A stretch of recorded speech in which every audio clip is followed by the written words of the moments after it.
Glorious scene awaits us as we overlook the beautiful mountain range here just 7.5 miles away from the ancient city of Pompeii.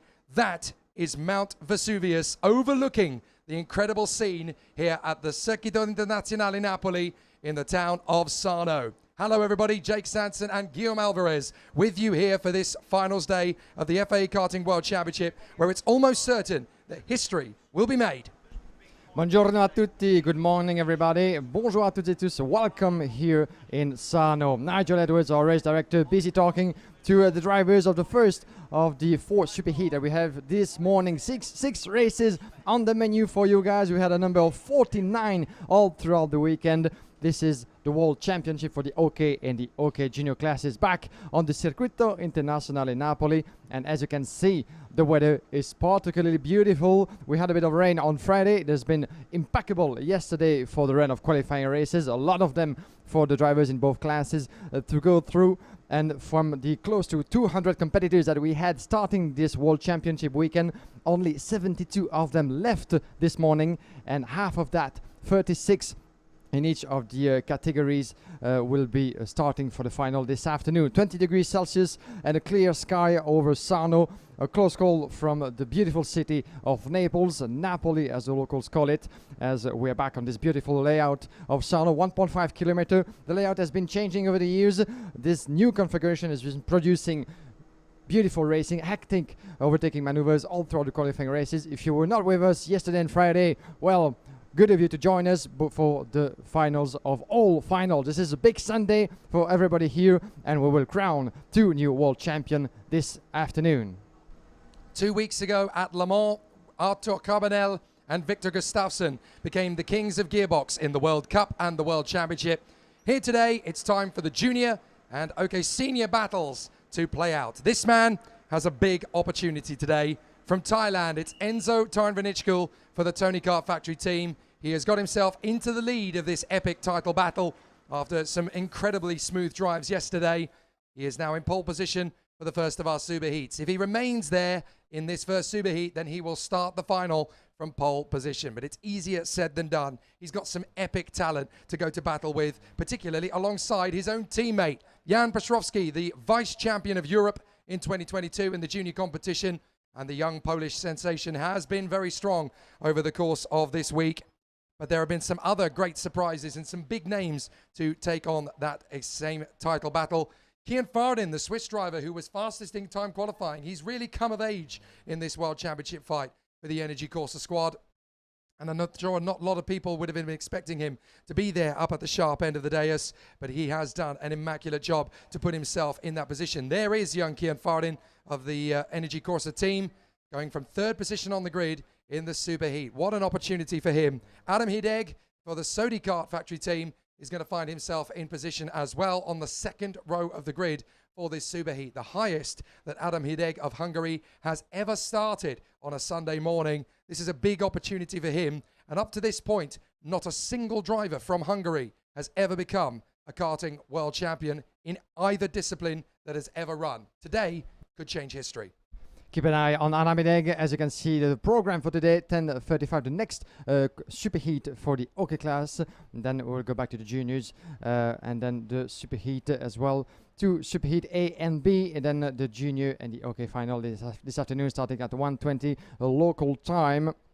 So make sure to tune in for the big day of the World Championship, and keep an eye on this next grid on the Sodi Kart Factory drivers. Adam Hideg is the first one. Nathan Tai is teammate from Britain, who will be just behind him on the grid from row number 3, with Scott Lindblom by his side from CRG. Not to get confused, pretty much the same colors, same livery from afar, but this is Italy against France as the whistle is blowing. Let's go racing. History expects for Enzo Tarnvanichkul on pole position. A Thai driver has been European champion and has won a World Cup.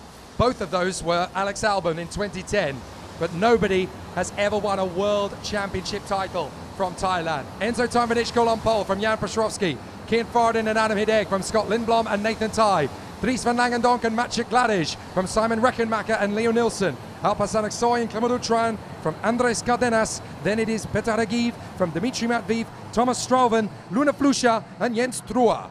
Then we have Kirill Ditsiev, Stepan Antonov, Guillaume Bouzard, Alex O'Grady, Alexander Bogunovic, Tom Callender, William Go, Sandro Perez from Adrian Ferrer, Joshua Graham, Noah Wolf, Miguel Costa, Guy Albag, Alexander Dahlstrom, Andy Kozani, Francisco Macedo, Oliver Kidmark, and Jindrich Pezel. 36 drivers onto the grid, 10 laps to go through for the Superheat A on the junior class, and a couple of names to keep an eye on in the mix. Oh, we've got of a the problem field. already. That looks like Sandro Perez.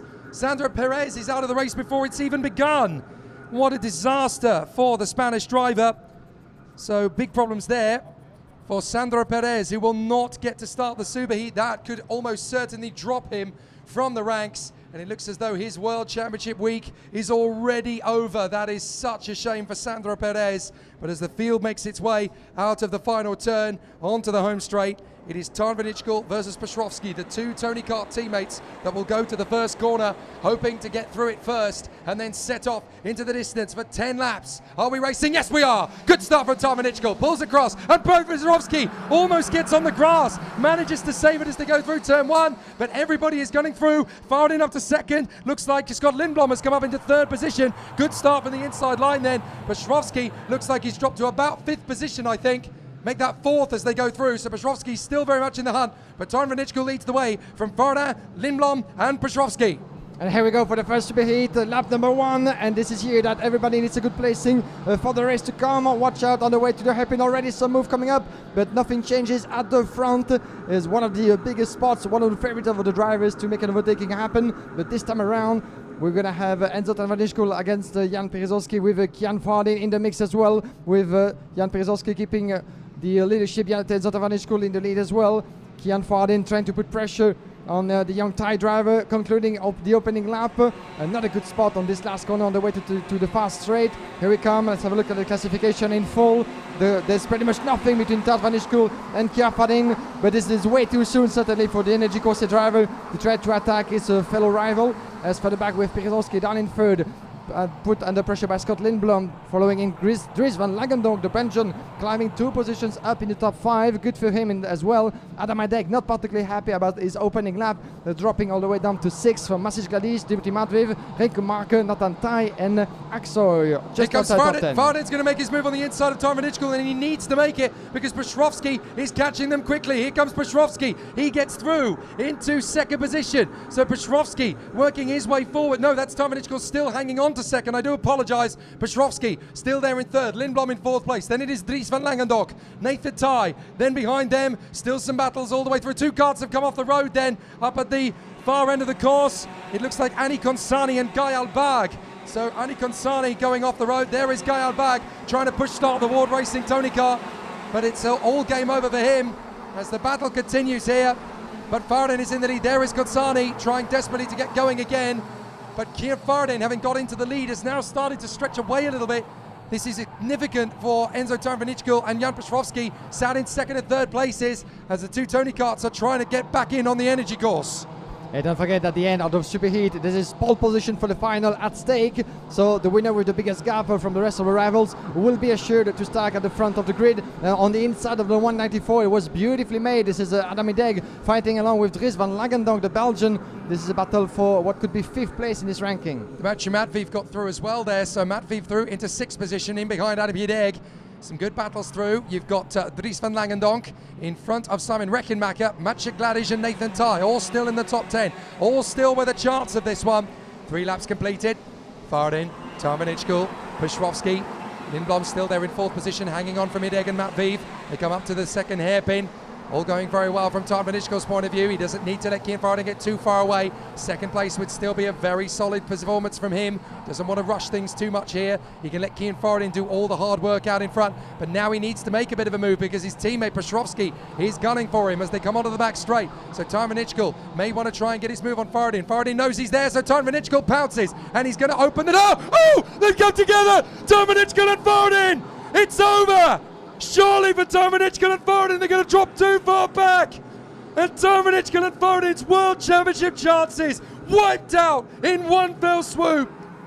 Oh, what a disaster that is for the both young drivers. Enzo Talvanishkul and Kian Fardin out of this race. By the look of it, he was trying Talvanishkul to get back into the contention, to get back onto the track, but they were all together. What a disaster that is. I think they're stuck at the hairpin. This is game over as for now for those two drivers. A disaster for the young leader from Tony Khan, who had done so well so far, dominating the classification with pretty much all of its heats won on Friday and Saturday. And right now, in the split of a second, in that hairpin where we have seen so many maneuvers being successful or not, this time around, this is disaster for both, as they've been showing some brilliant piece of driving so far, and it all comes down to zero. This has been the best week of both Kian Fardin and Enzo Talvanishkul's career, and it all disappears in one fell corner.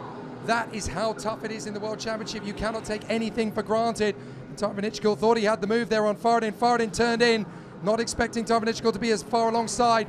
The two drivers collide. What a shame. So now it's Petrowski who leads the race from Scott Lindblom and Simon Reckenmacher. Where has the German come from? As we got more problems, that's the Koski out of the race. That is Oliver Kinmark. So Oliver Kinmark, the Danish driver, are under yellow flags at turn 2. But all of a sudden, Simon Reckenmacher, the German sensation, as we watch the agony of Enzo Talvanishkul and Kian Fardin, Simon Reckenmacher has suddenly got an opportunity here. He's in third position in front of Matviv, Van Langendonk, Tai, DTF and Hideg. He has a great chance here. Here comes Reckenmacher, making the move for second on Lindblom, and he's got it. The German star, who has come out of absolutely nowhere, is suddenly in the hunt. Yeah, fantastic piece of driving. He was 9 on the grid, climbing 6th place, and now is up into second, shall I say. Yes, indeed, in front of Scott Lindblom. It's a beautiful return to the forefront for this young German driver. Not one of the names that we are used to fighting at the front, but this time around, he has been absolutely fantastic so far into the qualifying heat. Simon Reckenmacher, as through the heats, he had as best result a 4th and a 6th and a 7th. Through the heats, so fighting in the upper part of the classification, but this is his best chance to maybe start on the forefront of the starting grid for the heats, for the final, as Guillaume Bouzard, the young driver from Luxembourg, is picking up a warning flag. He was trying to make his way through up to 10, having climbed 11 places, Guillaume Bouzard, this is not good news at all, unfortunately, for Guillaume Bouzard. He has been so unlucky throughout the weekend after having been pushed out of qualifying, having to start from the back end of the grid in all of his qualifying races. He's been absolutely stunning in recovery mode, but this time around, let's see what's going to happen to him. But warning flag is not always a good news. A little bit more housekeeping. Alpassan Aksoy has had a technical flag shown to him, and so he's had to pull into the pits to retire. So he joins Kinmark, Fardin, Talvanishkul, Consani and Perez on the sidelines. What a dramatic superheat this is turning out to be, and we've still got 3 laps left of it, and it looks like this battle is going to kick off. Nathan Tai, Dries van Langendonk and Kirill Dtiev battling away for 5th position behind Dmitry Matviv. So these three are going to go for it, as out of the pits again goes the 134, that is Alpassan Aksoy. They've repaired his kart and he's gone back out, trying to make as much of this race as he possibly can, despite being 2 laps behind everybody else. But if anybody else retires on this lap, he can still gain a point or 2 back from this race, as there goes Matviv on the inside of Lindblom. Into 3rd position comes Matviv. Lindblom has lost momentum. Here comes Nathan Tai. There's an investigation flag now for Alpassan Aksoy, so whether he's allowed to rejoin or not, we don't know, or whether he's done something else to transgress the regulations, but that's going to be investigated. Reckenmacher going for the lead, making his bid. Reckenmacher takes the lead of the superheat with 2 laps to go. What a drive from the German. What a drive indeed. For the first time this weekend, is leading a qualifying race, and this is the superheat. It counts for double the points and double the reward for the final this afternoon with the TB colors. Let's see if he can hold on to the line. Jan Przowski is not, of course, he has the experience. He's been leading and fighting at the front. Francisco Macedo under investigation as well from the marshals, but watch out for Dimitri Matviv as well from further back in third. The Koski driver is up in the mix. 3 driver battle on the way to the checkered flag. Dimitri Matviv has a good chance as well to turn things around on the way to the hairpin. It goes around the inside, the door is open, and those 2 comes through. Jan Przowski and Dimitri Matviv take 1st and 2nd, and it goes wrong for Reckenmacher. Not so much yet. There's still time maybe to turn things around once again. As we can see, Nathan Tai trying to make his bid as well against Scott Lindblom. This is a battle for 4th. Every piece of tarmac, every meter counts double for this race, because otherwise you would find yourself in a difficult position on the starting grid for the final this afternoon. We're gonna have to wait for the final, for the Superheat B, of course, to have a proper grid. But this is the final lap. Przewalski is in the lead. Dimitri Matveev and record marker still have something to say in this race. They're still in the hot seat, all three drivers here. Miguel Costa currently under investigation, but one of these three drivers is going to get this. Przewalski's going to have pressure from Dimitri Matveev all the way to the finish line here. Reckenmacher will want to try and hang on to it in the hope that Matveev will make his bid for Przewalski, and then he can sail past them both on the back straight. Przewalski pushing as hard as he dares from Dimitri Matveev. Matveev could still get himself up to the top spot. This is an amazing charge forward from Matveev, trying to get himself up into the lead of this race. Przewalski is still right there leading comfortably, but what is Matveev going to do? Is he going to make the bid into the final bend? He's got to think about it. Przewalski's going defensive. He didn't actually need to. So now Reckenmacher is going to have a try. So is Matveev to the line. Can he make it happen? No, it is going to be Przewalski in front of Matveev and Reckenmacher. What a dramatic superheat. But from second on the grid, despite going on the grass in the run to turn one, Jan Przewalski has held his nerve and he has taken the victory in a magnificently dramatic superheat. What a great run from Dimitri Matveev and Simon Reckenmacher, the German star.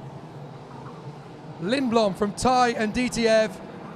All sorts of battles are going to kick off once we get into the final later with these boys and girls. My goodness, Jan Przewalski has held his nerve despite all the pressure. He was the vice champion of Europe. Could he be the champion of the world today? He's certainly looking very consistent for it at the moment.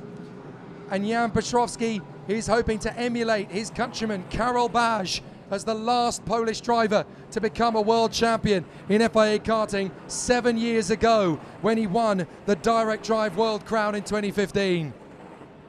Wow, this is an exceptional opportunity. Jan Przewalski in front of Dimitri Matveev and Simon Reckenmacher. Scott Lindblom and Nathan Thai, Kirill Ditiev, Adam Ideg, Dries van Langendonk, Guillaume Bouzard and Andres Cardenas. Leo Nielsen in front of Maciej Gladys, the last Polish driver to win an FIA title last year in the Academy Trophy. Noah Wolff fights back to 13th, a great comeback for him. Miguel Costa in front of Thomas Stralven. William Go, Jindra Pazel from the back comes up to 17th. Adrian Ferrer in 18th place in front of Alexander Bogunovic and Luna Flusha. Then Tom Calenda and Alex O'Grady. Joshua Graham, admirable in his first weekend from Alexander Dahlstrom. Petr Agiv and Jens Truer. Stepan Antonov couldn't climb higher than 27th in the end from Geilbag. Clement Outram struggling, and Francisco Macedo the last man home. Alpa Sanaksoy was 2 laps down. Oliver Kinmark out of the race, along with Kian Fardin, Enzo Tarnvanitschkul, and Andy Consani, with Sandro Perez tragically not being able to take the start. Big drama here in Sarno. Look at Enzo Tarnvanitschkul. The devastation, it must be sinking in. He will still make it to the final of the World Championship, but he'll be a long way down the order. So now we will go down to the pits where Guillaume Alvarez is waiting to see our heroes from Superheat A. Welcome back, ladies and gentlemen, here live from the Parc Fermé through the scale.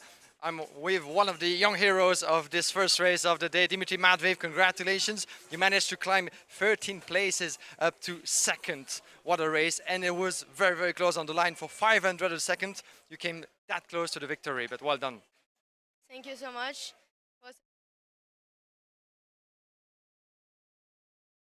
I found it good.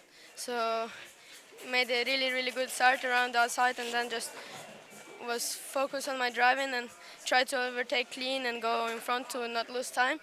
Did it good and came second basically. Was not risking last lap. Could probably try, but it's more about points, how I start in the final. So the final is the biggest race today, so I will focus for it. Yeah, good spirit indeed. It's about securing the result instead of going too risky. You had to start from the back end of the grid, so I assume that the qualifying heats didn't go particularly according to plans. So you had to fight your way through the mix.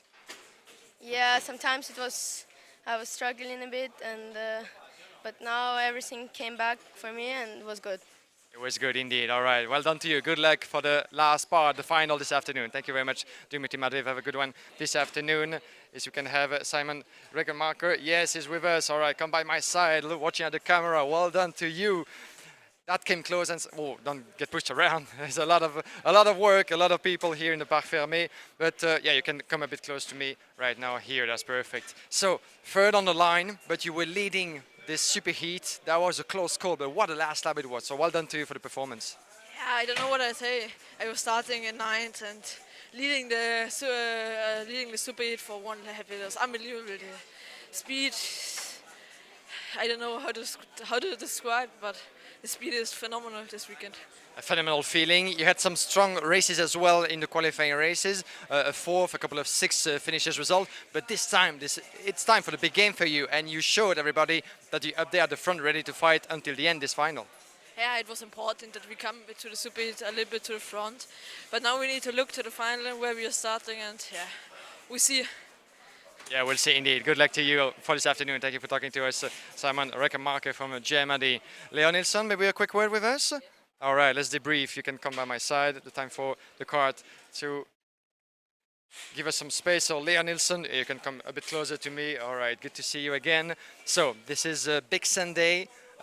Talk us through this super heat, the first one, as you managed in 11 positions in the end. How did that go for you? Yeah, it was a very hard start in the beginning.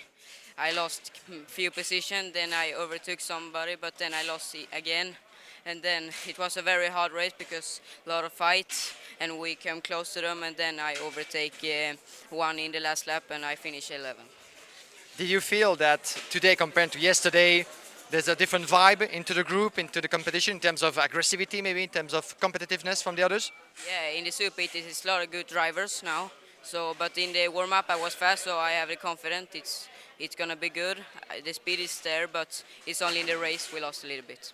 Absolutely, good talking. All right, good luck for you this afternoon. Thank you very much for stepping by. Leon Nilsson, 11 of this super heat. Oh, one driver we can have a quick word with is Noah Wolf. He's had an up and down weekend. Noah Wolf from Britain with the Ricciardo kart, but he's been strong so far. Noah, can we have a quick word with you? All right. Thanks for joining us. So Noah Wolf, your name has been popping up quite a lot on our screens this entire weekend, actually. You've been through a sort of up and down weekend into the qualifying races, very strong up in the front, sometimes not so lucky with the mechanic part of things. So talk us through your super heat this morning. My super heat, I went from 29th to 13th, I think. I was just going for it. I have nothing to lose at this point, so I was just going for it, and I got 13th. Yeah, you showed some strong pace through the qualifying heats. You're here in the super heats, so hopefully you make it to the final. I think the job is done, so well done to you. Yeah, thank you. All right, confidence is there. Thank you very much, Noel from Britain, with the sole Ricciardo kart from the Pirelli factory, obviously competing at this level. We have Luna Flucha passing by as we got a couple of minutes left, but I think we're going to take a short break, ladies and gentlemen, before the next proceedings and the Super Heat A for the OK Senior this time.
Finals day at Sarno. What a big battle is coming our way as we now gear ourselves up ready for the first of our OK Senior Heats. And it's going to be a tough challenge for the man in pole position.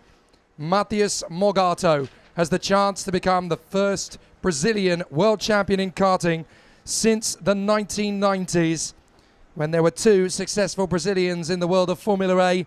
Gustavo Fragoas managed to get the title won in 1995, and more recently, Ruben Carapatoso got the job done in 1998. So the wait has been long for the Brazilian karting fraternity, and it could be 24 years of wait finally over for Matheus Morgado, who comes into this week as the only driver in the OK Senior category to have not broken into double figures for points accrued. But he is going to have a big challenge. This man has risen to the occasion. The Chinese driver Chu Yanpu, part of the Mercedes F1 Junior program. He finds himself on the front row of the starting grid. He's had flashes of pace all through the year, but this is the week where he has really risen to his game and has decided to come to battle for the world title. Third position on the starting grid. There he is, the Alpine youngster, Kian Nakamura-Berta, world champion in junior last year, world champion of Europe this year. Now he's got the chance to make it 3 titles in the space of 12 months. That really would be an exceptional story for the young Japanese ace. One of the names to keep an eye on, onto this grid, among the likes of Evan Gilter from VDK Racing, starting from row number 5 on the grid. Rachel Daheri with the Paralin colors just in front of him on the inside. Ruben Moya, winner of the last qualifying heat yesterday. But one of those is definitely Arvid Lindblad from Britain. You can see the Red Bull colors on his outfit and his crash helmet. It has nothing to do with chance. Is one of the youngsters of the Red Bull junior program, same as for Kian Nakamura-Berta with Alpine. So these are the names that you might actually see pop up in other series for the years to come. We already know that Arvid Lindblad has single-seater plans for next year, but he wants to finish his karting career on a high. Yeah, this is a very different weekend, of course, compared to all of the races we've seen in the European Championship. There, it's about consistency, patience, and discipline. Here, it's about one race, the final this afternoon. As long as you put yourself into a reasonably competitive position, you could be world champion. The winner is the first one across the line. There are no points on offer in terms of championships. It all comes down to this one final race battle. Maxim Rem, the man who started his week in fantastic form, the German talent for the Ricky Vlin Motorsport team, hoping to emulate Lando Norris, the last man to win the world title for this team in the senior category back in 2014, 8 years ago. And this is a great opportunity for the German to get the job done. He was the quickest man in time qualifying. Alex Powell, so narrowly denied the European Championship title this year, was arguably one of the fastest men and certainly a 2-time final winner at Kristianstad in Sweden and at Franciacorta in Italy. Twice we have now heard the Jamaican national anthem in the FIA Karting paddock on the top step of the podium. If he makes it 3 FIA Karting wins in a row, he'll be the first Caribbean in history to be world champion. Talking about pressure on his shoulders, but his shoulders are solid, so pretty much like the rest of the field as well, and the top players of this OK Senior category. But Kian Nakamura-Berta as well as Alex Powell have been the names to pop up regularly on top of the charts for the past few seasons now.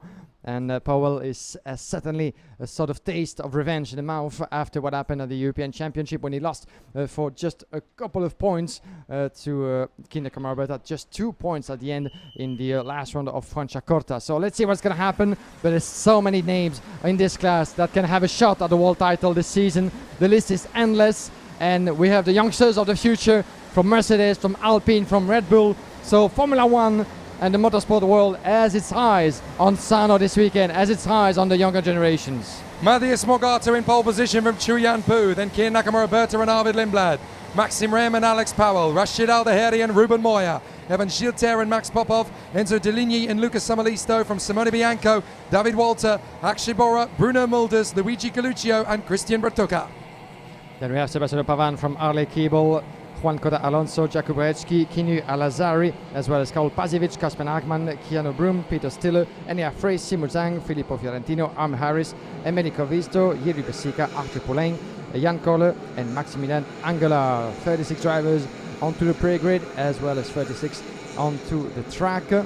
As Ham Harris was late to the party, but he joins the rest. This is the formation now for 13 rounds to go in the 1.5 kilometer Circuito Internazionale Napoli, with the first sector that has been changed compared to previous seasons. And as always, if you acquainted to the proceedings of karting, the pole sitter has to pace everybody down, is the one to take a look at, especially from Nigel Edwards, our race director. And once everybody is put in grid formation, we'll be good to go once the light go green. So this is it, the moment they've been waiting for. The Superheat A will get underway, and the winner of this will take one step closer to becoming world champion. Can Matthias Morgado hold on to his advantage, or will Chu Yanpu or his opponents get under his skin? Here we go, let's find out.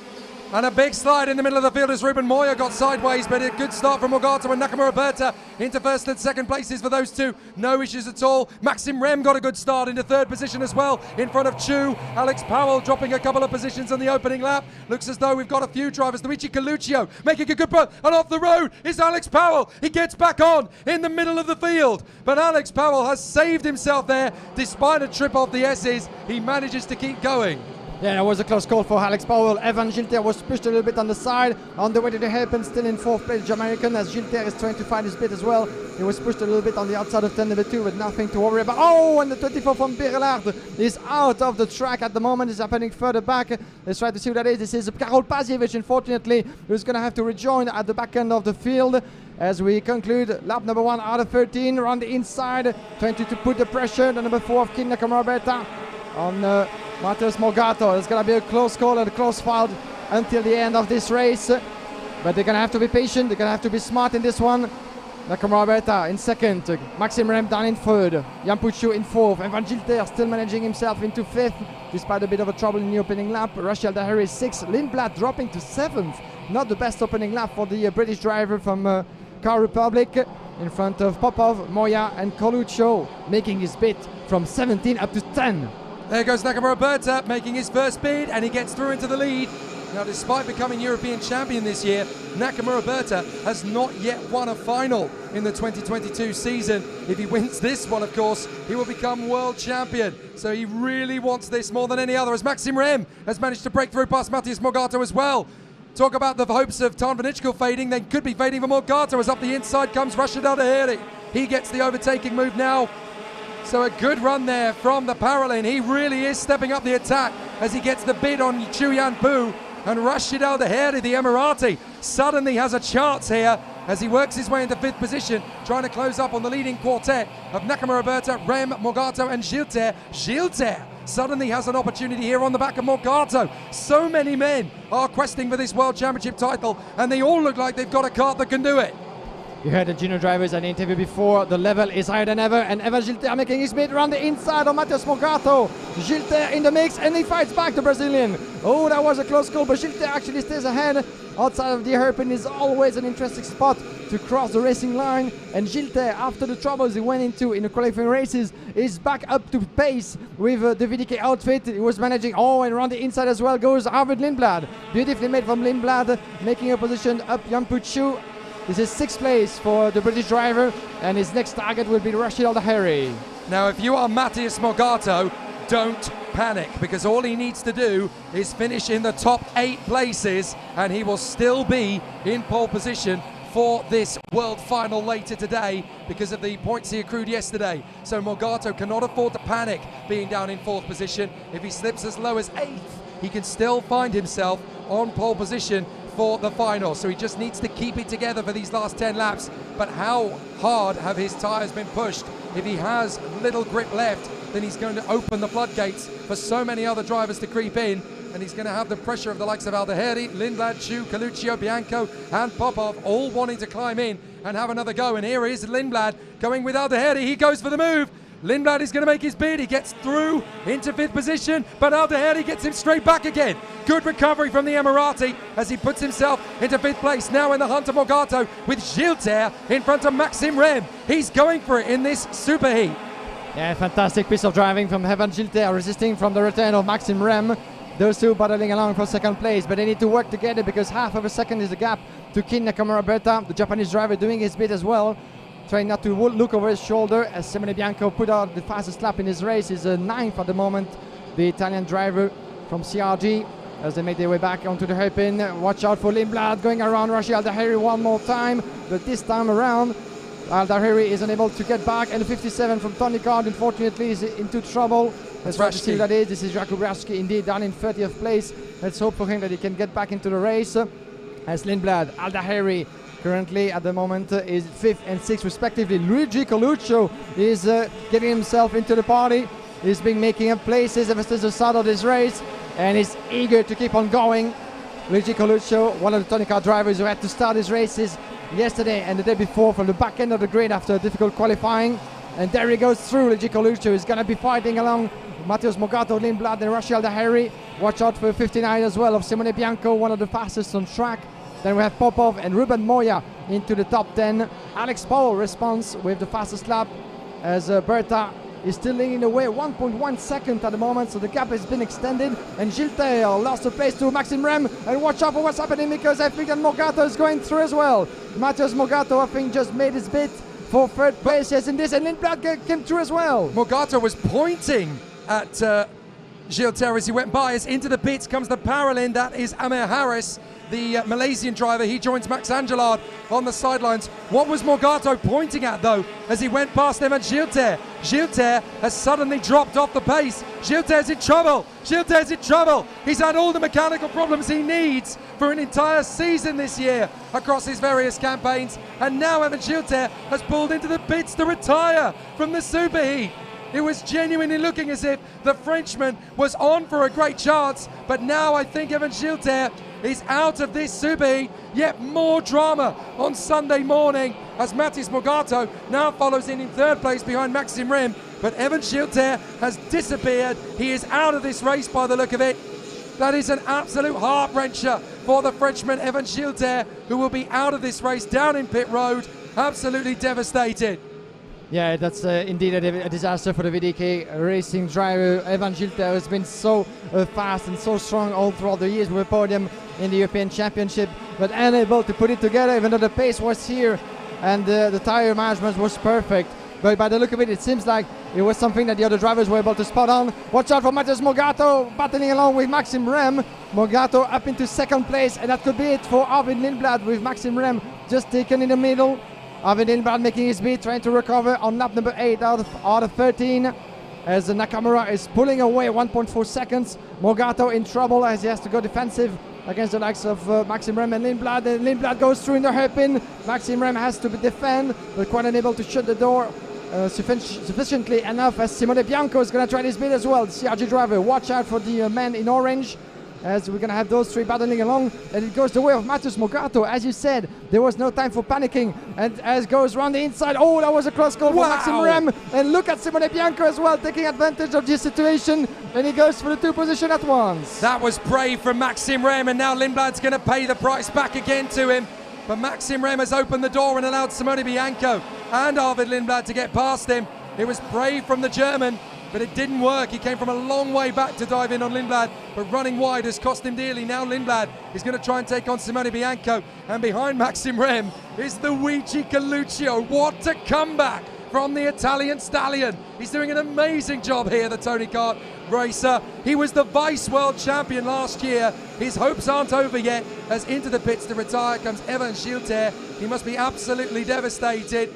But for Luigi Coluccio, suddenly the Italian has got a chance of this World Championship all over again. He was the Vice World Champion last year. He could fight his way back and win the whole thing.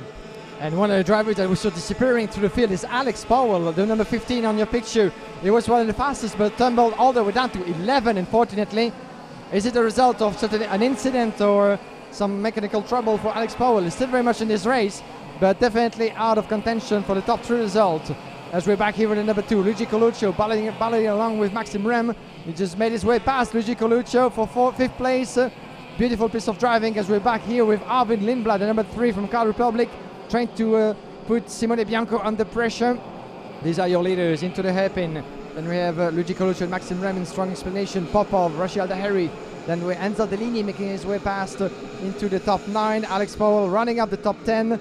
Ruben Moya out of it in front of Jan Puccio, Akshebora and the rest of the field. But at the moment, the battle is on. Simone Bianco, Arvid Lindblad. Then there he goes through on the inside, the British driver. That was clean. Nothing to worry about as he tries to pull away already, keeping a good momentum from his Car Republic machine. Let's see if he's going to be able to reduce the 1 second gap that he has on Matheus Morgado. He still has a bit of time in this race, less than 3 laps to go before the checkered flag. Will it be enough for Nakamura Berta as well to hold on to the position? Spin out of the final turn. That's one of the Ward Racing carts that's gone around. That is the... Now, who is that that's gone? That's Caspian Hagman. Caspian Hagman's gone, one of the stars of the Swedish motorsport scene. Unfortunately, Caspian Hagman has spun off in the superheat. That drops him back. But sweet moves from Lindblad at the moment. 3rd position for him as he fights himself back into contention. Matheus Morgado looking perfectly comfortable for the pole position for the final. In 2nd place behind Nakamura Berta. In fact, Nakamura Berta's actually dropped off the pace in the last few laps. So the Japanese driver may actually lose ground. But this is all about patience for Morgado. This isn't the race that counts for him. It's the final that counts later on. As now we've got the battle coming down the main straight. As Rashid Al-Daheri is trying to hang on in front of his teammate, Enzo Deligny. Nakamura Berta has been lapping in 55.1, while Matheus Morgado is 54.8. The 3/10 difference, and you can see it translates into the gap. So Morgado has been really pushing all throughout the past few laps to try to get as close as possible to Nakamura Berta. As we're here with the 45 of Rashid Al-Daheri, with Enzo Deligny, his teammate from Parolin, trying to put him under pressure, and we're back with the leaders. Look at how close Matheus Morgado has come back in the course of just 3 laps, as Nakamura is gonna have to go defensive if he wants to hold on to that position. Matheus Morgado has nothing to lose, but once again he has to play smart in that situation, not wanting to go too risky, because we've seen what happened in the first race with Enzo Tarvaneshkul. Unfortunately, he was trying to make his bid for the lead, and unfortunately it went all the wrong ways for him. So let's see what happens as we enter the final lap. And now Matheus Morgado doesn't even need to overtake Kian Nakamura Berta to take the lead into pole position into the final. He can just sit there. Good things come to those who wait. Yet again, the Brazilian proving you can't win these races in 1 lap. He dropped as low as 5th in the early stages, but it was patience and resolve that has kept him in the game. Now he's right behind Nakamura Berta. He may need to go for the overtake as Lindblad is not far away. So Lindblad will obviously be wanting to make a big move into the final corner to salvage as many points from this contest as humanly possible. So it's going to be a really intriguing battle as the contenders provide more excitement for us. But Nakamura Berta creeping up to the final bend. What will Matheus Morgado do? There's no point taking the risk. He can sit there in 2nd place behind the Japanese. Lindblad is going to follow them to the line, and it's going to be Nakamura Berta from Morgado. Oh, that's amazing. Morgado drops behind Lindblad on the finish line.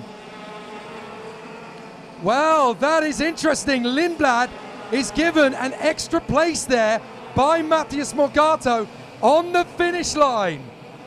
Well, that is going to be an interesting explanation after the race.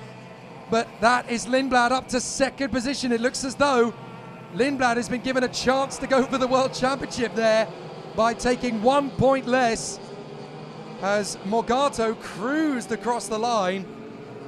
Talk about the sportsmanship from the Brazilian.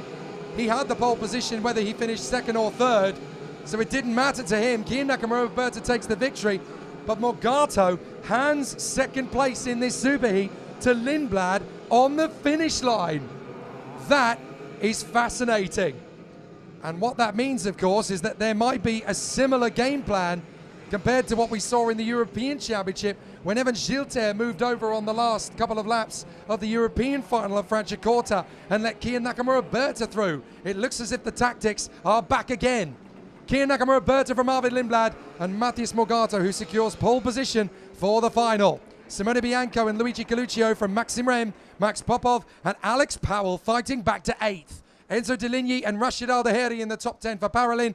Chuyan Pu ahead of Ruben Moya, David Walter, Akshay Bora and Harley Keeble. What a comeback. Bruno Mulders, Lucas Samalisto and Juan Cota for the Kart Republic team. Then it is Sebastiano Pavan in front of Keanu Blum.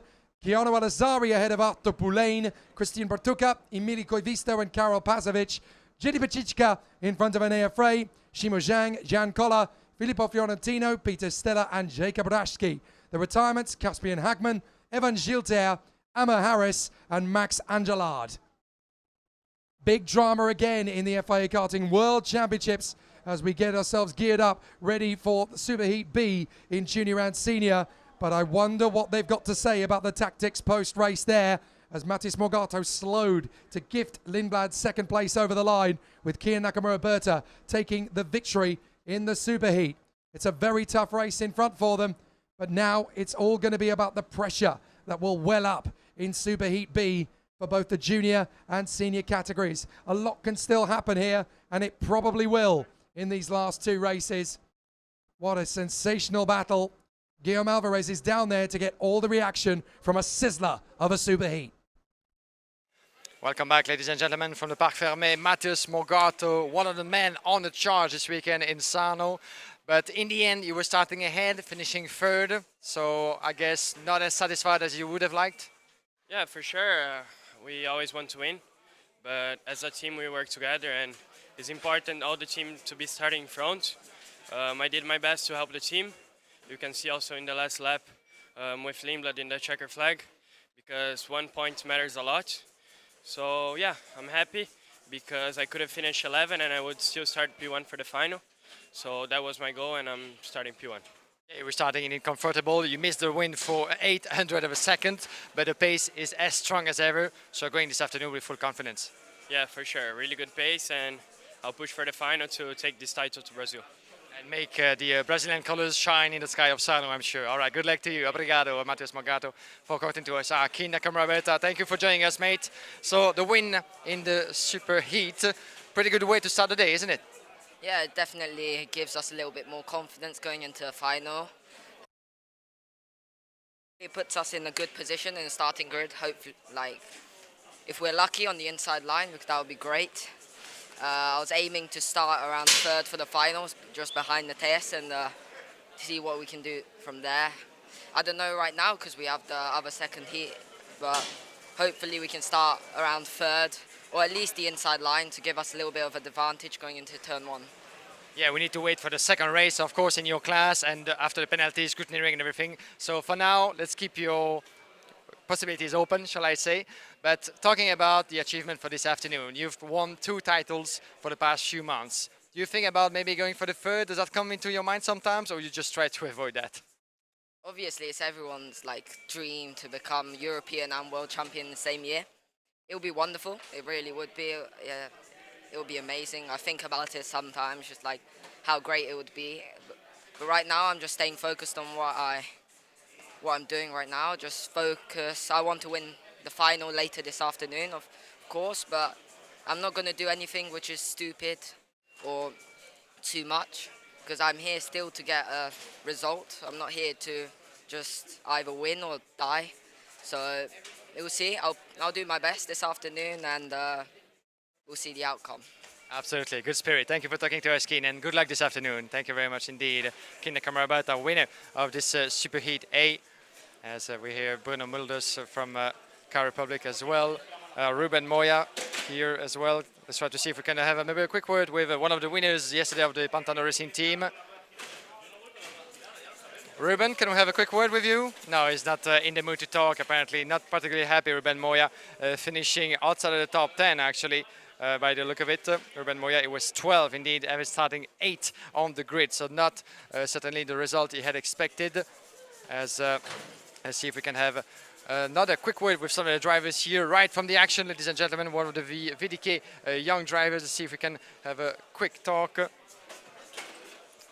And not in the mood as well to talk to us this morning. Let's see. Good luck.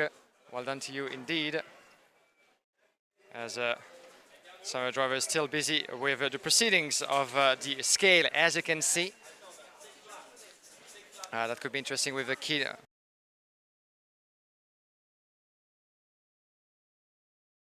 Some of the results didn't come according to plan, I'm afraid. So let's see if it's available. Kinu, available for a quick word, maybe? All right, come along with me by my side.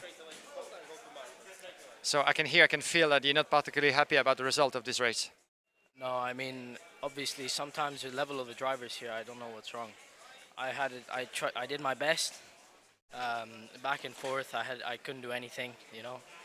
This weekend has been really tough for me, but yeah, it's honestly been a shame.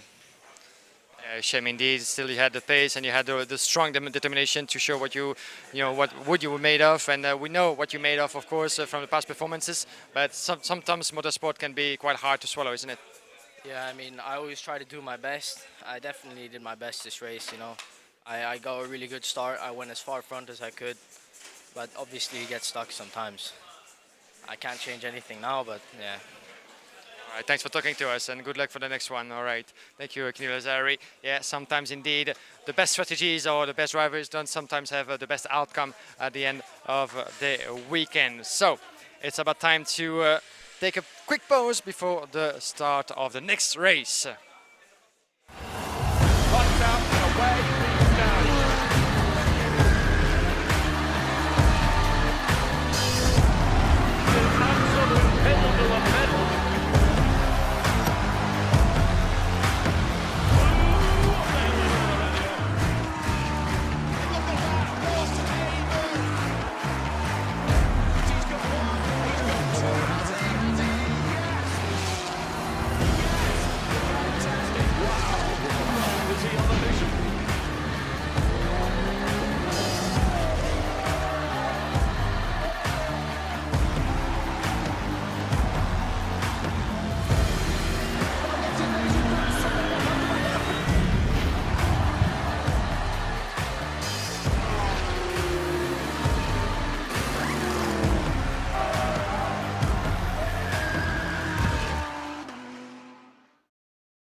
You really could cut the tension with a knife here at the Circuito Internazionale in Napoli.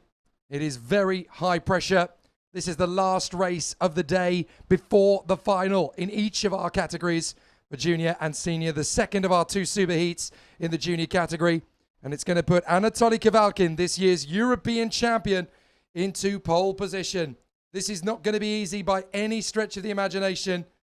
Everyone is going to be putting on a very strong bid to win this crown. In either the junior or OK categories or their equivalents over the years, there have been some amazing drivers who have gone on to superstardom in Formula One to have won a world karting title in the FIA paddock. Fernando Alonso, Nick de Vries, Max Verstappen, Lando Norris, Alex Albon, Charles Leclerc and Alain Prost have all been FIA Karting world winners of either the World Cup or the World Championship. This is a big moment for all these youngsters, and for Anatoly Kavalkin, he could become the first driver in 8 years to win both the European and World Junior titles in the same season. It's going to be a tough one for Parolin, having only just come off the back of their first major FIA Karting title. They're now in the hunt to win the whole season in the junior category. That really would be a special accolade for Marco Parolin and the team. But they are going to have some pressure in this superheat. Tame Soleil, the German for Kart Republic, is going to be there to try and battle with him as Ross Upton shows the world the 1 minute board before the drivers head out onto the circuit once again. For Tame Soleil, this is a big moment for the young German, for the Kart Republic team. He has a real chance to step out of the shadows and into the limelight here. A great opportunity for the German talent. Let's see what he can do. He obviously has to keep his focus and his energy pumped and ready for the battle in front. There are so many contenders who are going to give him plenty of action out there on the course, but anything is still possible. A lot can happen here, and we're going to see some exceptional performances from these youngsters as they make headway to try and move up the ladder. So here's a grid in full. As you can see, half shadow, half in the sun. The inside light on the left side of your picture as the whistle is blowing and the drivers have got the signal that they can make their way onto the track, leaving the grid. OK, Junior Superheat B happening now from the Circuito Internazionale Napoli live on FIAKarting.com. Once again, thank you very much indeed for tuning in from all four corners of the world. Here's the grid in full. Anatoly Kavalkin from Tame Soleil, Martin Molnard. Then we have Chi Newman, Cherazim Skolanov, Iwo Besterra, Marcus Seder from Niklas Schafle, Max Rouge, Zach Drummond, Salim Hanna, Lewis Harrell, Luca Fruccia. Then René Lammers from Gabriel Mora, Matthias Kornagi, Jules Caranta, Kylian Josseron, Kirill Kuskov and Griffin Peebles. And obviously behind them we have the pressure from Andrea Dupé, Alfie Slater, Enzo Nienkotter, Tobias Clausen, Jimmy Helias, Marcel Kaspricki, Thibaut Ramacas, Tiziano Monza, Joel Pajola, Edward Robinson, Sebastien Garzon, Louis Leveau, Nicolas Roos, Renaud Franco, Toby Dvorak, and Sacha Avril. So there are just 36 more drivers to try and book their places into the finals later. This isn't going to be easy for anybody. A very tough race, 10 more laps of the circuit, and the last chance to book themselves a place on the front of the grid. It's looking likely that Jan Petrovsky is going to join Anatoly Kavalkin on the front row of the grid, depending on what happens now for the Paralin, who is the favourite to take pole position for the World Championship final after the defeat of Enzo Tarnvanitschkel in the previous Superheat. But now we'll have to see what can happen as out of the final turn come Kavalkin and Saleh. We're going to get up to speed. Are we going to go racing this time? Yes, we do. Up to the first corner. A good start from Kavalkin as they head for the first corner, but there's problems further back. 2-3 carts going off onto the grass up at turn 1. 3 of them have all cannoned off into the barriers at turn 1, and that is Peebles, who has gone there with Alfie Slater and the 142 as well. In the middle of that gaggle, it's Tobias Clausen. So 3 drivers have all gone together, and there is a CRG at the back of the field, having tried to get out of the drama. Zach Drummond got wide there on the first lap as well, and so did Nicolas Roos. So they have fallen to the back of the field. It looks as though Zach Drummond may have a problem with his Paralin and is cruising down to the back of the field, but everybody else is still mixing it on this opening lap of the Superheat. Anatoly Kavalkin hanging on to the lead for the moment in front of Martin Molnar. And here we go for the second and last OK Junior Superheat B, as Marcus Sater from Old Racing was trying to make his bit outside of the hairpin at the end of this opening lap. Let's have a look at the classification as the gaps. We're going to see some move, and Marcus Sater keeps on going around the inside of the Leclerc driver. Just in front of him, Jared Skulanov is having to defend, but Marcus Sater made his way through, I think it is, as we make our way into turn number 2. No, Skulanov is still in front, as Anatoly Kavalkin trying to contain the return of Martin Molnar. A great start and opening lap for the Energy Corset driver, containing as well Tim Saleh, dropping a place into 3rd. Then Jeremy Sklanov trying to defend as well. Marcus Sater, Maxence Verbrugge making his way up to 6 from Salim Hanna, Luca Flusha. A lot of drivers making their way up to the top 10, and there was an attempt, but it was a bit too short for Martin Molnar to try to surprise the leader on the inside of the hairpin. A first attempt of certainly many to come in this long Superheat B, 10 laps. That's pretty much what they had in the qualifying races before. There's 3 more than what they had in the qualifying races, 10 for the seniors. This time around there's no room for mistake, and around the inside still the battle going on and raging between Skulanov and Marcus Sater. This is for 4th place, as the top 3 is really pulling away from the rest of the field. We have 2 wagons in this race. Onto the turn number 2, a very, very long, never-ending right-hander. And you can see Martin Molnar with his recognizable crash helmet trying to shake off the leader, Anatoly Kavalkin, who has been unshaken for most of the weekend so far, the new European champion of the junior class. And if he makes it to the top spot of this Superheat, then he will certainly get confirmation that he will be starting from pole position for this final this afternoon. And there goes around the inside, beautifully made from Tim Saleh. The car brake driver takes 2nd position back. So Martin Molnar is going to have to work hard here, but Tim Saleh looking pretty quick. And Anatoly Kavalkin, we know, has already had some struggles over the course of this week with the rear tyres in particular losing grip. And that was one of the reasons why he had to go defensive in some of the earlier heats. And obviously this is going to be the same set of tyres that he started qualifying with, because you have to keep these 4 tyres plus 2 spares active and stable all the way through these 3 days of competition. They will only get a fresh set of tyres for the final. So Kavalkin has to defend, and he's got to be careful. He ran very wide there out of the hairpin, so now he's got pressure from Tim Saleh and Martin Molnar as we watch Sater, Skudanov and Lucas Flusha try and move their way forward. Look at Kavalkin. He has absolutely no lead left over Tim Saleh and Martin Molnar. They have caught him right up, and they've still got 6.5 laps. Look, Kavalkin actually moving to the middle of the road there on the braking point, trying to defend. He cannot pull away from these guys, and this is where his World Championship could unravel in a very similar fashion to the way it did for Enzo Tarnvanitschkel. Yeah, it's not easy to defend at such an early stage of such an important race, and we can see that Tim Saleh and Martin Molnar are aware of the difficulties that Anatoly Kavalkin is going through in terms of tire management. We've seen in the last races of yesterday that some of the drivers decided to switch to the 2 fresher tires because they have 1.5 sets available. Into turn number 2 is going around the middle of the corner, try to prevent any overtaking maneuver from both sides, but he cannot actually keep up that way until the checkered flag. That won't be easy, that's for sure, because the two drivers behind are really forcing him under pressure and trying to put him under doing a mistake. Oh, Joel the 170. Pajola. That's Joel Pajola. So the Finn, unfortunately, is out of this race in the Sodi car. So that is one more to chalk up to the retirements list, to add to Clausen, Slater, Peebles, and Chi Newman, who is now out of the race as well. Didn't see what happened to Chi Newman, but he has dropped out of this race as well. Very unfortunate for the Beyond Racing driver.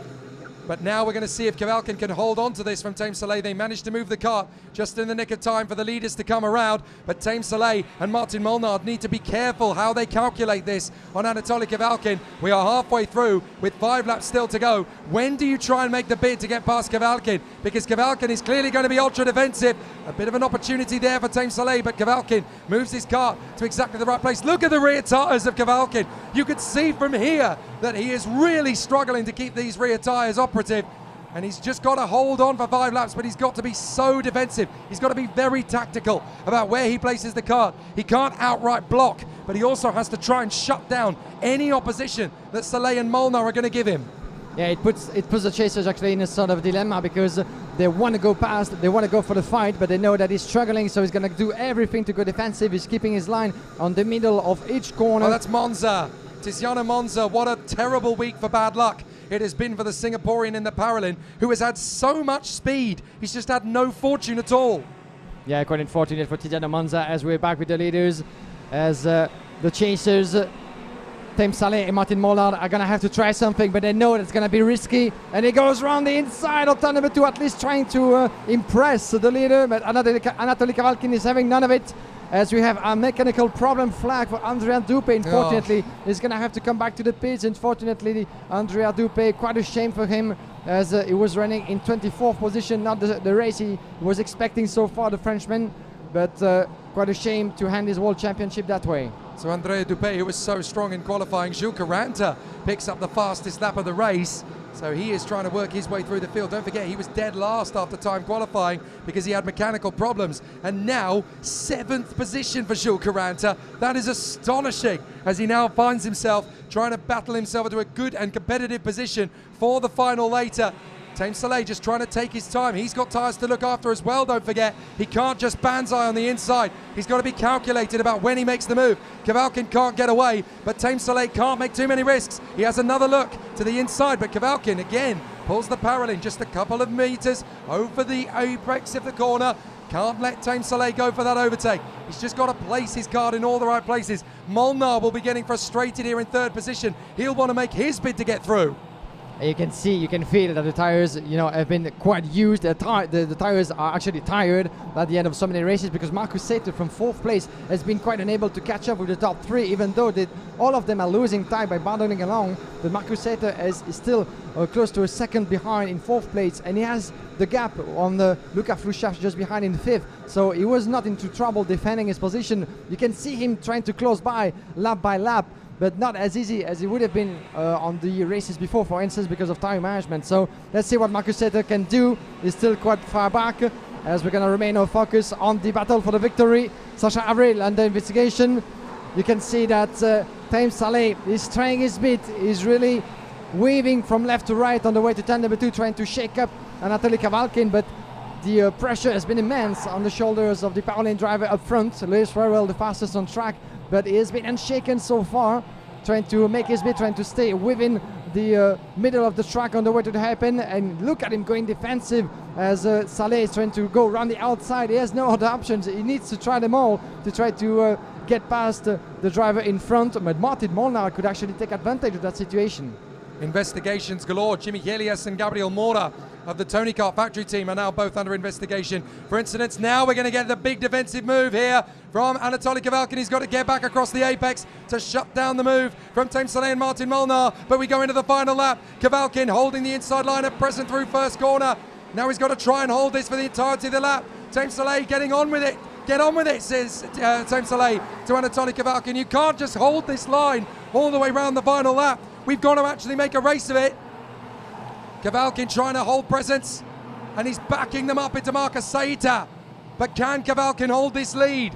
He is desperately trying to cling on to the victory for dear life as we've got a spinner on the second corner. Kavalkin trying to defend. Molnar goes for it on Tape Soleil. You've tried every trick in the book to get past him. It's my turn. I'm going to make the gamble into the final corner.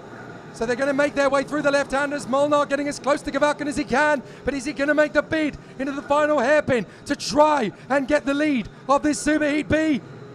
He's not going to get quite close enough, I don't think so. Molnar takes advantage of Soleil's sloppiness. Kavalkin's going to take the win and the pole for the final. Very close quarters for Kavalkin. He really had to work hard for that. And it was Jimmy Helias, the Frenchman, who spun out on the final lap. But what a close call that was for Anatoly Kavalkin, just hanging on to it for dear life in pole position for the final. But he won't be able to be that defensive come the last race of the day, because in the final he's going to have to work so hard to keep everybody behind him. It will be a nightmare scenario. He's got to be so careful how he balances everything.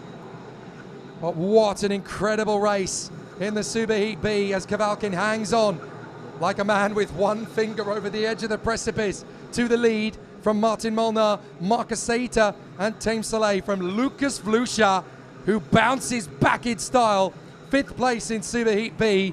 Hopefully that nets him a decent starting place for the final, because the Spaniard is looking really positive and very sharp here in finals day of the World Championships. So Anatoly Kavalkin hangs on to pole position in front of Martin Molnar, Marcus Saita in front of Tape Soleil, Lucas Vlusha in 5th in front of Salim Hanar, the Colombian, Gilles Caranta and Kirill Kutskov, great fight backs for them. Maxime Verbruge in front of Gerazim Skulinov. Tibor Ramakers finishes up in front of Lewis Werrell and René Lammers. Then Matej Kolnagi ahead of the Polish driver Ivo Besterda. Marcel Kaspricki comes home in front of Brazil's Gabriel Mora and Switzerland's Kilian Josserin. 19th place goes the way of Nicolas Schaffler of Austria. Then Sebastian Garzon, Nicolas Roos and Enzo Ninkot of the CRGs. Edward Robinson in front of Renaud Francote and Louis Leveau. Toby Dvorak in front of Zach Drummond. Then Sasha Avril is the last driver home. Jimmy Helias out of the race, unfortunately. So too were Andrea Dupé, Tiziano Monza, Joel Pajola and Chi Newman, as well as the 3 we lost on the opening lap. Griffin Peebles, Alfie Slater and Tobias Clausen. Tough racing in Superheat B of the OK Juniors, and that was the last race before the final. It's now time to set the grid, but Guillaume Alvarez will give us our final word with the juniors before their final. Welcome back, ladies and gentlemen, from the Parc Fermé. I'm with Anatoly Kavalkin, the man on the form this weekend. Well done to you, Anatoly. This is the victory in the Superheat, and which will certainly be pole position for the final, so you must be delighted. Thank you. But actually, I have to say thank you, guys, who's finished behind me, because they did not overtake me. So, yeah, thank you them. Yeah, it was a good piece of driving, because we knew that your tires were pretty much dead, especially at the rear. So you had to go defensive for all throughout the race. So not an easy job. No, I think the all tires, but you need to stay more calm. Don't pushing too much, because the pressure will go higher. So yeah. It was a good effort from you. You've been one of the dominant forces in the class, even though it was a long way to come to this point. But now you're ready, you're confident, and you're going to start up front. But the biggest part of the weekend is still to do. Yeah, we get ready to the final. Thank you very much, Anatoly Kavalkin. Good luck to you this afternoon. As a good gesture indeed from Kirill Kutskov. Let's try to see if we can have another word. Kirill Kutskov, who made it up until 8 on the classifications, having starting from 19 on the grid. Jules Caranta, let's try to see if we can have a quick word with Jules Caranta. Try to see where he finished. Jules, yeah, a good 7th place. Jules, un petit mot peut-être de ta part? Can we have a quick word? All right, thank you for joining us. Yeah, you can come a bit closer to me. Jules Caranta, good racing from you. Congratulations. You were 17 on the grid and you made it up to 7. Yeah, I was really confident. I've been disqualifying during qualify, but I managed to take all my chance during the 8s, and I'm really happy to make this result. Now I'm going to focus on the final and try to win the title. Yeah, coming back from further back on the grid is not always easy through all those races you've been through. But in terms of tire management, this was the right time for you to push one last time on them. Yeah, tires was good. Now for the final we get new tires, and maybe the last two first is possible. All right, good luck to you. Good luck this afternoon. Thank you very much. Merci beaucoup, Jules Caranta. We have Maxence Verbrugge. Maxence, one last quick word, a quick debrief from your superheat. You made it in a ninth position. Happy about the result? No, it's not so fast. I'm not happy by the result because I need to do much better. But the chassis what I have cannot do better. But yeah, it was not bad. We'll see what we can do this afternoon, I guess. All confidence for the last race? Yeah, it can be good, yeah. All right, merci beaucoup. Thank you very much, Maxence Verbrugge, for talking to us. We have one last race to go, ladies and gentlemen, the last of the superheat, and then the grids will be deciding for this afternoon's finals.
So the provisional classification for the OK Junior Grid looks like this. Anatoly Kavalkin will have 9 points and start from pole position.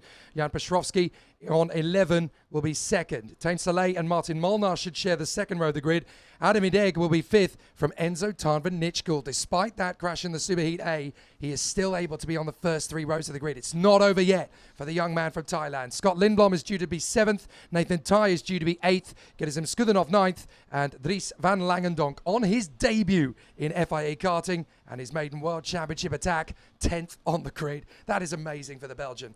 Now we turn to the OK Superheat B, and pole position goes to the Ward Racing driver from Sweden, Oscar Pedersen, who can book himself on the front row of the starting grid alongside Matthias Morgato. There is a story I want to tell from the Ward Racing team this week. We haven't really talked about it much, but the oldest driver in the grid in the OK Senior category has just finished her racing career with this week. Sofia Kotala, the teammate to Oscar Pedersen. For those who are sitting here watching this thinking, this looks too unattainable, I don't think I could reach this stage of my career, I'm not sure I could get to this height. Well, Sofia Kotala only started racing 6 years ago at the tender age of 40.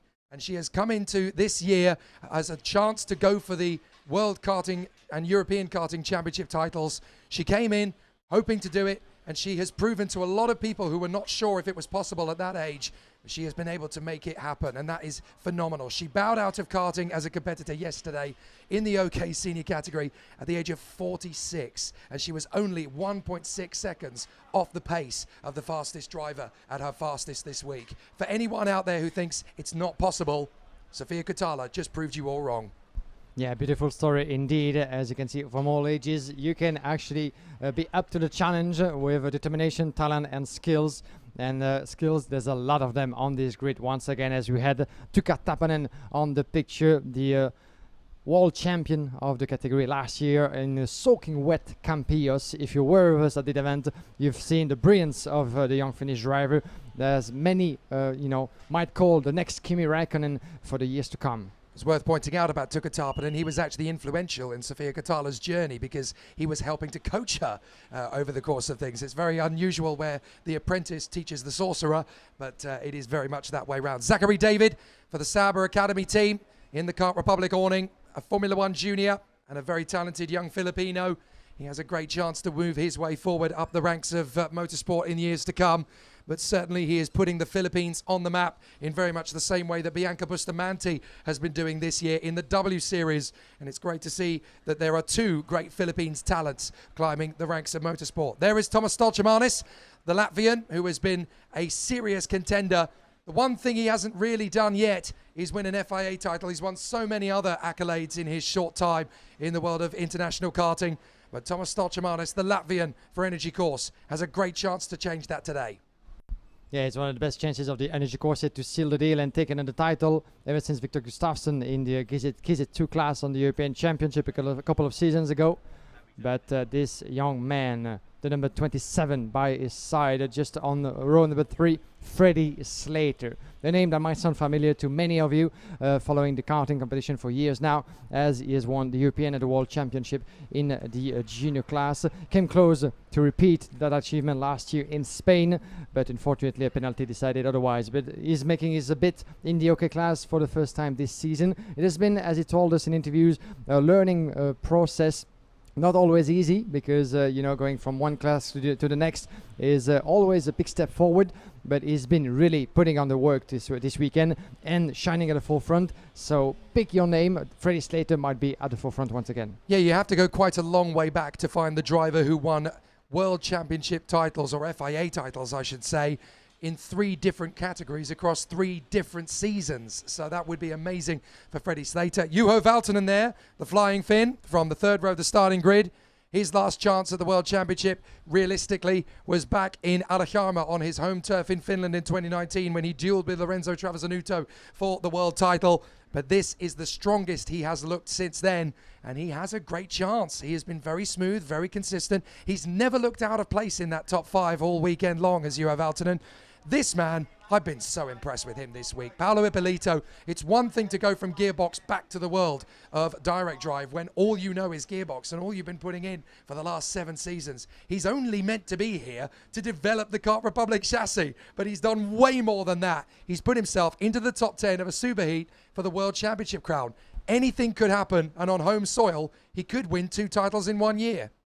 Yeah, that's what he told us in interviews, because that's the professional in him speaking publicly. But he admitted that even though he's here indeed in the name of Kart Republic to help them develop the material, he's certainly here as well with an idea in mind to fight at the front. And maybe, why not, dream of another world title after this year's KZ Trophy. So the drivers come out for the last time before the finals then. Superheat B in the OK category. And it's going to be the Tony Karts on the front row of the grid. Oscar Pedersen for Ward, Tuukka Tapanen for the Tony Kart factory outfit. Zachary David and Thomas Stolchemanis, Freddie Slater and Juho Valtonen, from Paolo Ippolito and Maxim Orlov, Matthias Ferreira, Gabriel Gomez, Ian Eichmans, Menahert Crozier, Marlo Bollier, Joel Bergstrom, Olin Galli, Joe Turney, Nacho Tugnon and Arthur Rojon. From Jim Segozzi, Francesco Marenghi, Rafael Montanesi, Gustav Wisniewski, Ronnie Stefani, Rintaro Sato, Alva Sismevara, Iu Yamakoshi, Kevin Quevedo, Nicolo Coman, Oscar Wurz, Jevan David, Jokubas Bagnovicius, Leonardo Cesaretti, Maximilian Obst, JC Matthews, Nico Lamberg and Vasilios Michailidis. One of the most impressive stories to come out of World Championship Week is the man you've just seen go past your picture, the number 7 for Tony Kart. Joe Turney has been on the mother of all comeback drives. Disqualified from qualifying on a technical non-conformity, and over the course of the 5 heats he has done, he has made up a whopping 83 places this week. Had he not been taken off in one of his heats, he probably would have made over 100 overtakes over the course of this week. So if anybody is going to get a shot at this World Championship title from the depths of despair, it's going to be the Englishman Joe Turney, who is in his 4th year with the Tony Kart Factory team. He is out of contention at this moment. But if he has a good superheat and brings himself back and motivates himself with a decent setup for the final on a fresh set of tyres, anything is possible. Pedersen and Tarpanen to the front of the grid. David, Stolchemanis, Slater, Valtonen, Ippolito, Orlov, Ferreira and Gomez. Are we racing? No, not this time. It is a false start. Yeah, for the first time this morning, actually, it was going so well so far for the first 3 races, but this time around, we're going to have to go for an extra formation lap. But indeed, from the back-end view that we had, it seems to me by the look of it that the grid wasn't close enough, wasn't well formatted enough for Nigel Edwards, our race director. And that's part of the show, that's part of what karting is all about. But it puts the tires and the men and the machines under even more intense pressure in terms of heat and tire management, because one more lap is not something that they want to do, considering how many laps, how many races those tires, the half and a set they've been using since qualifying, have been through. You talk about pressure. I wonder if this is a little bit of tension bubbling over for Oscar Pedersen and Zachary David on that inside line. Don't forget, neither of them have been this high up on a World Championship grid for the Superheat. So this is big pressure for them to control these 2 rows as they come off the final turn. And of course, Oscar Pedersen is looking to join the likes of Noah Millell and Victor Gustafsson, who in the last 12 months have given Sweden their first World Championship titles since 1996, when Johnny Mistievich won the world crown. So this is an opportunity knocking for Oscar Pedersen to keep that Swedish bandwagon rolling. So the pressure and the tension is going to be fever pitch for him as he tries to complete the task, knowing how even it was for Matthias Morgado in his superheat. He's now got to raise his game and put on a bit of a show here. The Brazilian flags are starting to appear around the circuit, not just for Matthias Morgado, but also for Gabriel Gomez, who has a chance in this one. 2-time winner of the Trofeo Ayrton Senna. He could have a chance here to move his way further forward. Let's see what happens in Superheat B. Again, a second false start. Now, we saw what happened in the heats yesterday. 2 false starts usually leads to a red flag. Is the race director going to request a red flag for Pedersen? And that could mean he's under investigation, along with Tuukka Tarpanen, the reigning world champion. Yeah, that's quite surprising and unusual indeed. As we said, Oscar Pedersen has never been that high on the grid before in this World Championship, so that adds a bit of extra pressure on his shoulders to try to do good, but 2 laps in a row, he wasn't able to reduce his pace significantly enough before crossing the yellow line on the start-finish straight. And you can see Nigel Edwards talking with his colleagues and officials around the track. If we're going to go for a 3rd extra lap, this will be a red flag for sure, because at that point he's going to have to have an extra word with all the drivers and make sure that they don't screw that up once again. Looks like no red flag to me this time, so he has decided that there is enough benefit of doubt that can be applied here to let them go round another time, and that is probably very, very fortuitous for Oscar Pedersen and Tuukka Tarpanen. Although they may still be investigated, they may decide that they just want to give them another try of it. But you can see, look, Pedersen and David with Freddie Slater in behind them there as well. Tarpanen and Stolchemanis need to get further alongside. They've backed them up quite a lot here. Is there a little bit of tactic gamesmanship coming in here? So they're trying to get this race started. Look, the tram lines are not quite even again. But are we going to go racing this time by? I think that's a little bit better. Are we racing? Yes, we are. Here we go. So Pedersen holds the line from Tarpinen. Tarpinen trying to keep him around the outside, side by side with Zach David. Has to tuck him behind. Only drops to third place. Now gets it for the inside for Stoltemanis, who wants it right round the outside. Brilliant start from Stoltemanis, the Latvian. Moves up to third place, around the outside of turn 2. Takes on the world champion Tuukka Tarpinen and wipes the grin from his face. Great run from Stoltemanis. And here we go for the last superheat of the morning. It's 13 laps to go through. Pedersen was able to manage from first place, from pole position, all the way to the first sector. The hairpin was going to be crucial. Stoltemanis is shutting the door. Everybody going through without too many trouble. Oh, we have two drivers out. Malo Bollier. Malo Yes, Bollier is indeed. one of them, and the other one is Rafael Modenese, the Peruvian. What a shame. Yeah, what a shame indeed. Those two are going to have to watch from the sidelines. Mario Bollier has been consistent and rapid throughout his qualifying. That's a shame. As going around the inside is the 36 of Zachary David, taking the lead at the end of the opening lap. So there we go. The battle is on. Zach David from the Sauber Academy is taking the lead from Oscar Pedersen, with Tuukka Tarpinen as well, making his bid for third. So Thomas Stoltemanis lost a position in the last sector of the track in the meantime as well. As you can see, the field still very close together, very glued, as we have Freddie Slater upper place into fifth.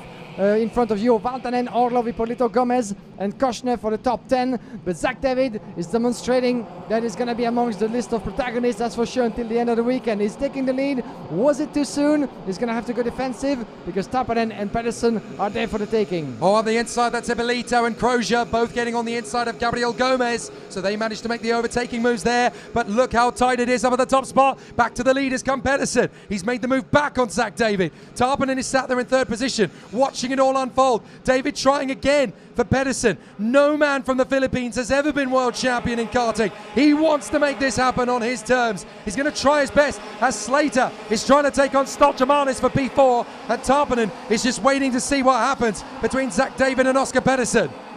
Yeah, it's going to be a close call indeed. Watch out as well for Slater, the 27 from 5th. Thomas Stoltemanis holding on from 4th. Rintaro Sato, the fastest on track at the moment, further back in the classification in 15, trying to make his bid through the field as Pedersen, David, Tarpinen, two Tony Kart machine from two different teams, World Racing and Tony Kart, still very much in partnership as Zach David's going around the inside. The door is open for Tarpinen as well. Those two going ahead as well. Thomas Stoltemanis takes third. No, he has to step back as Pedersen was there to shut the door on the next corner into the middle of the track. That was easy. That wasn't so easy, so shall I say, for Thomas Stoltemanis to make his bid, and he's going to turn again, this time on the inside of the last corner, and there he goes through. Beautifully made for Thomas Stoltemanis. Up to third, as Oscar Pedersen's going to have to fight all over again and trying not for the others to escape. And all of a sudden, Pedersen's chances of starting on the front row of the grid are looking very nervous because Slater's going to be pushing him for his... Oh, contact just behind Slater. That's Valtonen and Turney. Valtonen and Turney, the Tony Kart teammates. I don't believe it. Valtonen and Turney have come together. That is heartbreaking for the two men. They're both going to try and push start it. But Valtonen and Turney just behind Freddie Slater coming together, and now Tarpinen bidding for the lead on Zach David. There is Joe Turney. He can't believe that of all the people that he's run into, or who has run into him, depending on your point of view, would have to be his own teammate. Such a disaster for Joe Turney. It was supposed to be a piece of cake, knowing his pace from the last previous qualifying races, where he climbed 83 positions in the course of 6 races, as Oscar Pedersen and the 27 of Freddie Slater battling along. Watch out for Slater around the outside of turn number 1. What a move from the British driver from Ricky Finn Motorsport, as Tuukka Tarpinen is taking Tony Kart in the upper part of the classification, leading from Zachary David. Stoltemanis still in third. Slater making his way through to 4th in front of Pedersen. He's going all the ways wrong for Joe Turney, but right for Tuukka Tarpinen. So Tony Kart is in the mixed emotions right now. And Freddie Slater has got his boxing gloves off. Don't you dare try and overtake me into turn 1. Comes the Brit. As up the inside comes Crozier and Gomez. Gomez is back into the hunt now. And this is a big problem for Oscar Pedersen. He's just lost 2 places, and that means that this man, Tuukka Tarpinen, is going to get onto the front row of the starting grid alongside Matthias Morgato. It changes everything, and it's actually going to drop him behind Kia Nakamura-Berta, who will inherit 3rd position on the starting grid, exactly where the Japanese driver wanted to be. Yes, indeed, confirmation that Tarpinen is still very much in 2nd place by the look of it. but Pedersen lost the positions, down to 4th, Nakamura up into 3rd in the interim classification for the grid of the final. So disastrous turn of event for Oscar Pedersen, the number 11, trying to turn things around. This is going to have to go past Matheus Ferreira and Gabriele Gomez just in front of him. Gomez 5th, this is the 62, my apologies, of Meni Kozne in front of Oscar Pedersen. Gabriele Gomez further back as well in 5th place, then Pedersen 7th, Ferreira is 8th, Gali Ekmans knocking on the door of the top 10, Ian Ekmans the Belgian, as Tuka Tapane is trying to make as much space as possible between himself and Thomas Tolsemanis under the pressure. Zachary David from Freddie Slater, watch out for Slater on the inside, there he goes through 27, Zachary David, can he counter attack? Not this time around, as Joe Turney is responding with the fastest lap in this race, a bit out of despair I'm afraid for the British driver who tumbled down the order, is currently in 34 and last position, that's all he needs to do, but Zachary David trying to catch up as well with Freddie Slater shutting all the doors. What a pace Slater has been able to keep in his tires to manage himself up to 3rd. He still has 6 tenths to try to climb to Thomas Tolsemanis, staying within the contact of Tuka Tapanen, so we could have a 4-driver battle on the way to the checkered flag. Freddie Slater definitely woke up on the right side a bit this morning.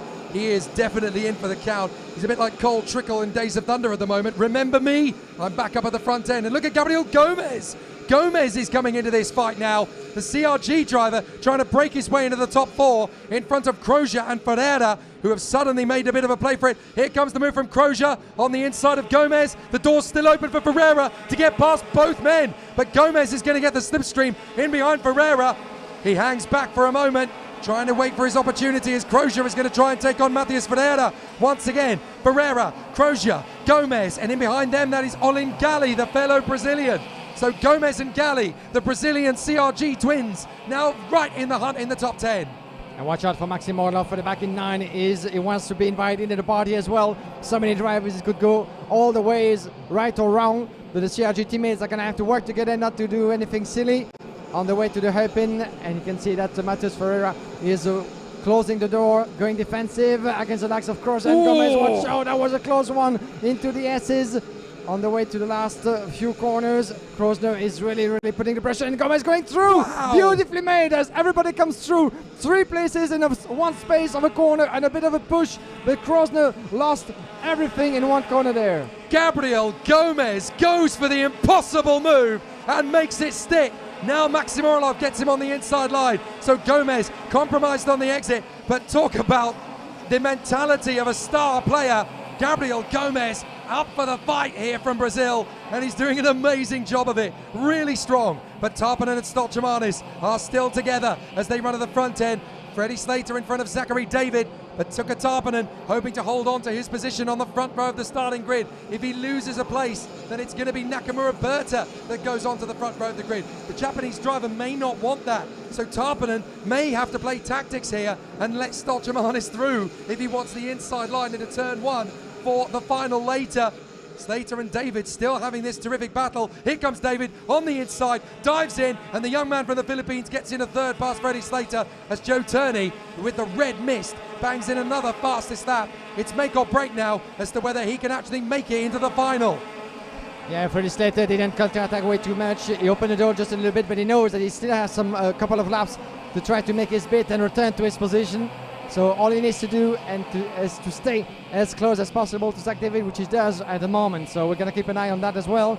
Tuka Tapanen in the meantime still under the pressure from Thomas Tolsemanis, as we're here with the leaders on the way to the hairpin. Tolsemanis as Tapanen for the back, Zach David and Freddie Slater. 2 battles at once.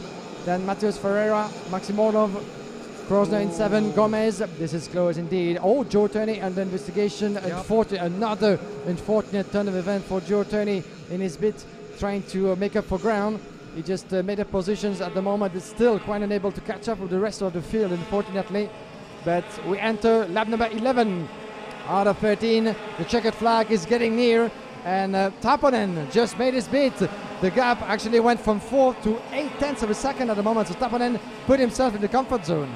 Well, it tells a lot of the mindset of the officials that the driver that they decided to put under investigation is Joe Turney and not Juho Valtonen. So that is interesting, because obviously the 2 drivers collided. There's no mention of Valtonen being under investigation. Max Orlov, however, is, but so too is Joe Turney. look at the lap of Tuka Tabanen, 54.7, whilst Thomas Tossemanis was 55.2. He lapped half of a second faster Tuka Tabanen in the last one. He's dropped the hammer, Tuka Tabanen. He does not want any doubt at all. Tabanen has pulled clear by a second in just over a lap. So now Stoichmanis isn't even going to have any chance. Look at the gap that Tabanen suddenly pulled. He's just gone for a qualifying lap, essentially, and pulled it out of the bag. Vasilios Michailidis is now under investigation as we have Stoichmanis in second from David Slater, Orlov, Ferreira, Crozier, Gomez, Pedersen and Bergström. Yeah, quite impressive set of driving skills from Tuka Tabanen. After this race, he was unable until the later stages to keep on pushing and to save a little bit of tire wear, try to go for qualifying mode, which he did beautifully. And now with more than 1 second clear from Thomas Tossemanis in second, I think if nothing happens until checker flag, no one else than Tuka Tabanen is going to take the victory in this superheat, which will put him on the front row of the grid for the OK final this afternoon alongside Matheus Morgato. Kin Nakamura Berta, as it stands, will be third in front of Oscar Pedersen. Where is Pedersen? 10th position at the moment for the pole sitter. So definitely not the race he wanted to have. The award racing driver. Quite an unfortunate turn of event as we enter the last lap of the superheat. Yes, indeed. It looks as though Pedersen is going to slip to fourth on the starting grid, promoting Tabanen to second and Kiin Nakamura Berta to third. What an opportunity that is for the Japanese driver on the inside of the second row, exactly where he wants to be. He could win 3 titles in 12 months. But for this man, Tuka Tabanen, when he needed to deliver, when he needed to raise his game and give himself the chance to become world champion for the 2nd year in a row, he has done exactly that. And Tuka Tabanen is now going to run on the front row of the starting grid for the World Championship final. He won this title in Campillos last year. It's been a few years since Lorenzo Travasanuto won back-to-back world titles. This could be the chance, though, for Tuka Tabanen. He comes off the final turn and he dominates the Superheat B. Great job from Tuka Tabanen. He puts himself on the front row of the starting grid alongside Matheus Morgato. And who knows, maybe, just maybe, Tuka Tabanen can end up as a double world champion. The Finn is in perfect mode. This quiet, very, very calm and collected young racing driver from Finland has an amazing opportunity now, and he could join a hallmark of excellence. He's been racing in the gearbox category alongside his OK commitments this year, and he has proven to many of the gearbox field that he is one of the best young talents ever to grace KZ. But this is where he grew up, his OK roots. He is very much in his own element, and who knows, the Finn could just be about to become double world champion in consecutive years. That would be an astonishing achievement, and the Finn is now on the front row of the grid to give himself the best chance alongside the Brazilian Matheus Morgato, who himself is hoping to become the first Brazilian world champion in 24 years. History is going to be made this afternoon, one way or the other, as Tuka Tabanen takes the win in Superheat B of the OK category from Thomas Stoichmanis and Zachary David. Freddie Slater P4 from Maxim Orlov and Matheus Ferreira. Then Menahut Crozier, Gabriel Gomez, Joel Bergström and Oscar Pedersen. Then it is Ian Eichmans from Olin Gali and Nasha Tunion. James Igotzi fights to 14th in front of Rintaro Sato and Yavan David. Hio Yamakoshi and Gustav Wisniewski. 19th place going the way of Paolo Ippolito in front of the Austrian talent Oscar Wirtz. 21st position going to Francesco Marenghi in front of Max Herbst. Then Arthur Rojon ahead of Nicolo Kuman. Nico Lemberg ahead of the Australian Jace Matthews. Ronnie Stefani, Kevin Quevedo, Alva Simasvara, Leonardo Cesaretti, Vasilios Michailidis and Jokubas Bogdanovicius ahead of the Tanglers, Juho Valtonen and Joe Turney. Big, big drama for those two. Retirements on the opening lap, Marlo Bollier and Rafael Modenese. But this is going to set up the mother of all showdowns. Both the OK Junior and OK Finals are going to be epic. Down in pit lane one last time, Guillaume Alvarez has the protagonists from the second superheat in OK. Welcome back, ladies and gentlemen, from the Parc Fermé. I'm here with Tuka Tabanen. Tuka, what a race this has been for you. Talk us through that, and especially that lap when you put half of a second from yourself and Thomas Tossemanis. You were on qualifying mode today. Yeah, from yesterday we found a little bit more pace for this morning, and also my tires are a bit better than the others, so it was quite easy. But in the final, I need to give everything to try to defend my world title as much as I can. It seems to me that ever since last year and your World Championship title in Campillos, you've been only but progressing through the ranks and getting stronger and stronger. Is the feeling similar to you? Yeah, it's a bit similar as last year. We were struggling a little bit in the middle of the year, but now we are back on the top. Back on the top, you're wearing the number 1 on your chassis. You think you can actually keep it this afternoon? Sounds good to me so far. I try. Starting grid is from the outside, so need to get perfect start and try to push immediately as much as I can. And yeah, as I said, I will defend my world title as much as I can. All right, thank you so much for talking to us, and good luck this afternoon to Tapanen, last year's world champion, and who has all the chances maybe to repeat a similar achievement, having demonstrated another great deal of pace here for this super heat, one in front of Thomas Rosemanis and Zachary David. Ian Aikmans is coming our way. Let's try to have a quick word with the Belgian driver who made it in 11th place. Once he's done with putting the cart on the trolley. Ian, can we have a quick word with you? Debriefing on your race. All right, thanks for joining us here a little bit on your side. Yeah, perfect. So Ian Aikmans, talk us through your race, 11 at the finish. The pace is there. Happy? Yeah, quite happy, but I think the pace is not there to win the race. So yeah, we've still got quite some work to do before the final, but yeah, we will see in the final. You will see in the final. Talk us through your weekend so far. A bit of up and down performance, even though we've seen you fighting at the front on occasions in the qualifying races. Yeah, all the heats were good except one. I had a DNF, so yeah, that was a bit of tricky one. So there we lost quite a few positions, but yeah, I think we recovered quite good. So yeah, I think not too bad. Not too bad indeed. And the last one for this afternoon, you have your friends and family as well with you this weekend here in Sano. So plenty of support for you to give it all. Yeah. All right, fantastic. Thank you very much for talking to us. Success, Ian Aikmans, this afternoon for Tony Cart. We'll see what he can do, the young Belgian driver, as we got a couple of minutes left before we're going to go for the lunch break. Ladies and gentlemen, don't go anywhere, as we have the two most important races of the day and of the weekend this afternoon, the junior and the OK final, as we have Oscar Wurzer just in front of us. Nacho Tunan from the DPK racing team with that lovely Alonso Kart livery.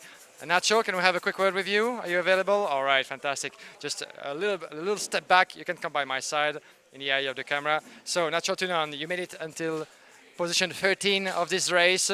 It's been good for you from your side? Yeah, the start was quite difficult. We have some bad movements, but then we had the speed. We moved up to the front, and we managed to finish on 13. Hope in the final it will be better. Will be better in the final. One last race to go, and so you put your reset button on and going back to zero all over again for the most important race of the weekend. Yeah, I will give it all on that last race of the final, the most important of the year, and let's see what we can do. Do you think that Fernando Alonso will be watching along this weekend to give you support from afar? Yeah, sure. He's a big supporter of the team and a big inspiration for all. Absolutely. Thank you very much. Muchas gracias, Nacho Tunan, and good luck this afternoon. Fernando Alonso, of course, that's his name on the card. The DPK Racing Team being very much one of the teams in partnership with the Car Republic factory, but very much the official team of the Alonso Kart brand ever since it went away from his former partnership with the OTK Kart Group. So DPK Racing has been climbing through the ranks of karting for the past 2 seasons with those beautiful colors of the brand. So hopefully, Mr. Fernando Alonso will be watching along this afternoon and give his support to the youngsters of the DPK Racing Team. Maybe one last interview before we round things up. Gabriel Gomez, maybe. Gabriel, a quick word with us to debrief this last superheat. You can come by my side if you will. Thank you very much, Gabriele. I can see on your face that it didn't go well according to plan in this race. No, my pace was not bad, but an incident and it's not good. You made it until 8th position this morning, so focus on what's going to happen this afternoon, because the pace has been there. You've been strong in the upper part of the classification. It was close for maybe a better result. It might come later for you. Yeah, the problem is only the incident. It's too much incident, but the pace was not really bad, we see. We'll see indeed. Good luck this afternoon, Gabriel Gomez from CRG, one of the youngsters from Brazil to keep an eye on this afternoon. So I guess, ladies and gentlemen, it's about time for us to leave you from the Parc Fermé. We're going to take a break for lunchtime this halfway through the day, but stay with us. We'll come back this afternoon for the OK and the junior final. Back to you, Jake. Thank you very much, Guillaume. Great to hear from the DBK karting team there and their young driver, Nacho Tunio. And of course, 26 years ago, Fernando Alonso himself won the Junior World Championship title. So there's still a very affectionate love of this event and this sport. Here is the schedule for this afternoon. In about an hour and a half's time, we'll be getting underway for the junior final, and then an hour after that, the OK Senior final. These two races will crown us the latest FIA Karting World Champions. In the interim, we're going to leave you with some of the highlights from the recent events. Last year's World Championships that took place at Campillos in Spain. And 2 weeks ago, of course, we had the Gearbox World Championships that took place at Le Mans in France.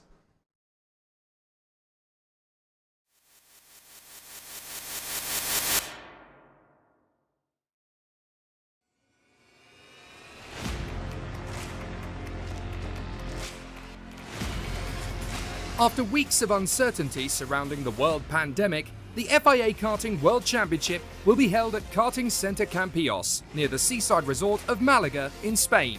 When plans to race in Brazil fell apart due to the COVID-19 outbreak, Campillos was given the mammoth task of hosting a World Championship with 4 weeks preparation. The circuit not only came through, but with flying colours, and both drivers and teams alike will have their own mountains to climb on a circuit they've never competed at, with varying changes of camber and elevation in changeable weather against a breathtaking backdrop. It couldn't be better for the pinnacle event of the World Karting calendar. This is my first time at an official meeting and moreover in the FIA Karting World Championship. It's the first time I've had the opportunity to go to such an event since I arrived at the FIA, and I must admit that I'm quite impressed by the number of participants there are. And we know how difficult it was to organise this event, given the current period that we are experiencing.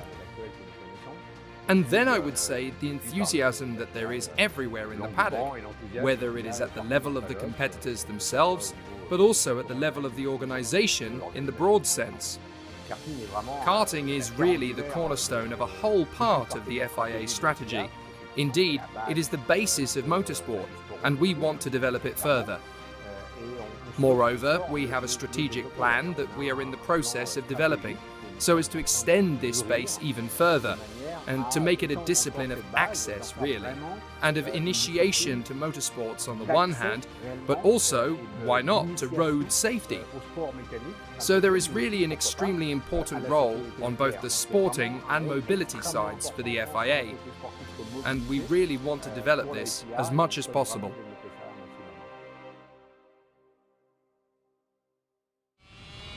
Pedro Hilbrand will guide us around Karting Centre Campillos. Up to turn 1, easy to get wrong, hard to get right, as the apex will kick you straight into the second corner and you start the climb up the hill towards the tight and twisty hairpin section. Into the left, grab some curb and tuck the kart back round to the right, which goes on for the next 3 corners. This is the highest point on the circuit, and the drop helps you accelerate. Stay flat through the next long right-hander, then take care on the brakes as the kart starts to drift away. Hop down through the hairpin and then on to the back straight. A good exit should give you a good overtaking chance, but then brake hard for the left hairpin and be careful on exit. Blend the throttle out through the right to achieve the best mechanical grip. Back on the power, flat out all the way down the hill, and then be gradual but firm on the brakes so that the kart responds directly into the right. The kart will slide a little into the left if you are not prepared, but you can correct on the exit neatly to finish the final right on the power and complete an extraordinary lap of this new venue. Circuit owner Martin Ruvers tells us more. For us it's a great pleasure to have our first FIA event ever. 1 month ago, it was all short time. We got a call from the FIA if we would be interested to host the event, if possibly we could do this event, and my first answer of course was no, that's in 1 month we can't do this. After 10 minutes thinking, I called Mr. Geidel back. I was like, yeah, let's do it, let's go for it. So, and here we are 4 weeks after, 4 weeks of no sleep, of lots of work, of organization and modifying parts and get the best infrastructure possible for host this event and to make everybody happy during the stage. So our paddock was made in one direction that maybe all the big teams will fit, so as we have done always national races. So the big teams have a little bit different structures, so making a plan and drawing on a piece of paper on how we can fit them all. So we decided to maximize the paddock space. Even somebody of the FIA, the first day they arrived, was like, it's maybe the first time we got to a paddock where 80% is positive about the track where we are. Of course, we have a different track. We always knew that our layout is what I've been in karting many years, and I think we have a very pretty layout with the level changes, and it's challenging. And now with the new asphalt that we did this year, it's made it even better than it was already. I'm very happy that everybody is. I only get good comments, and that's very pleaseful.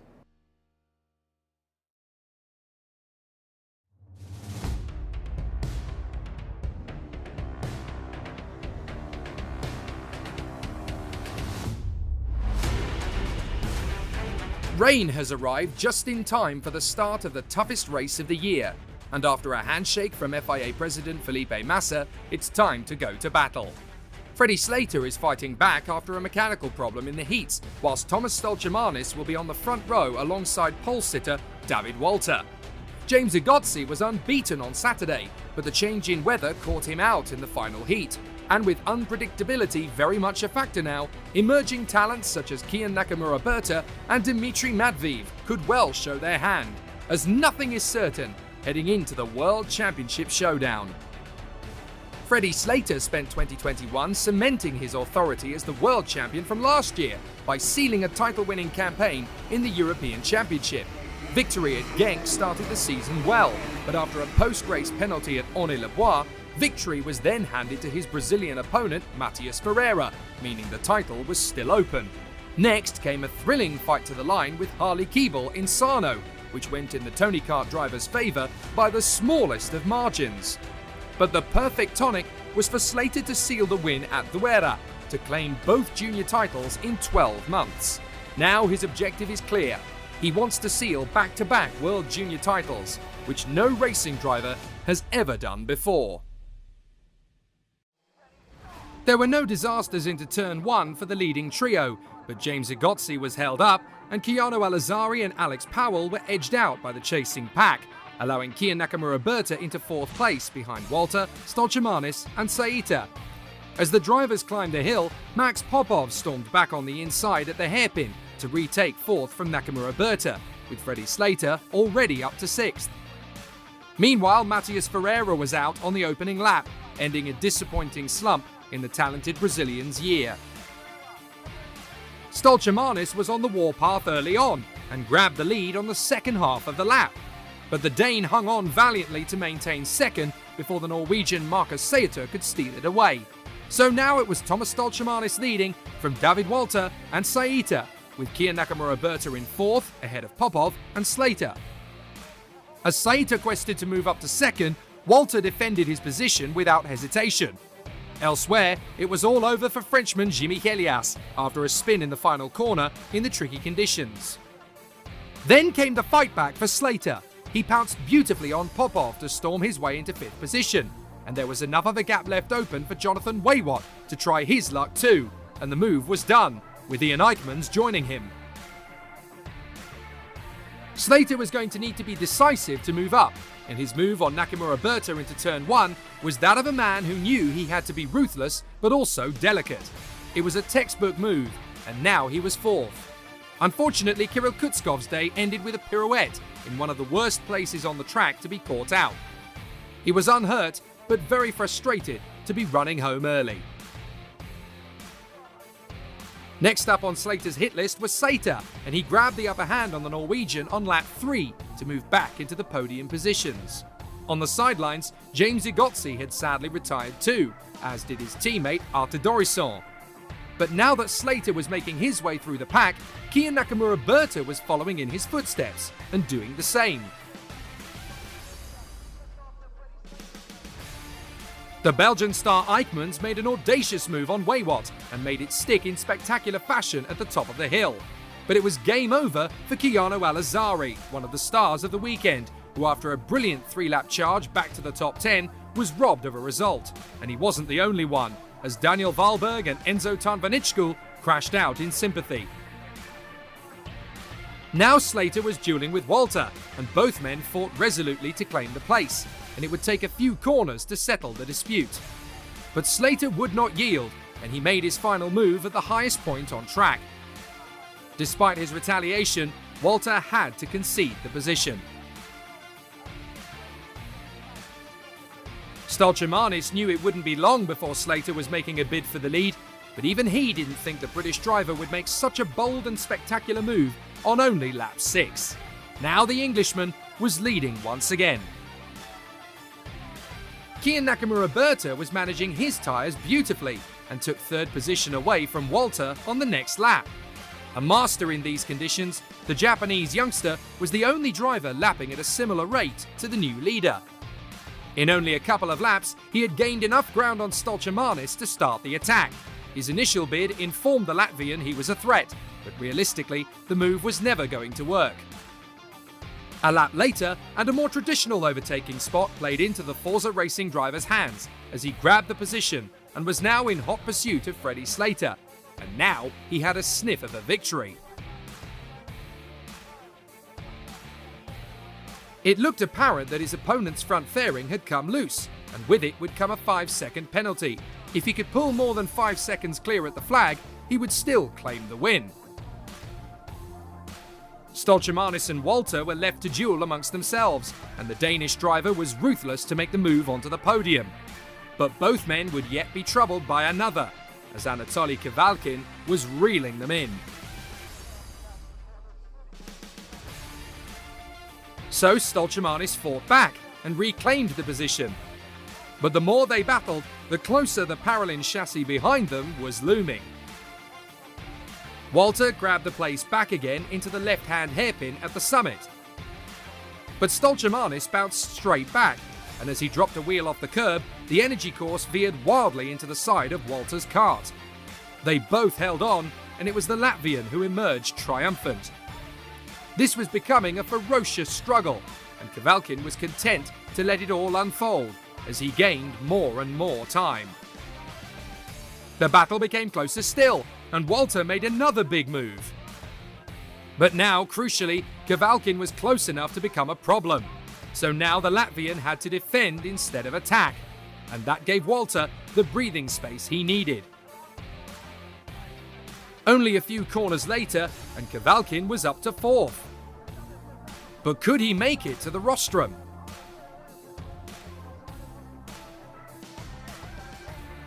Walter was desperate to pull clear, but he looked vulnerable, and at the first sniff of a chance, Kavalkin pounced miraculously to grab the final step of the podium with a bold and brilliant move. Walter's teammate Dmitry Matveev was not so fortunate, as his World Championship ended on the mud. But Slater was pushing hard, the gap staying steady between 3 and 4 seconds throughout the race, not enough to win with a loose front fairing. With one final effort, he drove harder than he ever had, edging a few extra tenths of a second per sector to finish the job his way. The Japanese driver was pushing too though, and it was tough to know which of the two would emerge as world champion. His countryman would have to wait for glory, as Shutazono parked his energy course heading into the final lap. Slater had driven masterfully to complete the perfect comeback and the perfect drive. But alas, the front fairing was indeed loose, and the gap was only 4.7 seconds. That meant that Kian Nakamura-Berta was now junior world champion from Slater and Kavalkin. Walter and Stolchemanis held off Saita, whilst Popov and Waywat were joined in the top 10 by Dion Gauda and Miguel Costa. The pain of losing a world championship in such a manner was hard to imagine. But as the world watched Freddie Slater's anguish, the British star was heroic in defeat, despite the obvious hardship. Forza Racing were celebrating, as Kian Nakamura-Berta became the first Japanese driver and the first Asian since Alexander Albon to become Junior World Champion. It was a brilliant end to a strong season for Paralin Motorsport, with young Anatoly Kavalkin sharing the honour on the podium. But now, at last, it was time to celebrate. The race was very good. After the start, I was in a bit of a bad condition because two of the Ricky Flynn teammates had been pushing me a bit, but I eventually left them. From then, I was concentrating hard, and I started to increase my pace, one by one, to overtake the others. It was really amazing. I'd like to thank everyone for helping and supporting me to get to this stage. Yeah, it's been an amazing season in OKJ. 2 more races to go, but yeah, it's been good so far in the FIA. So yeah, I'm really proud of what I've done. And yeah, it would have been nice to take the double, but yeah, we've got 2 titles at the moment, so I'm ready to go take 2 more in senior. In the start of the race, I wasn't up to pace as much. Then slowly, as the race progressed, I managed to get the pace back up, and just an amazing feeling right now. Have no emotions, but I came into this weekend hoping for the best, and we managed to get the top. A really tough final. Massive respect to Freddie and to Ricky for the job that he did on track. Obviously, that's how racing goes at the minute, but also to Kian, you know, to keep in there, keep consistent, maintain that gap. Yeah, incredible feeling at the end to realise he managed to sort of keep in the time gap and win the title. Yes, I'm definitely happy to be here in Campilhos. It was quite a tricky situation, you know, because we had to cancel Brazil.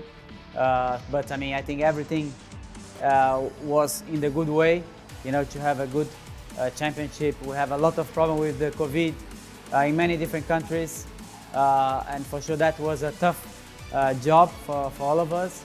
So I'm sure we're gonna have a top level championship, and it will be a good show as well for the competition, the fights, and that's what we want to see. I think karting needs to be better promotion, you know, to show the people in the many different levels, even in the different events, for example, Formula 1, Formula E, many different events. I think you always need to have the way to promote karting for the people, for the kids, for even the people that is just love, not professional, but I mean they really love to have a lap, you know, in the karting. So I think the promotion it needs to be better, and I'm sure you will be with our ideas. So I'm really looking forward for the big evolution karting next year, but also talking about the next 5 years, many new things coming up.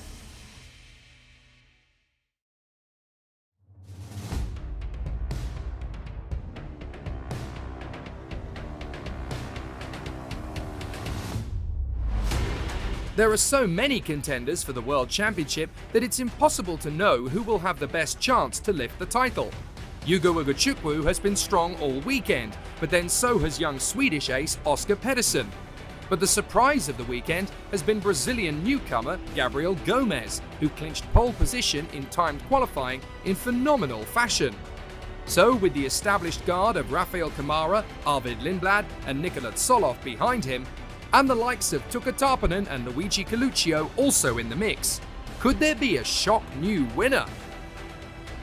2021 has been about the Kart Republic stars, led by Andrea Kimi Antonelli, and despite a poor start, which saw Rafael Kamara grab a precious win in Belgium, the Italian would then romp to 3 emphatic victories, and with it the European Championship, scoring all but 2 of the maximum points available. Arvid Lindblad and Nikola Tsolov were amongst those who ran the Italian close, but they just couldn't defeat him. Now the Italian sensation has moved on to car racing, and last year's winner Callum Bradshaw isn't returning either. So who will step forward to become World Karting Champion? As the drivers stormed into turn 1, there was a lot of jockeying for position as the drivers wrestled for grip. The big mover was Rafael Kamara, who managed to make up several places through the uphill climb. he would make an incredible overtake on Gabriel Gomez and take Tuka Tarpanen along for the ride as they sailed through the triple right in the first sector behind Yuga Chukwu.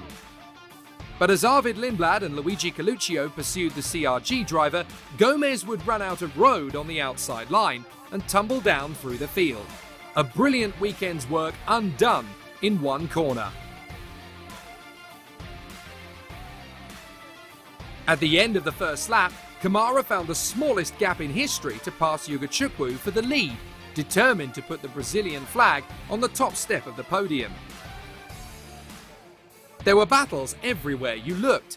Daniel Briz versus Oscar Pedersen and Luigi Coluccio versus Norton Andreasen, with the Italian winning the duel down the hill. But the Swede wasn't settling for that, and the Ward Racing driver attacked again over the curbs in the hairpin. But the Cosmic Ace was wise to that manoeuvre.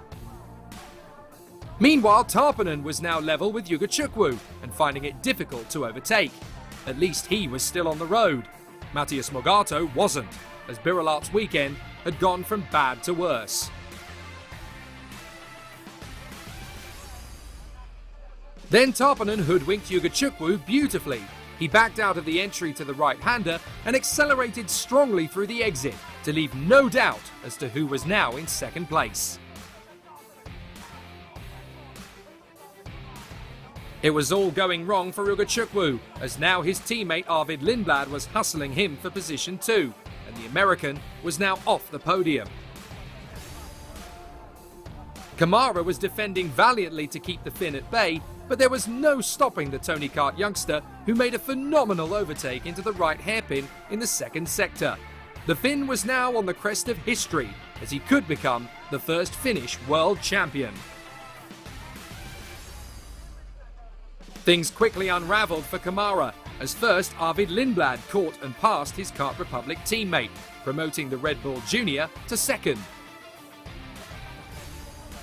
Just a lap later, and with Lindblad long gone, Yuga Chukwu then moved ahead into third place.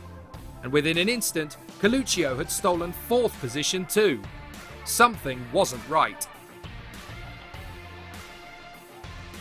It was clear that a mechanical problem was developing, and by the time the Brazilian had lost a dozen more places, the writing was on the wall, and Rafael Kamara would return to the pits and retire from the World Championship.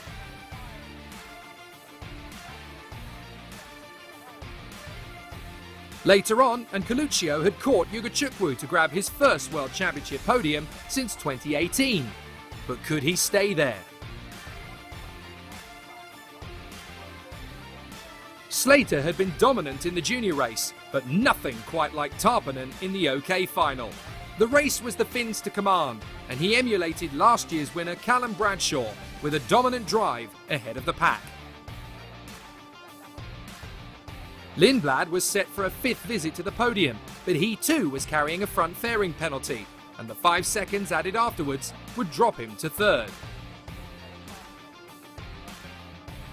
That was to the benefit of Luigi Coluccio, who, having dispensed with Yuga Chukwu, was now on his own and about to inherit the Vice World Champion status.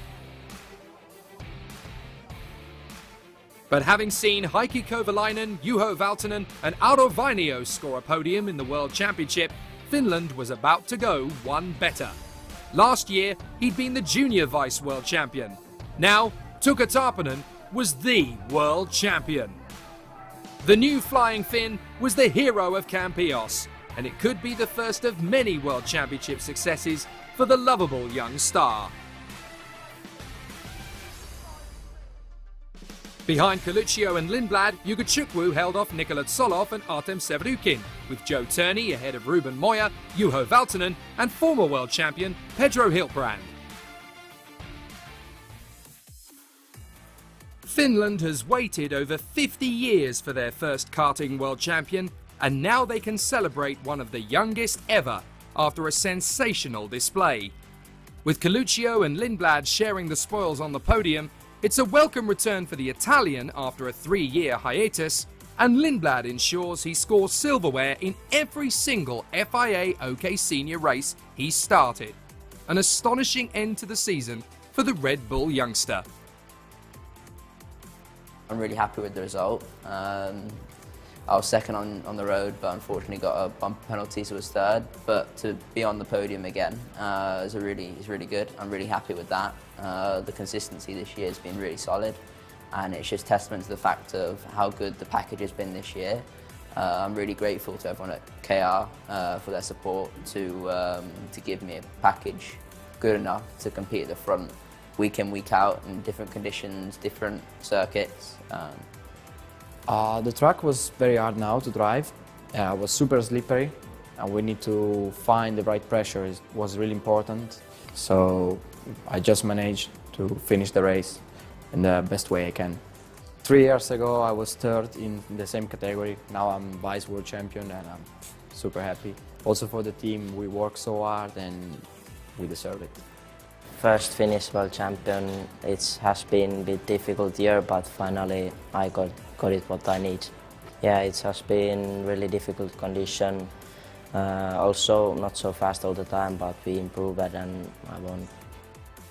I think he grew a lot during this weekend. Means not just in performance, but how to know the track, how to know all the feeling with the track, and also with the material too. So also the team do a quite good job to follow his way and him to follow our way. So I think together we do a great job. He growing with us during the weekend, I think. So, Kian Nakamura-Berta and Tuukka Tarponen are now the new kings of the sport and will forever be members of the FIA Karting Hall of Fame.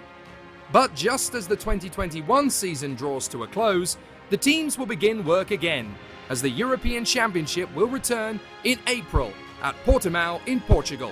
So until then, adios amigos!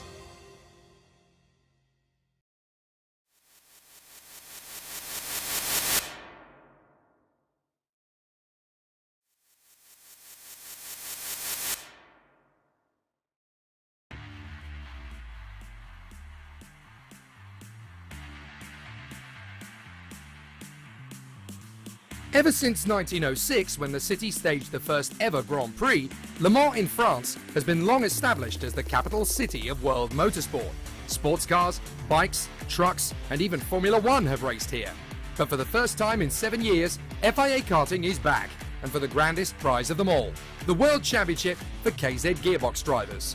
KZ2 will also be in action for the World Cup and the all-new International Master Super Cup for drivers over the age of 35. As well as the final event in the 13th Annual Karting Academy Trophy. The circuit is unique in 2022, the only one this season which is run counterclockwise, which means hard work, delicate handling and immense concentration. If you want to win, you must be at the very peak of your craft.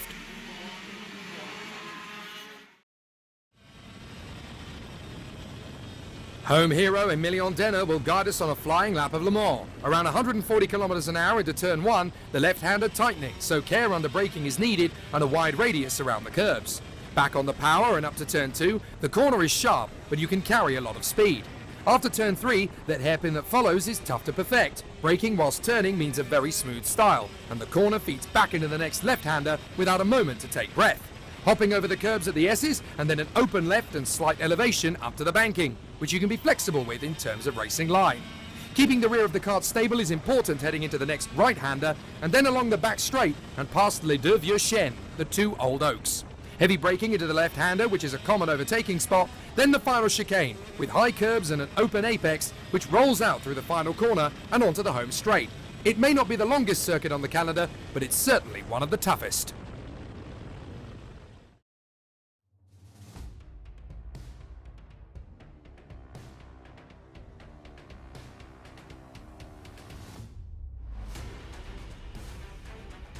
It's time for a showdown in the Academy Trophy as the world's brightest and best young talents square up in equal machinery for the pride of their nation. Guillaume Bouzard of Luxembourg and Arthur Dorisson of France are best placed to win the title, but one will need a smooth race whilst the other will need a strong comeback. And with Estonia's Mark Dubnitsky ahead of South Africa's Nicolas Roos on the front row, it'll be a tough battle.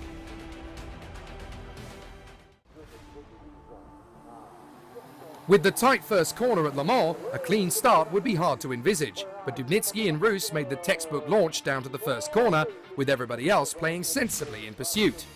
There was a near miss on the exit of the hairpin as Mies Huben connected with Joel Pajola, but fortunately both drivers were able to continue. It didn't take long for the race to claim its first casualty, as Gabriel Sarno spun out midway round the opening lap. Moves were being made almost immediately, with Arthur Dorisson up 2 places at the banking and Nando Weichselbaumer passing Roos in the S's as he joined the challenge for victory. But there would be chaos on the second lap, as Hamza Al-Fayez, Christian Jorgensen, Tibor Ramakers and Luca Horton were all thrown out of the race in an instant after the first corner, with Timofey Mikhailov joining them on the sidelines with mechanical issues. Soon after, Megumi Suzuki and Jan Pinto were out at the end of the back straight, with Caleb Gafrara and Sol de Colombres also in trouble. Weichselbaumer seized his chance to take the lead on lap 4 ahead of Dubnitsky, whilst Tiziano Kuznini and William Go were a little too close for comfort. Then exit stage left for Nicolas Roos, who had been running in the top 5, a bitter end to a strong year. Title contender Guillaume Bouzard was then passed by the resurgent Jindra Pazel, who along with Dorisson was making amazing progress. But as the laps counted down, Dorisson was heading closer to the top step. On lap 13, he overtook Dubnitsky for second, which would be enough to clinch the lead of the point standings by a single point, with 6 laps remaining. On lap 16, he put the win and the title beyond doubt, with the same convincing move on Weichselbaumer to grab the lead. With the loss of momentum for the Austrian evident, Dubnitsky pounced and moved up to second position. So Arthur Dorisson, racing on his home circuit, was able to steal both the victory and the title at home. The first French driver ever to win this illustrious crown, something that Esteban Ocon and the late great Antoine Hubert couldn't quite accomplish before him. For the fans in the grandstands, it was the perfect end to a terrific season. As it was too for the Frenchman, Arthur Dorisson.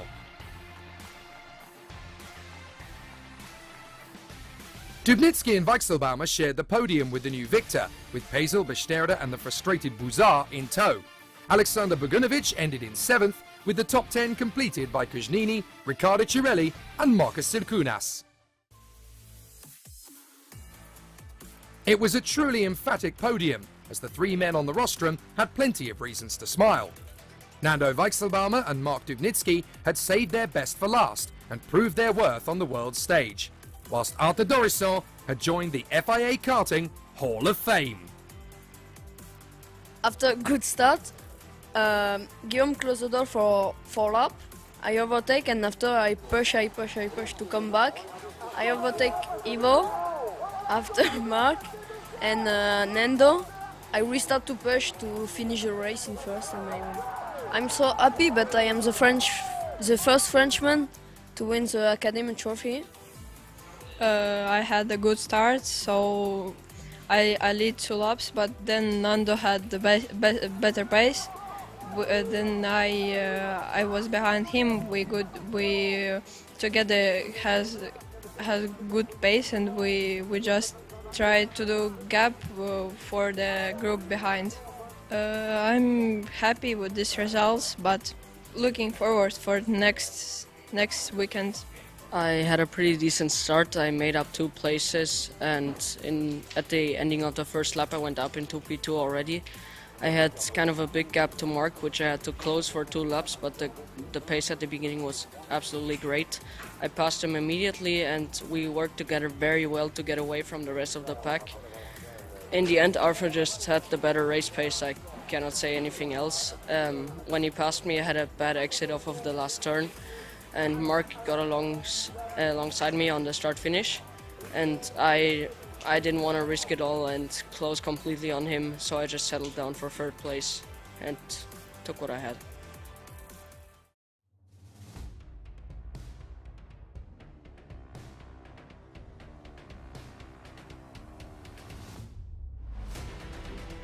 Due to the popularity of gearbox racing across the world, the FIA inaugurated the International Master Super Cup for KZ2 drivers over the age of 35.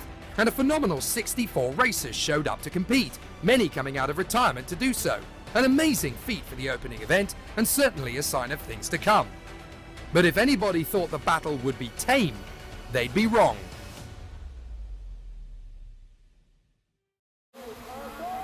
Charles Fillot would be beaten off the line from pole position to the opening bend by Thomas Le Tailleur, as the two men led the charging field through the opening lap, with Jeroen Bos and Eric Ramon setting off in hot pursuit. But the six-time 24 Hours of Karting winner here at Le Mans, Charles Fillot, would be straight back into the lead on lap 2, despite tough defence and a little irritation from Le Tailleur. Former world champion Davide Foré was dropping back after an incident, the legend discovering that it was harder than he'd first thought it would be. Fillot led Le Tailleur from Bos, Ramon and Ricardo Nallon in the opening stages, ahead of Thierry Del Rey and Nick de Bruyn. But the true drama of the race was yet to unfold. Le Tailleur worked patiently for the next few laps to close back up to Fillot and reclaim the lead. Having made the move into turn 1, he started to build his advantage once more. But Bos thought he could make a similar move at the banking. There wasn't enough room for two karts and they collided. They both continued, but Ramon had slipped ahead. Nallon tried to pass Bos at the end of the back straight, but the Dutchman refused to give way. De Bruyn in the Falcon then stormed ahead of Del Rey in the Mach 1 as they tried to close up on the leaders. Incredibly, just 2 laps after their first encounter, Bos and Fillot would collide again in dramatic fashion. But this time, it would be enough to damage Fillot's kart terminally, and Monsieur Le Mans was out. It was a devastating end to a brilliant week for the home favourite and the 24-hour legend. Amazingly, Bos was still in third, whilst Nallon was under pressure from Del Rey. Alessio Lamartina, Samuel Gaffner and Francois Kahn could only watch after an incident earlier on. Bos couldn't quite move past Ramon, who held on to second position valiantly. But in the closing stages, Del Rey finally made the move on Ricardo Nallon, which allowed Johan Renault to pass Mirko Mitsoni and for Nick de Bruyn to close in. Jeroen Bos tried one last move on Eric Ramon, but he wouldn't yield on the final lap. And so up ahead, it would be another French win on home soil, as Thomas Le Tailleur gave the Le Mans crowd even more reason to cheer. The first ever winner of the International Master Super Cup in KZ2. It was a big achievement for the privateer and the dawning of a new era for the sport. Behind Ramon in second, Bos would be excluded for his incidents with Fillot, elevating Del Rey to the podium ahead of Nallon, Renault, Mitsoni and de Bruyn. Paul David would finish 8th ahead of Sebastiano de Matteo and Adam Matugi. But despite the controversy, the real winner at Le Mans was the class itself. A new concept for 2022 to allow the veteran racers their own playing field. And it's clear to see that it's not only popular, but the potential start of a renaissance for teams and drivers alike. Yes, what can I say? It was a great weekend for us. It's really fantastic, especially considering where we are. I really must thank everyone. Already everything around us was strong coming into the week, and the whole team at Ludo Racing and Sodikart have been spectacular. So thank you all very much. We had a great weekend. It's true that it's special, of course, because they really did a good job, and where better to do it than Le Mans? It's a really great performance. Pour moi, c'était une super finale. For me, it was a great final. With the two drivers starting in front of me, my plan was purely to finish third at best, to reach the podium. Despite my lack of talent behind the wheel, let's say, I was able to hold on to claim second position.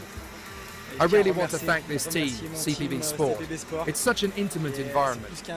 It's my family. They gave everything for me, and I want to thank them very much. To Sodikart for the chassis, and to Galifa for the engines. It was a good week. We were in front all the week, so that was already really good for us.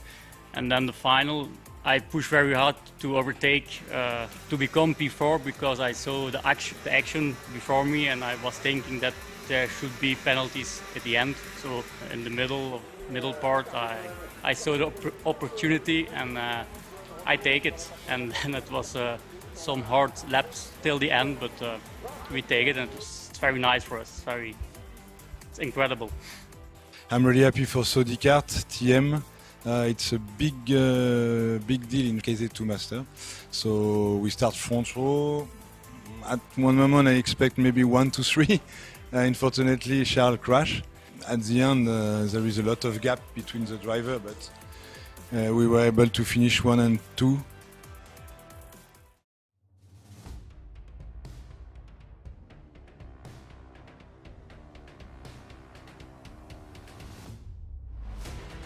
KZ2, as usual, has been impossible to predict. But through the heats, Arthur Carbonell had claimed pole position after never finishing outside the top 3. Samuel Luyet, Jorge Pescador and Christian Bertucca are close behind, with Arvid Lindblad, David Trevelov and Tom Loyer hoping to cause an upset from further back. Anything can happen, and heading into the final, it probably will. Carbonell timed his start to perfection, with Samuel Luyet leading the charge behind him. And despite the close proximity of the field in the first corner, there was no initial drama. But it didn't last long. Daniel Mathieu and Tim Gerhards came off worst in the conflagration halfway round. Bertucca was in no mood to wait around, and he sailed into second place at the banking. But Pescador couldn't quite join him into third. Danilo Albanese was held up as a result, allowing Lindblad through. Pescador would make his move on lap 3, and with Luyet running wide, the Swiss ace would lose 4 positions. Lindblad eventually made a bold overtake on Pescador, and there was nothing the Spaniard could do to hold him back. Lindblad had lost time to Bertucca, who had pulled clear, so now it was time to close up. Pescador was still under threat though, as Albanese made his bid at the banking. The Spaniard's woes would be compounded in dramatic fashion just seconds later, as David Trevelov pounced on the inside of the CRG at the end of the back straight. Pescador took avoiding action and something broke. His race was over in a flash, and the Spanish driver toured into the pit lane to retire.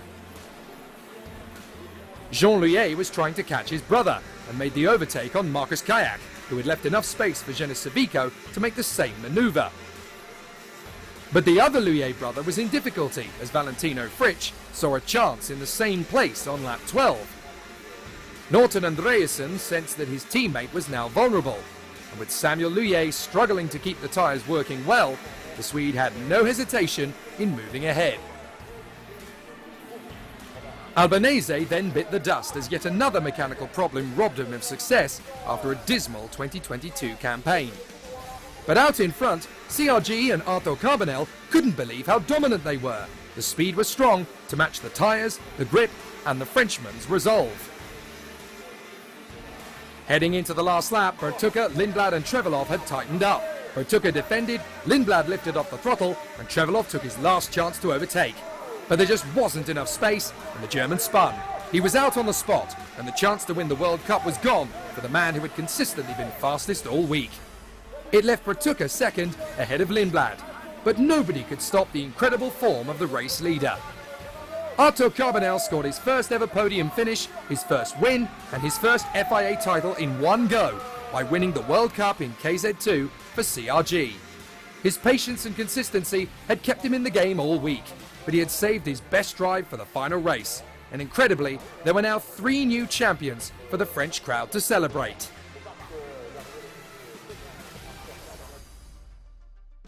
Behind the top 3, Fritsch held off Felix Arnold and Norton Andreasen, with Mathieu Spergel and Robert Kinderwarter ahead of Jean Luyet, and European champion Tom Loyer completed the top 10. So Arvid Lindblad became the first British driver ever on a KZ2 World Final podium, Bertucca threw his hat into the ring for a KZ Birolart drive in 2023, and Arthur Carbonell gave CRG their first World KZ title for 6 years. Out of all places, Le Mans. I start in first and I take a good start, and after when we have the gap I manage the race, and I'm very happy for the team also in KZ1 because they make an incredible job, like Galifa, because they help me a lot. Thanks again to CRG because all the mechanic, all the driver help me. Because now everything is new for me and I'm very happy for the results. We were really competitive since the first day, and We hoped for a good qualifying, as I did. P2 was okay.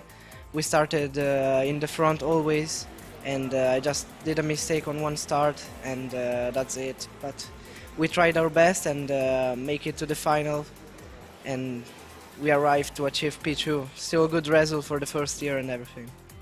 I was in P3 for most of the race, and I was catching Christian quite fast in the beginning, and then maybe it was 1 or 2 times I could have had a go, but I didn't want to take too much of a risk to crash, so I just stayed behind. But then otherwise, still very happy to be here in P3. Really grateful to all the team, Car Republic, SP Motorsport, also Richard for the engines and TM, and then also Red Bull. I'm just really grateful to everyone. It is never easy to find the right words in this case, because I can't believe for our result, and I want to thank all the team and Arthur and his mechanic Nicolas, and the support from Galifa and TM also, and everybody in the team makes a very good job.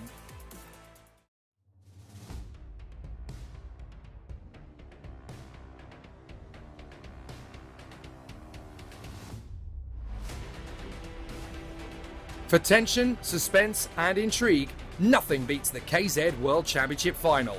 With champions of Europe and the world, direct drive and gearbox alike, and even ex-Formula 1 driver Jaime Alguersuari taking on the toughest race in the world, the winner would surely be one of the sport's greatest of all time.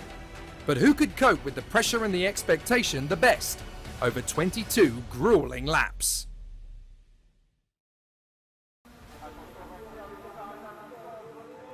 Pole sitter Simo Puhaka led the CRG teammates Victor Gustafsson and Jeremy Iglesias into turn 1, with Pedro Hiltbrand and the Sodi Kart boys Senna van Walstein and Emilion Denner in close range. But at the end of the lap, Gustafsson had taken the lead, and Iglesias had almost joined him at the sharp end of the field. The battles were raging though, as more than half a dozen drivers were still very much in contention for the world title. Denner threw his hat into the ring and managed to overtake Hiltbrand, with Noah Milel also finding the space to move ahead. But the retirements were growing, as first Johan Sogel and then Riccardo Longhi ran out of luck at Le Mans. The young generation were in great form, as the Renzo Travasanuto found himself battling with Stan Pex and Tuka Tarpanen, perhaps a preview of a rivalry for the years ahead, as even Adrien Renaudin couldn't hold them off. Whilst up the road, Hiltbrand and Denner were tripping over each other, allowing Senna van Walstein to make one of the moves of the season at the final bend, which left Hiltbrand nowhere to go as he ran wide. Iglesias sensed a gap looming ahead of him and dived inside Puhaka, which allowed Milel to take advantage of the Finn as well. Over time, Iglesias caught his teammate in the lead, and his best chance to take it came on lap 16. But as they didn't want to hit each other, the Frenchman bailed out. That was invitation enough for Noah Milel, and he claimed second position just 2 corners later. Tony Kart seemed like they were on the rise, as Simo Puhaka made his bid to end his career on the podium. But just as he made the move, Iglesias retaliated, and the Finn was vanquished. No matter what pressure his opponents gave to the Swede in the lead, this was not going to slip away.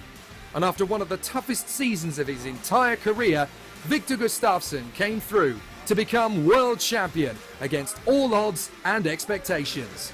The emotions were overwhelming, and the reception from both the crowd and his rivals were evident enough.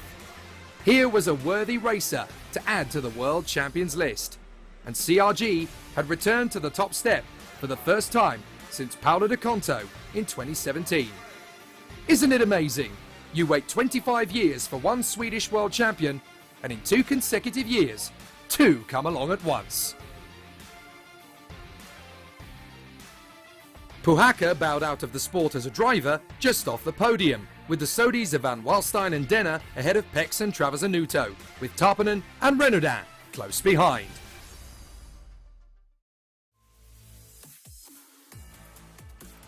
It was an exceptional podium, as Iglesias, world champion in 2020, and Milel, world champion in 2021, joined Victor Gustafsson the new world champion in 2022.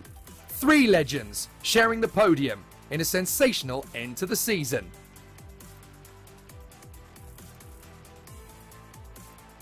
You know, so obviously it's been a good weekend for myself.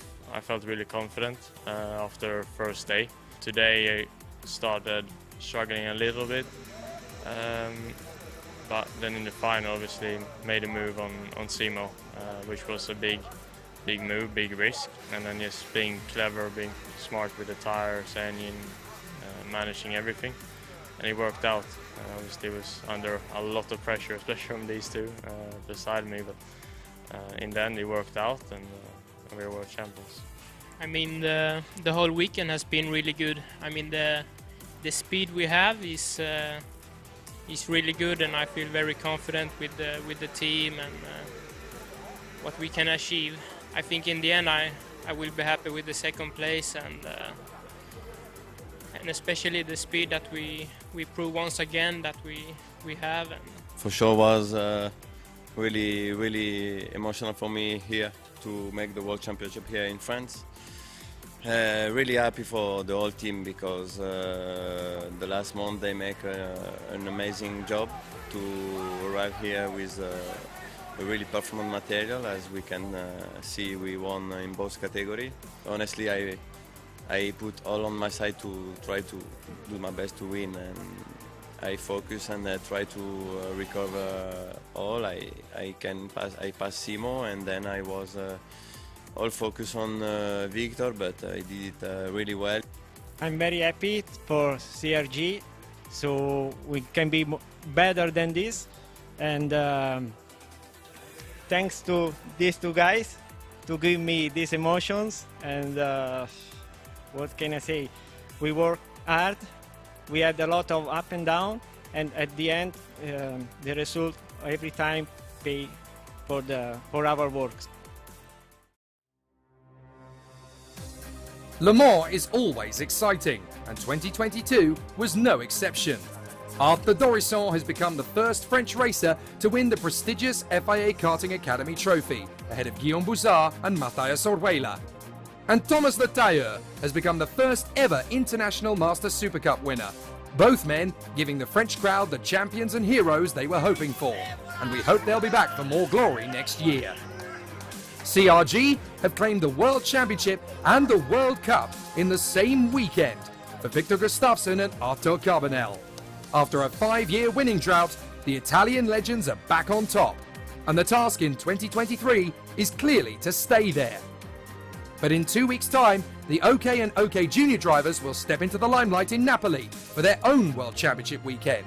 So the FIA karting journey continues. Until then, a bientôt!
Here we are, ladies and gentlemen, the moment you've all been waiting for. The FIA Karting World Championship, brought to you by MondoKart.com and Mumbai Falcons Racing. In the shadow of Mount Vesuvius. What a location on the Circuito Internazionale Napoli, here in the town of Sarno. This is where world champions will be crowned. I'm Jake Sanson. Beside me is Guillaume Alvarez. This is what they've all been working for, the championship of the world. Buongiorno a tutti. Welcome once again on the Circuito Internazionale Napoli of Sarno in the south of Italy. My pleasure as always to be with you, Jake, to witness action on track, to witness another chapter in the long history of the karting sport, the sport of karting that we love. And this is here in Italy that we're gonna crown two new world champion this season in the junior and the OK class, as the protagonists of the first of the two finals, the juniors between 12 and 14 years of age, make their way onto the track for the presentation, the first of two, for a busy afternoon. Once again, thank you very much indeed for tuning in and joining us from all four corners of the world. We are live on FIAKarting.com, on Motorsport TV, and all over the world on social media as well. Great to have our distinguished guests with us as well, of course. It's going to be a very exciting battle for our World Championship drivers to battle for supremacy. 36 of them in the OK Junior class have made their way to this point, and we are very excited about what they are to give us. Our CIK FIA President and Vice President are here, Mr. Akbar Ibrahim and Mr. John Ryan, as well as the Automobile Club d'Italia Presidente, Angelo Sticci Damiani, as well as Dr. Marco Ferrari. And we also have, of course, the President of the Karting Club of Sarno here, Rosario Sorrentino. So many distinguished guests who are here with us over the course of this World Championship week. And we are going to reward these 36 drivers before the racing even begins with the competitors' medals that they have very well and truly deserved after what has been an epic week here in the Italian sunshine. The drivers are coming forward and we will introduce them one by one as they will receive their medals from the President and Vice President, Mr. Akbar Ibrahim and Mr. John Ryan. A fabulous display of the best racing drivers from the OK Junior. 109 drivers started the week. Only 36 remain. It has been an epic week, a busy week indeed. 47 races we've been through ever since Friday after the qualifying practice, and we have two more live on FIAKarting.com under the sunshine and under the protection of Mount Vesuvius, close range from the city of Napoli on the west coast of Italy. So we couldn't have picked up a better location and a better background and area to witness another chapter in history, the new to come world champion of the OK in the junior class. They're not quite all in their original starting order, but they're certainly here and they represent their nations with pride and splendor. It is wonderful to see them here, and some of them are still in their first ever FIA Karting competition, never mind World Championship competition. It's going to be a really exciting battle from our 36 competitors, and they have been absolutely extraordinary. There they are on the first corner, ladies and gentlemen, your FIA Karting World Championship OK Junior Grid 2022. A fabulous collection of the best young men and women from around the world, aged 11 to 14.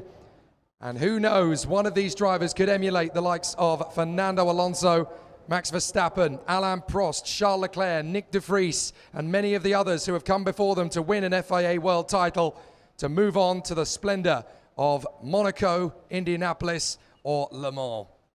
Coming towards us, Mr. Akbar Ibrahim and Mr. John Ryan, the President and Vice President, as the karts make their way onto the circuit, and our 36 drivers will be presented with their competitors' medals.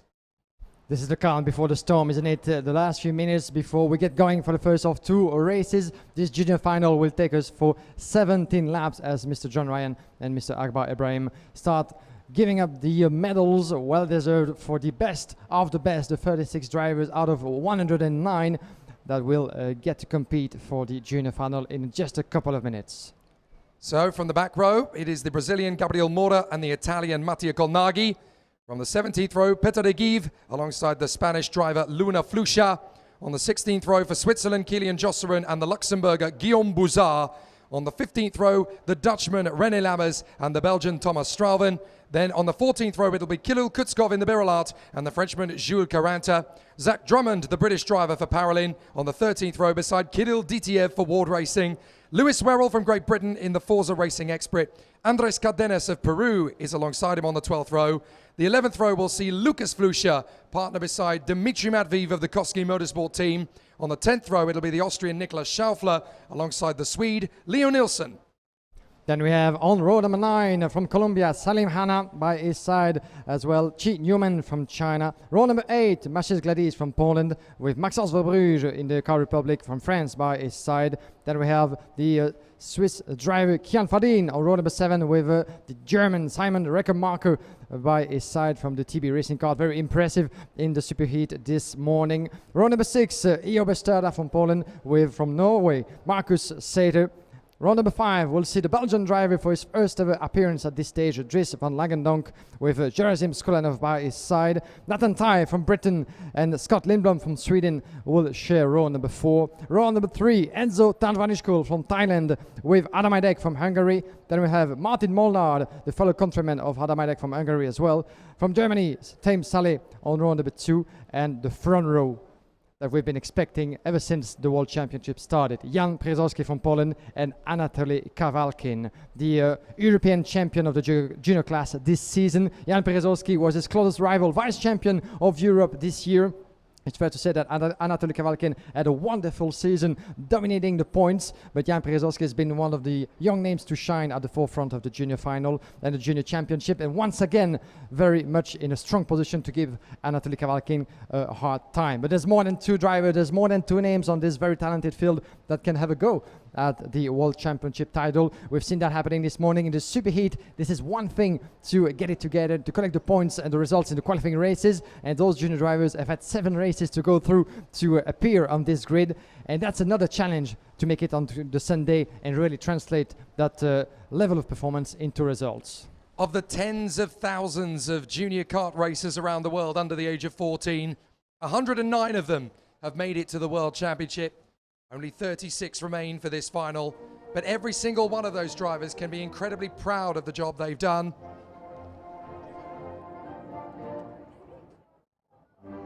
So now we will stop for the national anthem of Italy.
Grazie mille. Wonderful to hear the national anthem of Italy play out over the Circuito Internazionale Napoli as we gear ourselves up ready for the FIA Karting World Championship races. First of all for the junior, second of all for the OK. This is a big moment in any racing driver's life. Many have gone from here to the world of Formula One, IndyCar, the World Sports Car Championship, touring cars, GT, and many other halls of fame around the world of motorsport. It starts here. You can take the racer out of karting, but you can never take karting out of the racer.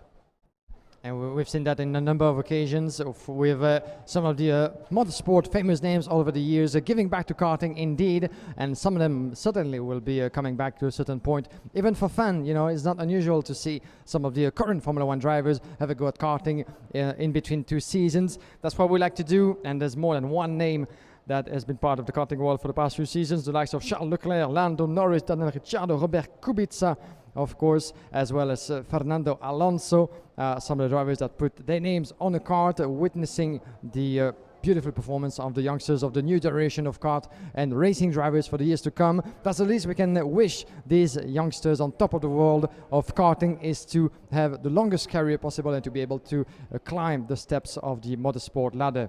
It's not just the former champions and competitors of the sport that have gone on to greatness in Formula One that have returned to the world of karting in certain quarters. Over the course of the weekend, we have seen quite a few recent competitors who have won several events at this level returning to the paddock this weekend, including Nikola Soloth, who is here with his beloved DPK racing team, supporting the drivers in the hope that one of them can emulate his great success in the sport.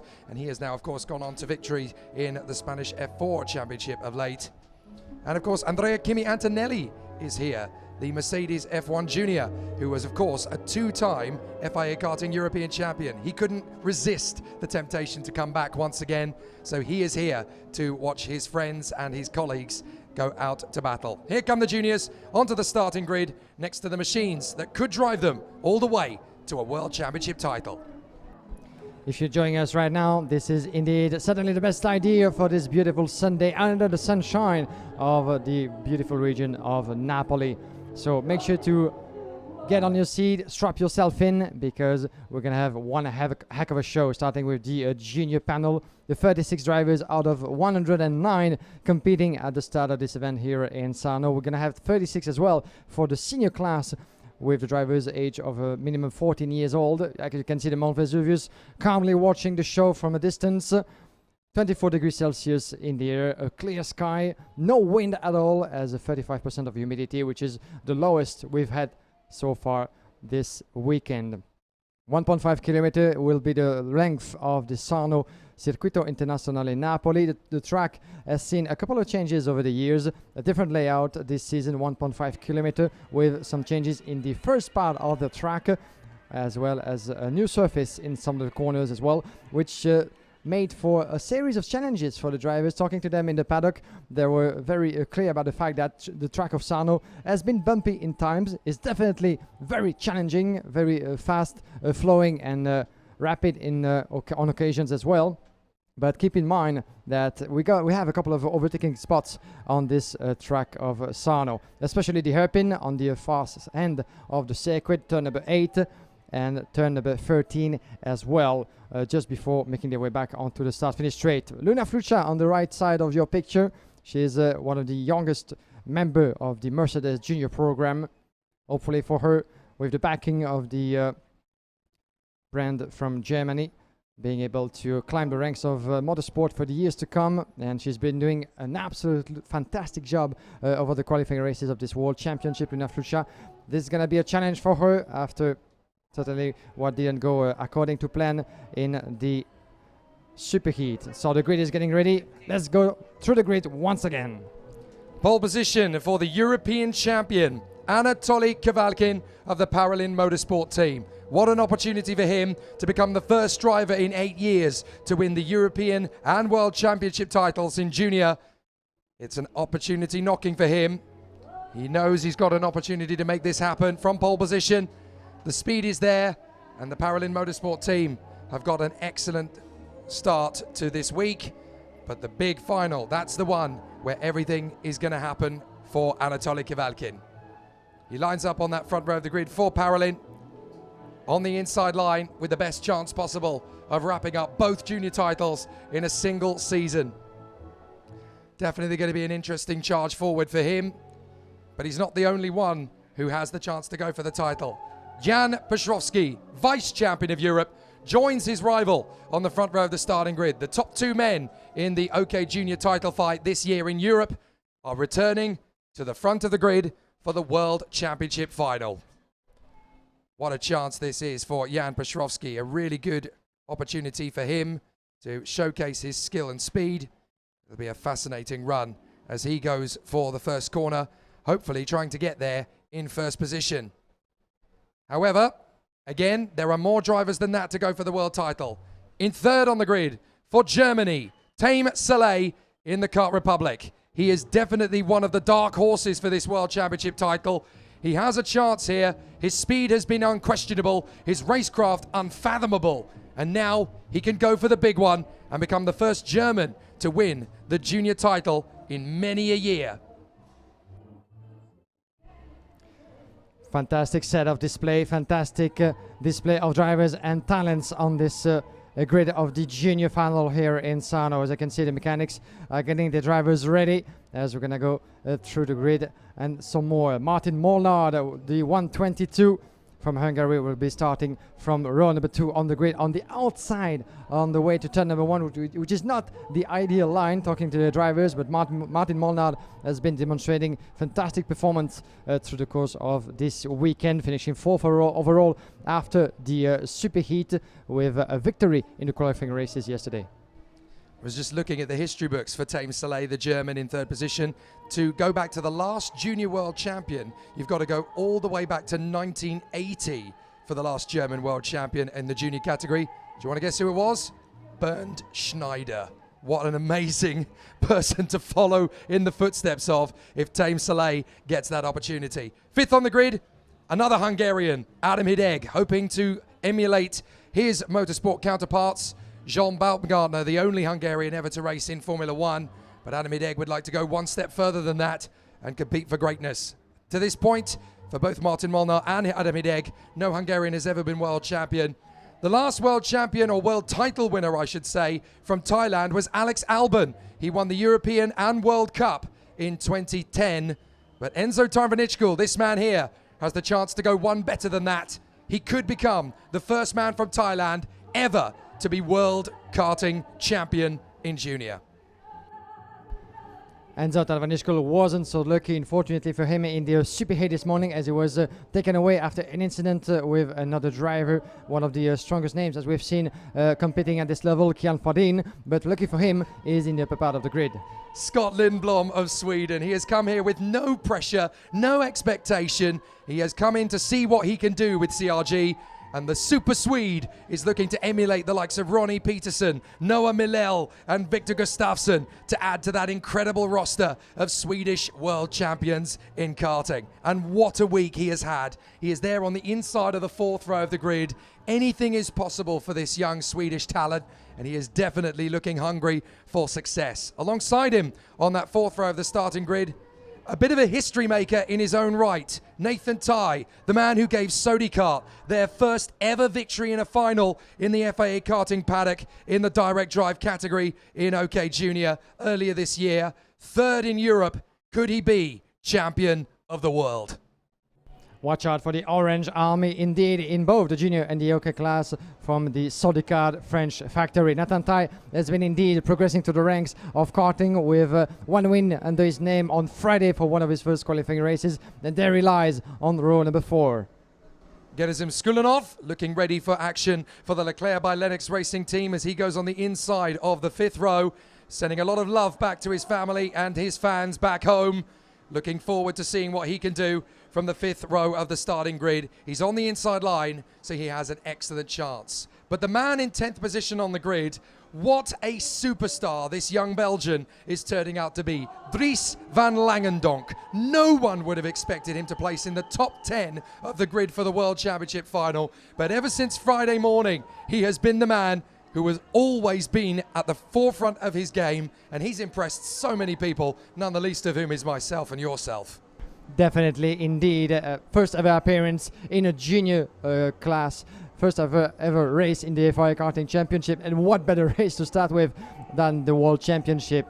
He was on pole position in his first qualifying race, went on to win that one, and a second victory through the qualifying races. Nigel Edwards, on race director, on the picture, ready to send the drivers out to the track. One formation lap, shall I say, before the rolling start. Same proceedings as before for the qualifying races. If you've been with us all throughout this Sunday morning with the superheats, same procedure as always, but this time around, keep in mind that all the drivers have put new tires on, a full set of fresh rubber. They had 1.5 set, 6 tires to play with from qualifying to the superheat, but now it's time to rumble. This is it, ladies and gentlemen. The FIA Karting Championship of the World in the junior category. This is what they've been waiting for and working for since the start of this season. Anatoly Kavalkin and Jan Piotrowski on the front row from Team Soleil and Martin Molnar. Adam Hideg and Enzo Tarvanichko from Scott Lindblom and Nathan Ty. Then it's Gerasim Skudanov and Dries van Langendonk. Marcus Seita and Ivo Besterda. Simon Rechenmacher and Kian Fardin from Maxon Verbruge, Maciej Gladish, Chi Newman and Salim Hanna. On row number 10, Leo Linson and Niklas Scholfer from Dimitri Matveev and Luca Flusha. Then we have Andres Cardenas, Lewis Rowell, Kirill Ditiev and Zach Drummond from Jules Caranta and Kirill Kutskov, Thomas Troven and René Lammers from Guillaume Bouzard, Kylian Josseron, Luna Flusha, Peter Hageve, Matthias Kolnagi and Gabriel Mora. 36 on the grid, 36 onto the track, everybody in for the formation lap. This is now or never. The muscles are tensed. There is heat in the air, there's tension in the air. Everybody here focus on what's going to be happening on track and off track as well. And I can tell you that the tension will be rising certainly as the lap go by. 17 laps to go through for the junior final as they put the tires up to temperatures. 2 laps to do that. Try not to do too much excessive waving, otherwise you could actually get yourself a penalty.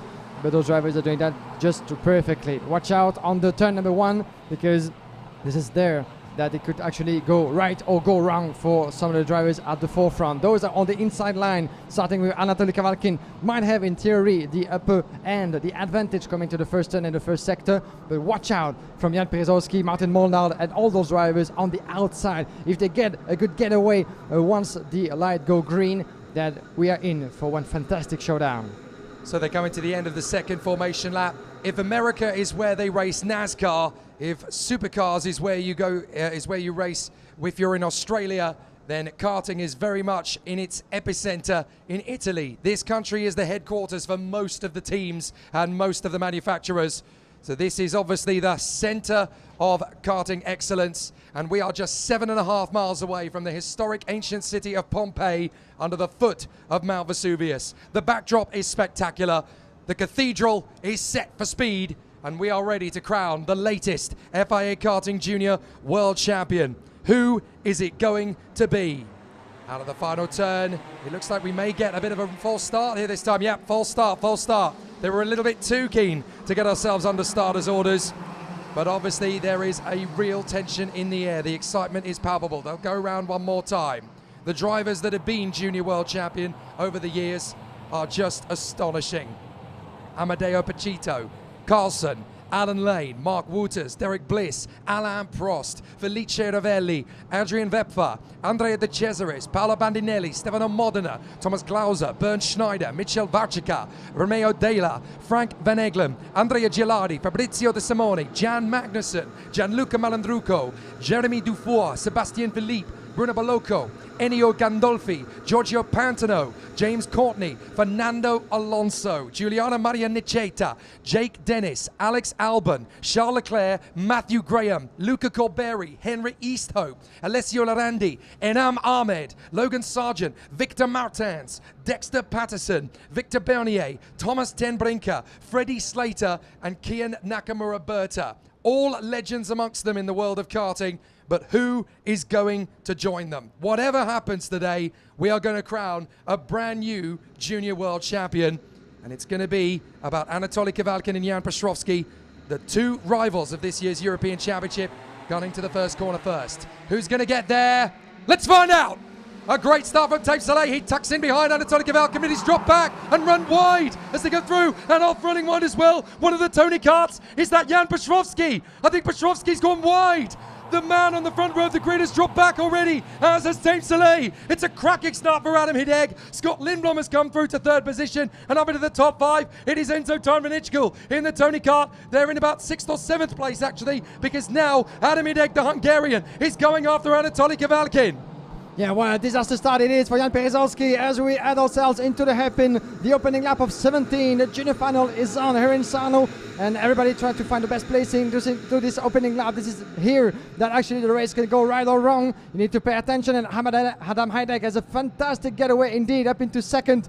trying to harass already Anatoly Kavalkin. He has a chance to go as well for what could be his first ever world title. We'll see about that, but further back as well, a great battle going our way as well with one of the CRG teammates as they come across. Kavalkin, Heidegg, Scott Lindblom up in third. Nathan Tai made a fantastic getaway as well into the opening lap, both climbing 4 places. Here they come into turn number 2. Gerasim Skulanov up into 5th as well. Tavanishkul still in 6th position. Tai Salim actually dropped all the way down to 7th. And where is, unfortunately, the one in 2nd place, Jan Przewalski? He dropped all the way down. I cannot see him actually. Where is he? He's 15th place. Jan Przewalski. That's a disaster start to his World Championship final, unfortunately. As the drivers try to go placing around the inside, there was going to be a move from Nathan Tai. While Scott Lindblom was able to make that stick. Well, Tai did get through past Lindblom, but unfortunately he opened the door and let Gerasim Skulanov get past both of them. So Skulanov has now got through into 3rd position. Tarn Vanichkul has moved up into 5th position. The young man from Thailand has not given up on his dreams of becoming world champion. He's got through on Scott Lindblom on this lap. And looking back, you can see Tame Soleil has come back into the hunt. So too has Dries van Langendonk. Saiter is in 9th place, and in 10th, it is the German Simon Rackenmacher. Here comes the opportunity. As we can see, the 194, sorry, Dries van Langendonk trying to work his way through past Tame Soleil. Tame Soleil just holding it for the moment. But Anatoly Kavalkin in front of Heidegg and Skulanov. They have dropped Nathan Tai for the moment, but Tai is still there in 4th place. Enzo Tarvanichko trying to keep up with them, but it looks like Heidegg and Skulanov are going to be the first to take on the leader of this race, Anatoly Kavalkin, who is trying to stretch away. And it looks as though he's kept a controlled pace at the moment. That is one of the declared by Lennox drivers. It's Petr Agiv. So Petr Agiv has had a problem, unfortunately. He drops now down to the back of the field, and that is a big problem for him. And we're back with the leaders here. Anatoly Kavalkin on fresher rubber. Keep in mind that this morning he was in a similar position in the speed. And there goes for the move. Gerasim Skulanov on the inside. Beautifully made on Adam Heidegg, who sees his teammate coming close to him in 4th place. Nathan Tai. That's Lindblom. Scott Lindblom. That is Scott Lindblom. Now, I'm not sure what happened to Scott Lindblom. He came off on turn 6. So Scott Lindblom, who was battling his way through, and it looks as though we have a driver under investigation, and that is the 103. That is Nathan Tai, 3rd in Europe. We're not sure what it's for, but certainly Nathan Tai is under the investigation of the stewards. And within a second of them all now, here comes Enzo Tarvanichkul, the Tony Kart driver, willed on by the boys and girls in green and white. Still pushing, Skulanov on the inside, Heidegg on the inside. They both get past Kavalkin, and Nathan Tai's come along for the party. Yeah, switch of leadership on the lap number 4. Gerasim Skulanov, Nathan Tai, Adam Heidegg, Sodicard against Leclerc, as well as Enzo Tarvanichkul trying to keep up as well.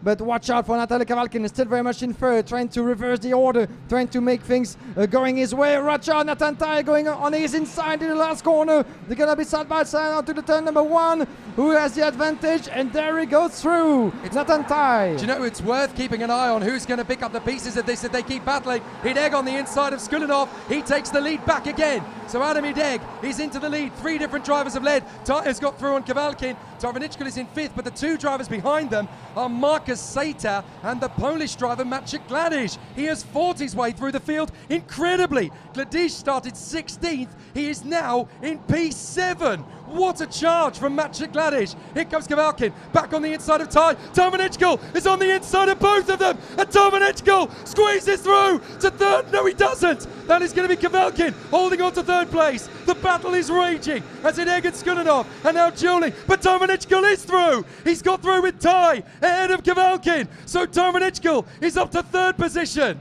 You can hear the clapping for the Tony Kart factory team just on our back. But Enzo Tarvanichkul doing his bit. Anatoly Kavalkin trying to resist as well from the pressure from Nathan Tai. What a battle and what a start of the final that is. Adam Heidegg trying as well to keep up with Gerasim Skulanov just in 2nd position into turn number 2. But Tarvanichkul is back in business, and he means business all the way. Kavalkin with Tai, as Markus Saiter is trying to keep up as well, but he's further back from 6th place in front of Gladish. Jan Przewalski trying to recover from a disastrous start of his race with the fastest lap. Maciej Gladish being investigated, another one under scrutiny from the officials. Well, it's interesting because Petrovsky is actually going with Maciej Gladish to try and catch up to the top 6. They're being sensible, these two. They're working together to try and close up on the rest of the pack. Looks as though Petrovsky's made his bid though and got through on Maciej Gladish though, so the 2 of them will still have a chance to catch up to the top 6, and they need to go together in the next 8 laps or so to try and make an impression on this field. Look at how quickly Tom van Ichkel has dropped Kavalkin and Tai, and now he's going after Hideg and Skulinov. There is a great chance for the young man from Thailand to emulate his teammate Tukka Tarpanen, who took a title last year. Now it looks as though he is going to go for the title himself.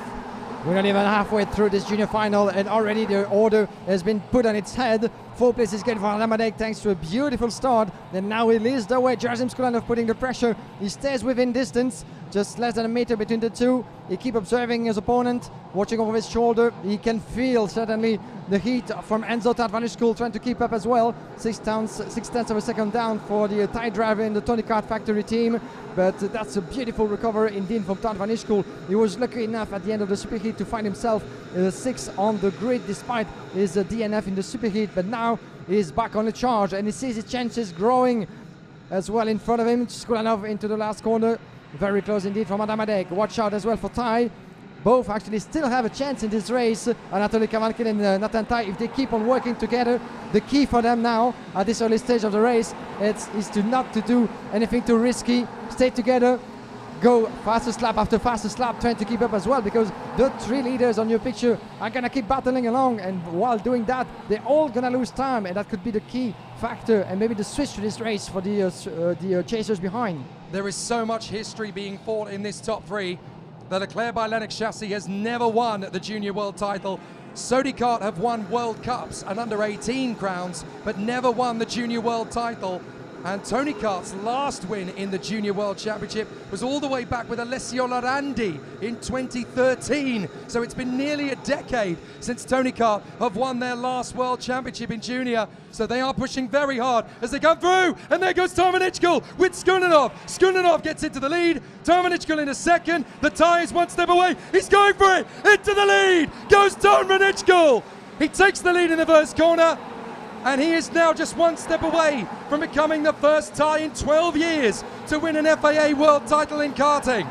I do hope that Alex Albon is tuning in to see what's going to happen with Enzo Tadvanishkul. Guillaume Bouzard the fastest on track, but what a change that is. Enzo Tadvanishkul back in the lead with Jarzim Skulanov trying to stay within distance. He's trying to keep up with the pace, watching over the shoulder on the way to the hairpin. No change at all further back. Yes, on his side, this is Nathan Tai getting ahead of Adam Hideg, his teammate. Dries van Langendonk being investigated, the Belgian driver. Let's see what's going to happen to him, the Energy Corsa representative. But now we keep focus on the leaders. Between teammates Hideg and Nathan Tai, there was no time to do anything stupid, and the move was clean. Tai is ahead of Adam Hideg. Let's see what wide. There he goes. Skulinov is going to make his bid, but watch out, here comes Kavalkin. Kavalkin is going to try and get through as well. Tom van Ichkel back on the inside. Kavalkin goes with him. All this fight is getting fever pitch. And watch out for Skulinov. He's going to have pressure from Nathan Tai and Adam Hideg. All 5 drivers are gunning for this. Petrovsky, by the way, has managed to get into 6th place past Molnar and Sater. Sater has dropped back. So now we are going to have Jan Petrovsky closing in on these 5. There he is. And there's problems further back. That is Thomas Strauven. He has come together with Kian Fardin. So Fardin, unfortunately, his epic week has come to an end along with Thomas Strauven. Great work from the 2 of them, but it's game over. And now there's a change again for the lead as Skulinov has come through past Kavalkin. So too has Adam Hideg. Wow, my God, what a final that is. We have 5 drivers in the mix, 5 contenders potentially for the win, as we have Enzo Tadvanishkul back in the lead, Skulinov in second, and there's come a change. This is Nathan Tai getting ahead of Anatoly Kavalkin for the back as well. Jan Perizowski made his beat. He's back in business. He's going to go for it as well. We have 1 Tony Kart in first, another Tony Kart in 6th, and everybody in between with 1 shot to the world title into turn number 2. Turn number 11, Anatoly Kavalkin on the inside, and Nathan Tai is going with him against Jan Perizowski. Those 3 battling along. That could get quite ugly actually in the later stages of this race. They're so close and so determined to shine. But at the moment, Jan Perizowski is doing his bit and make himself up to 4th position as it is. That was so brave from Kavalkin to make that overtaking move on Nathan Tai. He actually got up on the curbs in order to do it. Petrovsky and Molnar and Matt Gladish and Dries van Langendonk all managed to get through past Nathan Tai on that particular occasion. Tame Soleil's coming along to try and get back in. No, that's Lucas Flusha. That's his teammate Lucas Flusha in the hunt there. So Gerasim Skudanov trying to close back in on Enzo Tarvanichkul. At the end of this lap, there will only be 6 remaining. Tarvanichkul now needs to go into qualifying lap mode. He needs to stretch away from Skudanov and Hideg, but they are going to come back at him before this race is done. And Adam Hideg has just picked up a warning flag from the officials, so maybe they decided trackside that things got a little bit ugly in terms of pushing one another. So warning flag for the driver in 3rd place. But, you know, it's not going to suddenly reduce his determination to shine. Enzo Tarvanichkul, Gerasim Skudanov, Adam Hideg in 3rd. These are your top 3. Then we have Kavalkin, Brzezowski, Martin Molnar up in 6, Marcus Gladys in 7, Dries van Langenong still very much attached to 7th place on the way to the hairpin. Then Nathan Tai dropping all the way to 9 in front of Marcus Sater. So unfortunately the junior final of Nathan Tai has just gone from good to a little bit bad. Let's see if the Sodica driver is going to be able to recover, but he doesn't have that many laps to do so.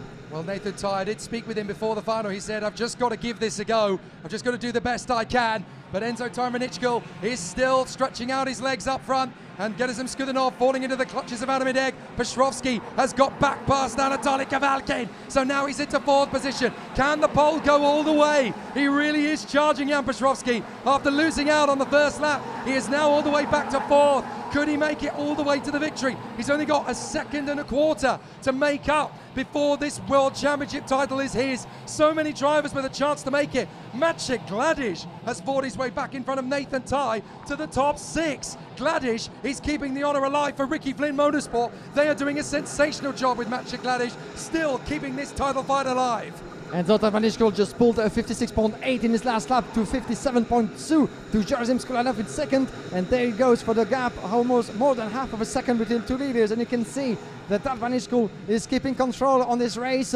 Let's see if he was as fast as the previous lap this time around, but Tarvanichkul is very much up there and determined to keep it steady until checkered flag. The gap is reduced. Gerasim Skudanov being really pushed from behind by Adam Hideg and Jan Brzezowski. I think we're going to get to the later stages of this race with a lot of uncertainty in this race, my dear Jake. Nothing is done in concrete yet into this junior final. Tarvanichkul back in business. Jan Brzezowski, the fastest on track at the moment from 4th place, is going to try to keep up as well and to catch as close as possible. Look at the group of 5 drivers onto the hairpin on the other side of the track. No one is making this move yet as Guillaume Bouzard is being investigated, unfortunately for him. The 107, let's try to see where he is in the ranking, all the way down to 25 after what has been a difficult weekend for the vice champion of the Academy Trophy. But now we're back to the leaders. It's getting close and tense, isn't it? Bit of a wobble on the curve there for Tarvanichkul. He can't afford to make too many of those mistakes because here comes Skudanov trying to come straight back at him. And now Adam Hideg is in tow. Petrovsky and Kavalkin all giving chase. Look in the background and you'll see Maciej Gladish and Nathan Tai. They're still in this as well. Anybody in the top 10 can still win this World Championship with 3 laps to go. There goes Hideg. Hideg moves up past Skudanov and Kavalkin gets on the inside of Petrovsky. He gets into 4th. So Hideg's up to 2nd. Kavalkin's up to 4th, and anybody can still win this World Championship in the top 5. Tarvanichkul hanging on, but it's still Hideg in 2nd, Skudanov in 3rd, Kavalkin 4th, and then Petrovsky, Gladish, Tai, Lucas Flusha, Dries van Langendonk, and René Lammers. On the way to the hairpin, and you can see that Hideg is shutting the door. There's no way to go through for Gerasim Skudanov just yet. Either on the outside or the inside, they're going to have to fake it through. Look at this battle. Gerasim Skudanov having to go defensive as well because Brzezowski and Gladish are just behind. Anatoly Kavalkin in between, my apologies. Kavalkin very much there. On the inside, he's trying again. Gerasim Skudanov, watch out on the exit because Anatoly Kavalkin might go through as well on the inside. There's going to be a showdown all the way to turn number 1 as Anatoly Kavalkin has the inside and takes Jan Brzezowski with him. So that's 2 position dropped, I'm afraid, for Gerasim Skudanov. Enzo Tarvanichkul's pulled out a crucial 0.6 seconds gap. If he can hold that, then he's won the World Championship. But Kavalkin and Petrovsky have both managed to sneak past Skudanov in the hope that they can now take on Adam Hideg, the Hungarian. The Sodi kart driver is going to be the highest placed Hungarian in FIA Karting history if he remains where he is. But Enzo Tarvanichkul, head down, over his shoulder, makes sure that he's got that little bit of a gap. And now Petrovsky has had enough of Kavalkin. He's going to get alongside him. They're 3 wide nearly. Kavalkin hangs on, Petrovsky hangs on, and the pole is through. Brilliant from Petrovsky. Oh, that was amazing racing. He just hung on in there as they ran side by side for both apexes of the S's. And then the guy comes back, he fights through Anatoly Kavalkin, and watch out for Gerasim Skudanov, it's not over yet. Skudanov takes them 2 at once. This is the final lap, ladies and gentlemen. Enzo Tarvanishkul, 6/10 of a second from Hadamidek. Skulanov back on the podium in front of Kavalkin and Przezowski. We have less than 1.5 kilometers to go. Kirill Ditiev under warning flag, but who's gonna win it? Will it be Tarvanishkul? Hajdek in second, Skulanov for the time being in third, but those drivers have still something to say in this race. It is going to be close all the way to the finish. Maciej Gladish feels he can get into the top 5 now, that he can see Petrovsky and Kavalkin battling away with Skulanov. It looks like the top 2 are all done and dusted. They are giving it everything they've got on the final lap. It's 3 wide for third. Skulanov, Kavalkin and Petrovsky having a great battle behind Tarvanishkul. And it looks as though Gladish has just about lost out on this one. It's been 9 years since the last Tony Kart Junior World title. It's been 12 years since the last Thai driver to win the World Championship. But Enzo Tarvanishkul is World Champion in Junior. Enzo Tarvanishkul is the World Champion. What a fantastic finish. Enzo Tarvanishkul emulates Alex Albon from more than a decade ago. Tarvanishkul is your new junior world champion in Sarno. Adamidek in second for half of a second, gave it all until the end. And Gerasim Skulanov rounds up the top 3 for less than 3/10 on Przezowski. And Nathan Tai, who made a fantastic return, getting past Anatoly Kavalkin in the very last lap. Alessio Lorandi gave Tony Kart their last junior world title in 2013. Alex Albon gave Thailand their last FIA Karting World title, but he was never world champion himself. Now, Enzo Tarvanishkul gets the chance to crown himself as the world champion in junior. Adam Ideg, the Hungarian, the best ever finish for a Hungarian in an FIA Karting World title event. He can be so proud of that. And that's Sony Kart's best result since Henry Easthope won them the under-18 KF3 back in 2012. Gerasim Skulanov reaches the podium for the first time in a World Championship weekend. Jan Petrovsky from Nathan Tai and Anatoly Kavalkin, Lucas Flusha, Maciej Gladish, René Lammers and Dmitry Matveev from Dries van Langendonk, Martin Molnar, Salim Hanar, Maxim Verbruch, Jules Caranta, Niklas Schaufler, Ivo Besterda and Kirill Ditiev. What a final that was! What a final that was indeed, as we're gonna follow the proceedings with the podium ceremony. The time for the drivers to make their way back into the Parc Fermé. In 19th position, Luna Flucha climbing 14 places for this final. Fantastic performance from Luna Flucha from Spain. There was Gert Laurel rounding up the top 20 from Kirill Kutskov. Then we have Chi Newman, Matthias Kolnagi, Andres Cardenas, Taim Saleh, whose final went from right to very wrong indeed, as he lost 22 positions down in 25th. Then we have Zach Drummond from Leon Nilsson, Gabriel Moura, Guillaume Bouzard, Simon Reckenmarker, Kilian Josseron, Marcus Sato, Peter Agiv, and 3 drivers missing out, Scott Lindblom, Thomas Strover, and unfortunately for him as well, Kian Fadin. Well, ladies and gentlemen, this puts an end to the first part of our program this afternoon. The junior final has been a fantastic showdown all the way to the checkered flag. What did we tell you about before getting ourselves ready for the race, as we're here witnessing the drivers coming through the scale in the Parc Fermé? There's certainly been a lot of celebrations already, a lot of handshake, a lot of emotions certainly flowing in here in Sarno in the Tony Kart tent. Everybody actually from Tony Kart was standing alongside the track by our position, but they rushed to the Parc Fermé to congratulate Enzo Tarvanishkul. We thought this morning that the challenge was going to be certainly bigger than expected when Enzo Tarvanishkul went along in the hairpin with Kian Fadin, but he was finally handed up on 6th place onto the grid due to both results mixed, and from then on he kept pushing. He never lost sight to his objective, which was going for the win, taking his first ever world title and another FIA Karting title since Alex Albon himself, the current Formula 1 driver for the Williams Racing team. What a fantastic achievement it is for Enzo Tarvanishkul, and well done as well to Hanna Madeg and Gerasim Skulanov, stepping on the podium in second and third. Jan Przezowski came close for just 73,000 of a second. He was on 4th place. 73,000 of a second is the gap. He was able to keep Nathan Tai behind. Nathan Tai, who gave it all as well, one of the 2 strong contenders and standard bearers of the Sony Kart factory. Then we have Anatoly Kavalkin, quite unfortunate outcome and finish of the race. Here it is, Enzo Tarvanishkul, and you can feel and share his smile, the beautiful smile on his face, and he can be so happy and so proud of his achievement. Enzo Tarvanishkul giving out a thumbs up, having the congratulations of Marco Artigo, the legend himself from the Tony Kart factory. They can be on the moon right now for such a fantastic achievement. Tony Kart has been absolutely competitive 2 weeks ago already for the Gearbox World Championship in Le Mans. Didn't quite manage to get the job done. And you can see from the back Enzo Tarvanishkul being congratulated as well by everybody, from not only from Tony Kart but as well from the other teams as well. Always good to see as James Agozzi and some of the senior karting drivers waiting along to congratulate the juniors. And what a beautiful final this has been. Enzo Tarvanishkul, one of the 17 drivers from the Tony Kart factory, here with the president of the FIA, as they're going to make their way to the podium very soon. But before that, we expect them on the track from which the unfortunate drivers who didn't make it through to the final will be taken out from. And they're going to go for half of a lap, so to speak, of celebration on the way to the podium. So stay with us as the podium ceremony for the junior class will be starting shortly. Enzo Tarvanishkul, Adam Adeg, and Gerasim Skolanov, your top three at the end of the Junior World Final. It's worth pointing out, while we have a bit of time, the great performances as well from Luca Flusha, who managed his way through to 7 in the end, having climbed 15 places on the grid, 15 places out of 17 laps, 21 positions gained by René Lammers, the son of Jan Lammers, the promoter behind the Dutch Formula 1 Grand Prix in Zandvoort. René Lammers did his bit, 9 overall in the World Junior Championship.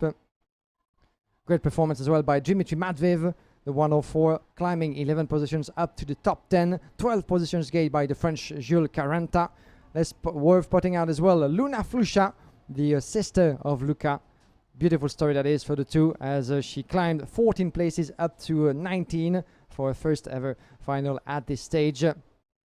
In total, both Luna and Luca Flusha managed to climb 29 places for the two of them. So that's one of the stories that we like most. And as you can see, as busy as ever the Parc Fermé with the congratulations and celebrations going on in the Tony Kart factory team. 12 places gained in the end by Mattia Kolnagi, up to 23rd. And down at the back end of the grid, Guillaume Bouzard, unfortunately. We need to mention the unfortunate turn of event for Guillaume Bouzard. 2 weeks ago in Le Mans, he was coming to France as the leader of the Academy Trophy on points. Unfortunately for him, the final didn't go his way, as he had to admit defeat against Arthur Dorison, who won both the final and the title. And this time around, a wheel going loose into the qualifying practice actually put him at the back end of the grid for all of his qualifying races. We need as well to shout out to Scott Lindblom, Thomas Stroven, and Kian Fardin. Those drivers are being taken back to the Parc Fermé. Motorsport can be cruel. Karting is no exception. Then when you try to put together all weekend long to try to extract the best performance out of yourself and out of your chassis, but everything can go wrong in a split of a second. We've seen that happening in the superheat. Joe Turney as well. In one of the superheat this morning, the OK class, for instance, is another driver that was forced from starting to the back end of the grid, climbing more than 80 places, and 83 places before tangling down with Jo Valtanen, his own teammate, in the superheat this morning. We'll see what he can do from there, but it's going to be another strong challenge. Here come the drivers, the top three, being taken to the beautiful celebration car, a beautiful Porsche 911 Carrera. Decorated, I don't know if you got to see that, but decorated to the colors of the World FIA Karting Championship and the Circuit of Napoli. We can see Mr. Sorrentino from the Sorrentino family, owner of the Circuito Internazionale Napoli. And once again, we need to thank everybody here involved into the making of this beautiful event in Sarno. This track here close to Napoli and the city of Pompeii has been part of the FIA Karting Championship for more than 2 decades. It's been 30 years since the creation of this track, and for more than 2 decades, ever since the turn to the 21st century, Sarno has been part of the FIA Karting calendar, except 1 year in 2016, but this has been a great run of appearances for Sarno. and has been welcoming World Cup finals, World Championship finals, European rounds as well in both the direct drive and the gearbox classes of the FIA Karting. So as the top 3 drivers make their way to the podium on this beautiful Porsche of the organization, Jake Sanson is down there waiting for them to join him for the podium ceremony. This will be the first of the 2 podiums, so stay with us as we will celebrate live the giving of the trophies, 1 trophy by driver, and there will be a lot of champagne spread suddenly, and we invite everybody here on location to join the winners and the top 3 finishers of the junior final here in Sarno. You might be able to hear a bit of music playing in the background, and this is one of the local Italian singers giving a bit of a show to the many guests and VIP as well as people that we have here gathering in Sarno. The weather has been absolutely astonishing ever since yesterday. It's still 24 degrees Celsius, a little bit cloudy, even though I do wonder by the look of my window where they actually might be. Not so much of it. It is a perfect weather to celebrate the best drivers in the world in the direct drive classes. We've just had the first glimpse of what to come in the OK Senior category that will make his way onto the track in just a few moments. The time for the podium ceremony to be completed, as I think we will be ready in just a few moments. Enzo Tavanishkul, Adam Ideg, Gerasim Skulanov are your top 3. Enzo Tavanishkul climbed 5 places, Adam Ideg 3, and Gerasim Skulanov 6 to be awarded with the trophy of the World Championship. Jan Pierzowski had it coming as well. He gave us a fantastic job all throughout the weekend, as well as during the European Championship, opposing Anatoly Kavalkin. Jan Pierzowski finished 2 of the European Championship, as this time around he made it to 4th. But that was a close call, wasn't it? In front of Nathan Tai, Anatoly Kavalkin, Luca Fluksha, Maciej Gladys, René Lamers, and Dimitri Madveev, your top 10 of this World Championship. Once the podium ceremony is completed, don't go anywhere. We'll take a very short break and back for more. The OK Senior class going for the final of 20 laps this time around for a distance of 30 kilometers, as we will have the cream of the cream, the 36 best drivers out of close to 100. We had close to 200 competitors in total registered competing this weekend in Sarno, but only 36 in each class have been kept for the big Sunday. The Sundays of Sundays, the finals of finals. And I think what we're a be ready, phenomenal so World Championship final it has been Sanson. here at the Circuito Internazionale Napoli. And now we can welcome the 3 drivers to the podium after an exceptional display in this 2022 junior title. In 3rd position, representing Poland, Jan Puszczynowski! The most epic of comebacks from the pole. Great to see him in 3rd position on the podium in the World Championship, where he rightfully belongs. In 2nd position, representing Hungary, Adam Ideg! He brings Sony Kart their first OK Junior rostrum performance and in 2nd place in the World Championship. But ladies and gentlemen, your new world champion from Thailand, Enzo Tavanishkul! It's been such a long road in 2022, but he has won the title in fantastic fashion. And to give Tony Kart their first junior title since 2013, please welcome the winning team manager for Tony Kart, Marco Audigo! What an amazing podium here at Sarno. Tears of joy all round. And now, in deference to our man on the top step of the podium, for the first time in 12 years, the national anthem for Thailand.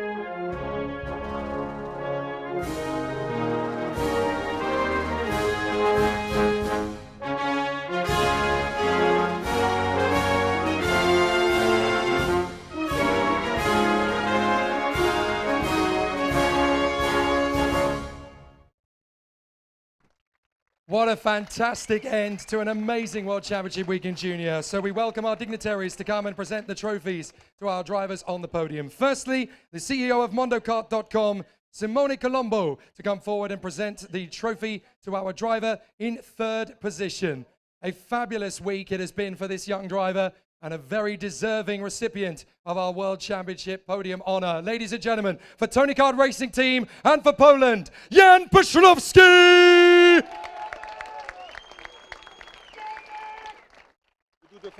An amazing comeback from the pole. And now we will invite our CIK Vice President of FIA Karting, John Ryan, to come forward to present the trophy to our driver in second position after an amazing run in the final. For Sony Kart and for Hungary, Adam Hideg!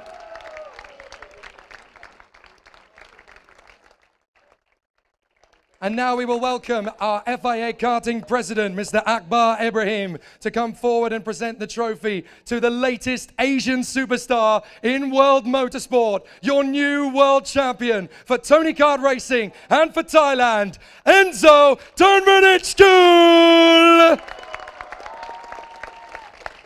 And at the same time, we will invite our dignitary, Michele Sabatino, the General Director of the AC of Napoli, to come forward to present the trophy from the local ASN, who will give an amazing honor to our driver on the top step of the podium. Once again, he not only receives the accolade of the World Championship, but he also receives the local AC Napoli trophy. Ladies and gentlemen, Enzo Turnbull. And last but definitely not least, we will invite the owner of the track here at Sarno, Giuseppe Sorrentino, to come forward to present the winning trophy to the winning team manager. For the first time in 9 years, Tony Kart finally get their junior world title they've been dreaming of. And it's the man who captained the ship, who lifts the trophy, Marco Odigo!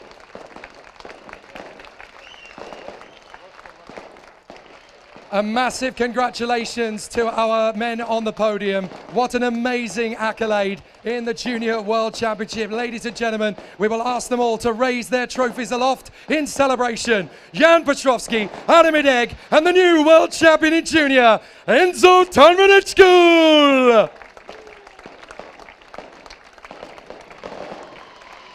We'll ask the drivers to gather together on the top step of the podium under the fireworks here at Napoli. What a fantastic achievement. Marco Odigo gathers in with the boys on the rostrum. Ladies and gentlemen, your Junior World Championship podium 2022.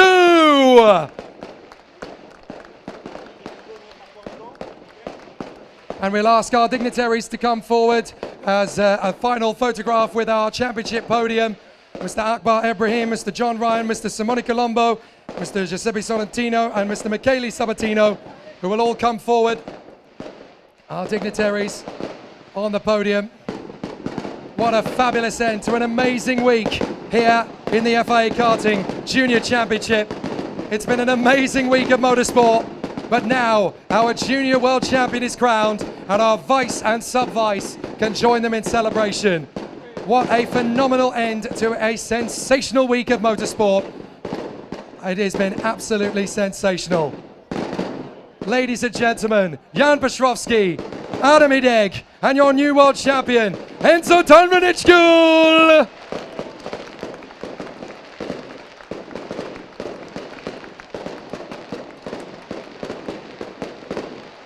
So now that the photographs are all done with, we can ask the drivers to celebrate in style, World Championship style, under the shadow of Mount Vesuvius. Our drivers can celebrate in style with the bottle of bubbly, as now they will have their moment of glory. Ladies and gentlemen, it's time for Jan Piotrowski, Adam Hideg, and Enzo Turnbull to get busy with the fizzy! What a moment for our three kings of Sarno. What an amazing weekend for them all. They are all champions by rights. They have all made it to the biggest rostrum in the world of karting. Ladies and gentlemen, Jan Piotrowski for Poland, Adam Hideg for Hungary, and for Thailand, your new world champion, Enzo Turnbull.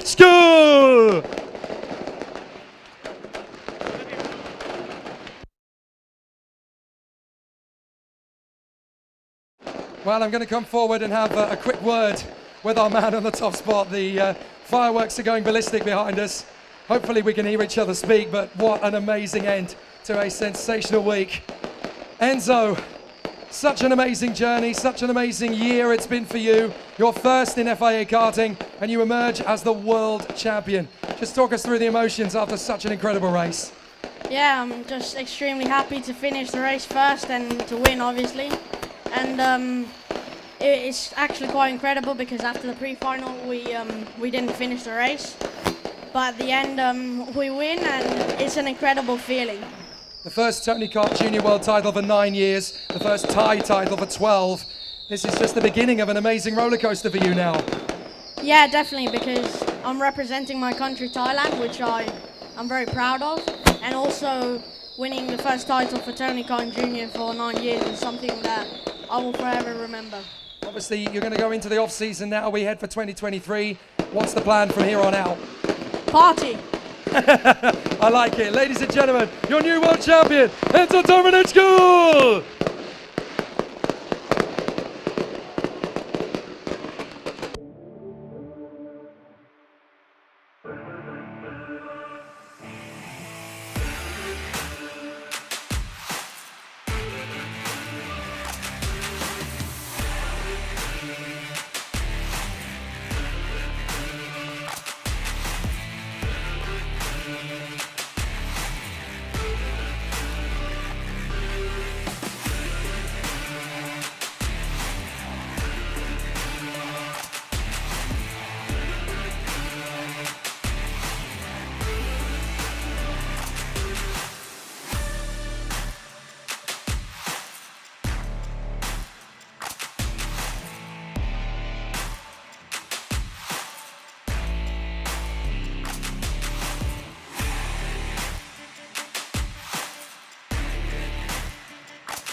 And of course, then if I can present my country, I like the motorsport games because all nations are there. The vibe is there. So I think when you include the karting driver in the FIA Motorsport Games, it's like a dream for them. It's like such an important event, such an important race. For me, representing my country in something that I love doing is really the most rewarding thing, and surrounding yourself with all the others that are coming to fight and do the same. It's a really nice atmosphere and the feeling is really motivating. I mean, you don't really get a chance to represent your country with the motorsport. So it was very rare opportunity for me, and it was very pleased to be there. I'm really looking forward to it, and I'm looking forward to meeting everyone. And I think this year is going to be different. It's going to be bigger, better, action-packed, and full of surprises, I hope. This event is slowly becoming the starting point for many countries for a sport activity. While preparing for the next edition in Marseille, we saw a lot more interest from the national sporting authorities wanting to be there, having a real team, all dressed in the same way, carrying the flag. So we will make it as big as we can. Number of categories increasing will mean that we will not be only on the track, we will also have an event located in Gap for the cross cars and for off-road activities. We will have the rally happening on the roads of the south of France. The location with the track of Paul Ricard is just perfect to have something great.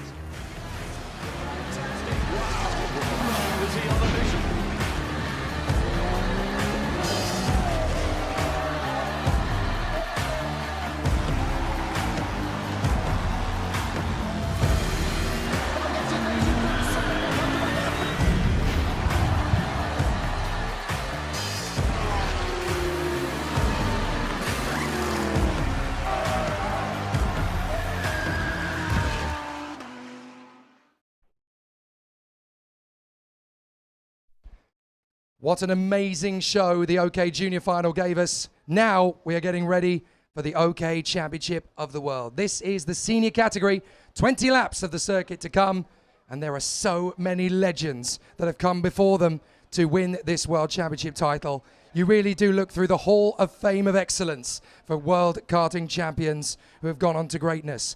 Guido Sala, Susanna Raganelli, Francois Goldstein, Terry Fullerton, Edgardo Rossi, Thomas Nilsson, Riccardo Patrese, Felice Rovelli, Lake Speed, Peter Kuhn, Peter De Bruyne, Mike Wilson, the legend of our sport, Johan Haase, Augusto Ribas, Giampiero Simoni, Jan Magnussen, Danilo Rossi, Jarno Trulli, Nicola Gianniberti, Alessandro Manetti, Max Orsini, Johnny Mistievich, Davide Fore, Vitantonio Liuzzi, Guido van der Gaard, Wade Cunningham, Oliver Oakes, Marco Ardigo, Arnold Kozlinski, Nick De Vries, Flavio Camponeschi, Tom Joyner, Lando Norris, Carol Baj, Pedro Hilbrand, Danny Curl, Lorenzo Travasanuto, Callum Bradshaw, and the reigning world champion, Tuukka Tarpanen, and that's not even including all the other World Championship and World Cup and World title competitions that have come before them. This is the big one, and this is the chance for history.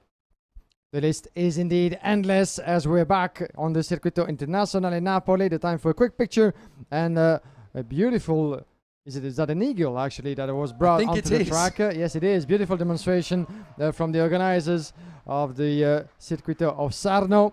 And if you were wondering what's happening onto the track with so many officials busy cleaning the circuit, it's because of the fireworks that we've just had into the sky of Sarno that you certainly saw before and during the podium ceremony. So there's been a bit of debris onto the start-finish straight, and the marshals were making sure that nothing gets into the way of the OK driver. Here they are lining themselves up for the presentation of the second final of the afternoon. But what a fantastic spectacle it has been so far, with a slight change, as you might have noticed, on the podium, with Jan Perezowski stepping up on the third step instead of Jerosim Skulanov, as some decisions have been made. A pulse race, we'll get back to that, but a beautiful podium and a fantastic result for the Tony Kart factory.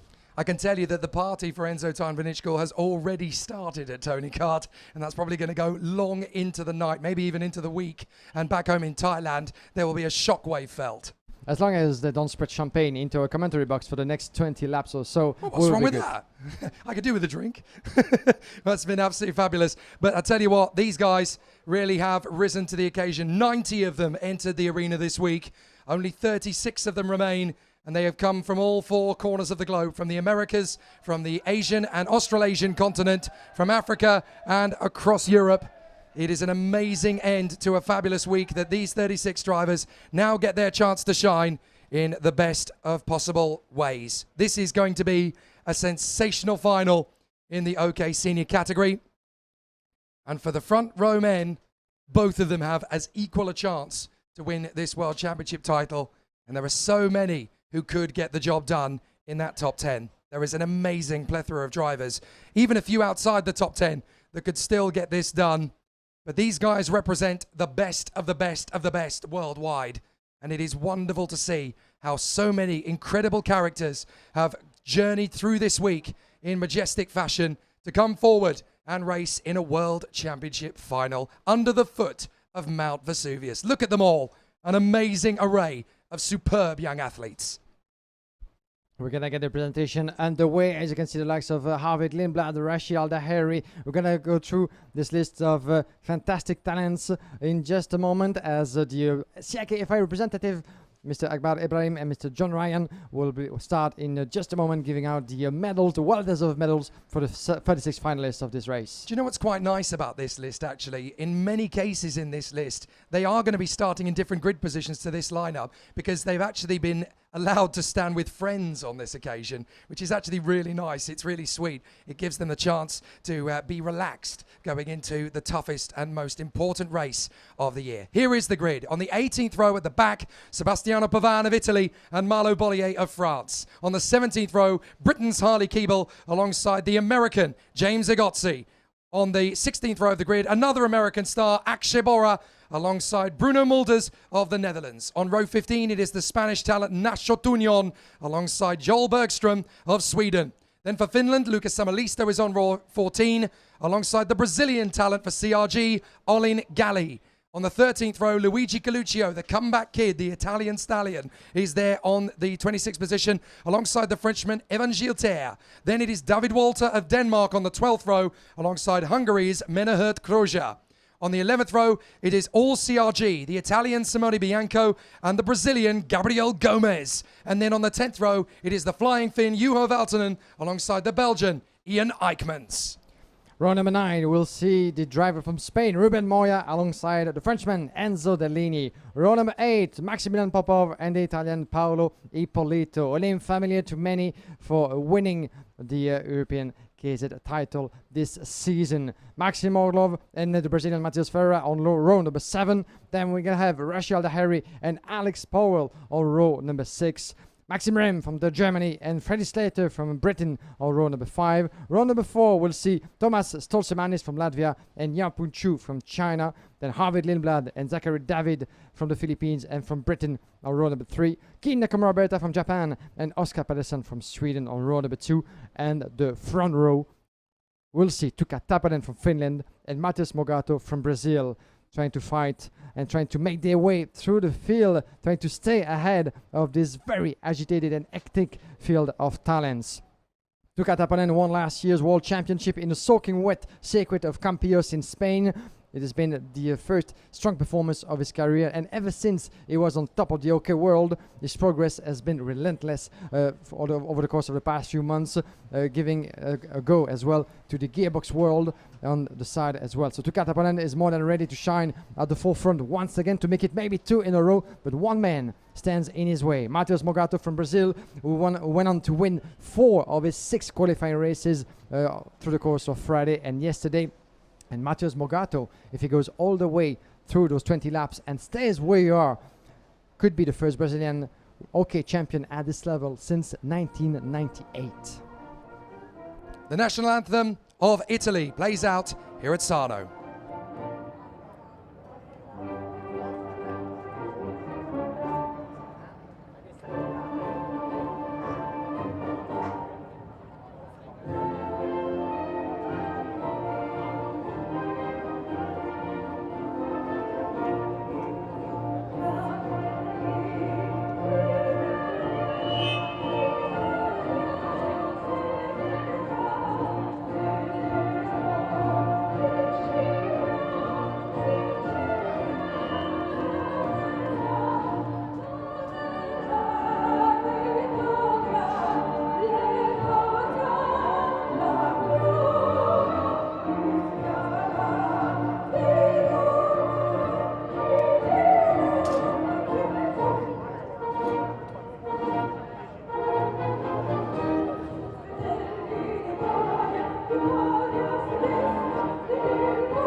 Grazie mille. The Circuito Internazionale Napoli rings out to the sound of the Italian national anthem once again. And now there'll be 20 laps around this 1.55 kilometer circuit. 31 kilometers awaits the drivers, after which one of these men will become world champion. The battle is on. In just a few moments, the calm before the storm. This is the OK Senior Final for the drivers of minimum 14 years of age. As they make their way onto the grid, they will be reunited in just a few moments with the machine and the mechanics. One mechanic per driver as they make their way onto the left of your picture, onto the grid. Look at the amount, 36 of those beautiful machines, you know, set up to perfection with new tires on, a fresh set of tires for each of those 36 drivers. As they had 1.5 set all throughout the qualifying heat and the super heat, which is not always easy to manage, especially when you have that amount of qualifying races. 6 for the OK and up to 7 for the junior drivers that we had before. But now it's all reset down to 0. They don't even think about what happened yesterday and the day before. You know, it's all about what's going to happen right now in the next few minutes, because they have 20 laps to translate into perfection as much as they can what they've been building up to. It's not about just this weekend, it's about an entire season, isn't it, for some of those drivers and for the brands they're representing as well. We have the best karting factories in the world, the likes of Tony Kart, Car Republic, as well as CRG. The list goes on and on. Some of the private teams as well, with a good chance to shine at the front. And what better man to pick up than Matthias Morgato to do so for the DPK Racing team. He's using a Car Republic chassis with the Castrol colors on him, and you'll see him in a minute. But he has another good chance to allow a private team to teach a lesson to the factories. The passion for speed, the spirit of competition, and the love of the sport is born and nurtured on this very tarmac in the FIA Karting paddock. A World Championship final is not like any other. The first time for many of these men that they will get the chance to represent their country in a world final. On pole position for Brazil, Matthias Morgato for the DPK Racing squad in the colors of Fernando Alonso and the Castrol Racing brand. This is the opportunity for him to become the first Brazilian in 24 years to become world champion after the efforts of Ruben Carapatoso and also the Gustavo Fragoise in the 1990s in the world of Formula A many years ago. Could there be another Brazilian hero from the front? Tuka Tarpanen has a completely different mission. He was the world champion last year. He is bidding to become the 4th driver this century after the likes of Marco Ardigo, Nick de Vries and Lorenzo Travasanuto to win back-to-back World Championship titles. This will be certainly a difficult task for Tuka Tarpanen. Having a word with Nigel Edwards from the CIK FIA, our race director, who's been busy all throughout the weekend talking to the drivers on the grid and giving them the proper instructions for the starting proceedings, as we're going to have 2 warm-up laps and then a rolling start as always. But it's down to the pole sitter, in that case Matthias Morgato, but also Tuka Tarpanen alongside him on the front row to pace everybody down and to allow the grid to be formatted the right way. Otherwise we will go for an extra lap as we did for the junior final. Oscar Pedersen looking to become the 3rd world champion from Sweden in 12 months. They waited 25 years for one, and there's a good chance that Oscar Pedersen could become the 3rd in a year after Noah Millell and Victor Gustafsson have both become GZ Gearbox champions of the world in the last 2 seasons. Could Oscar Pedersen become the first Swede in direct drive to win the world title since Johnny Mistievich in 1996? There's a great chance of it. However, there's another man looking to make it 3 out of 3. Kian Nakamura Berta looking to become a champion in FIA for the 3rd time in less than a year. World champion in junior at Campios last December. European champion 2 months ago at Franciacorta in Italy. Now the chance to win the championship of the world. He could be the first man from Japan ever to do it. It's worth pointing out that both Tuka Tarpanen and Kian Nakamura Berta had very bad qualifying to start the weekend with. Tuka Tarpanen was only 19 in the ranking of fastest lap. Kian Nakamura Berta was only 25th in the overall ranking, but they both managed to climb to the ranks, and here they are. From the Philippines, Zachary David in the Sauber Academy, gearing himself up for battle as Nessun Dorma rings out over the Circuito Internazionale Napoli, sung by our fabulous singer. It really is a bit of a cathedral, this place, set in the bowl of the mountain range, which Mount Vesuvius crowns, overlooking the scene here at the Circuito Internazionale Napoli. What a spectacle, what passion, what spirit and love of speed. 6th position on the grid though, the latest young man from the Red Bull fold, Arvid Lindblad, has a chance to become world champion. He's done everything else in the FIA paddock except become the world champion. Cometh the hour, cometh the man. Here they go, round for their first of 2 formation laps. This is the race they all want to win. Matthias Mogato and Tuka Tarpanen on the front row of the grid from Oscar Pedersen and Kia Nakamura-Berta, Zachary David and Arvid Lindblad, Thomas Stolchamanis and Chu Yanpu, Freddie Slater and Maxim Rem from Rashid Al-Daheri and Alex Powell, Matthias Ferreira, Maxim Orlov, Max Popov and Paolo Ibelito from Ruben Moya and Enzo De Ligny. On row number 10, Ian Ekmans from Hugh Valtanen, from Gabriele Gomez and Simone Bianco, Menirete Krause and David Walter, row number 12, from Evan Gilter, Luigi Coluccio, Onigali, Lucas Amelisto, Joel Bergström, Nacho Tunan, from Bruno Mulders, Akshay Bora, James Agelzi, Arle Kiebel, Malo Bollier, and Sebastiano Pavan. 36 of them, the cream of the cream. They were close to 100 coming to this weekend, only 36 to give us the fight of their lives in the front of the world. The world is watching wherever you are. Thanks once again for tuning in on FIAKarting.com, on Motorsport TV, on whatever channels you've picked up, and there's a good number of them partnering the FIA Karting World Championship, as well as on social media. Don't hesitate to drop us a comment, to give us your feedback about the spectacle you've been witnessing here in Sarno. We'll be more than happy to answer to you. In the meantime, strap yourself in, because in 20 laps we'll have the 2022 OK World Champion, who will succeed at the end of this crazy race, and it's gonna be from what lap? From lap number 1 to lap number 20. All bets are off, no holds barred, no second chances, no championship points on offer, just a straight blast of 20 laps and 31 kilometers. Whoever wins becomes the world champion. Undisputed, uncontested, and unbeatable in this day of epic motorsport action. Matthias Mogato, Tuka Tarpanen, Oscar Pedersen, Kia Nakamura-Berta, then David Lindblad, Stolchamanis, Chu, Slater, Rem, Al-Daheri and Powell, Ferreira, Orlov, Popov, Ibelito, Moya De Ligny, Eichmanns Valtanen, Gomez Bianco, Kroja Valter, Gilter, Coluccio, Galli Samalisto, Bergström Tunion, Mulders, Bora, Igotzi, Kiebel, Bollier and Pavan. One of these 36 men is going to become the new FIA Karting World Champion and book their place in world motorsport history. Legends are born in this paddock, and a new one is going to be crowned champion of the world today. Ready? False start. My goodness, the pressure of the occasion has got to the front row men. Hold on to your breath, because we have one more lap to go before the Lions are unleashed onto the track. But this time around, as for the final before, Nigel Edwards decided that no, ladies and gentlemen, he wasn't good enough. As if we didn't need any more tension and suspense coming into this final. Everybody has got a decent vantage point for this one. This is the race every race driver in the world over the age of 14 wants to win. And the pressure has been building ever since. Keep yourself calm, keep yourself quiet. That's certainly what those drivers certainly tend to think, even though all the muscles are tensed and the tension is very much can very much be felt onto the Circuito Internazionale in Napoli.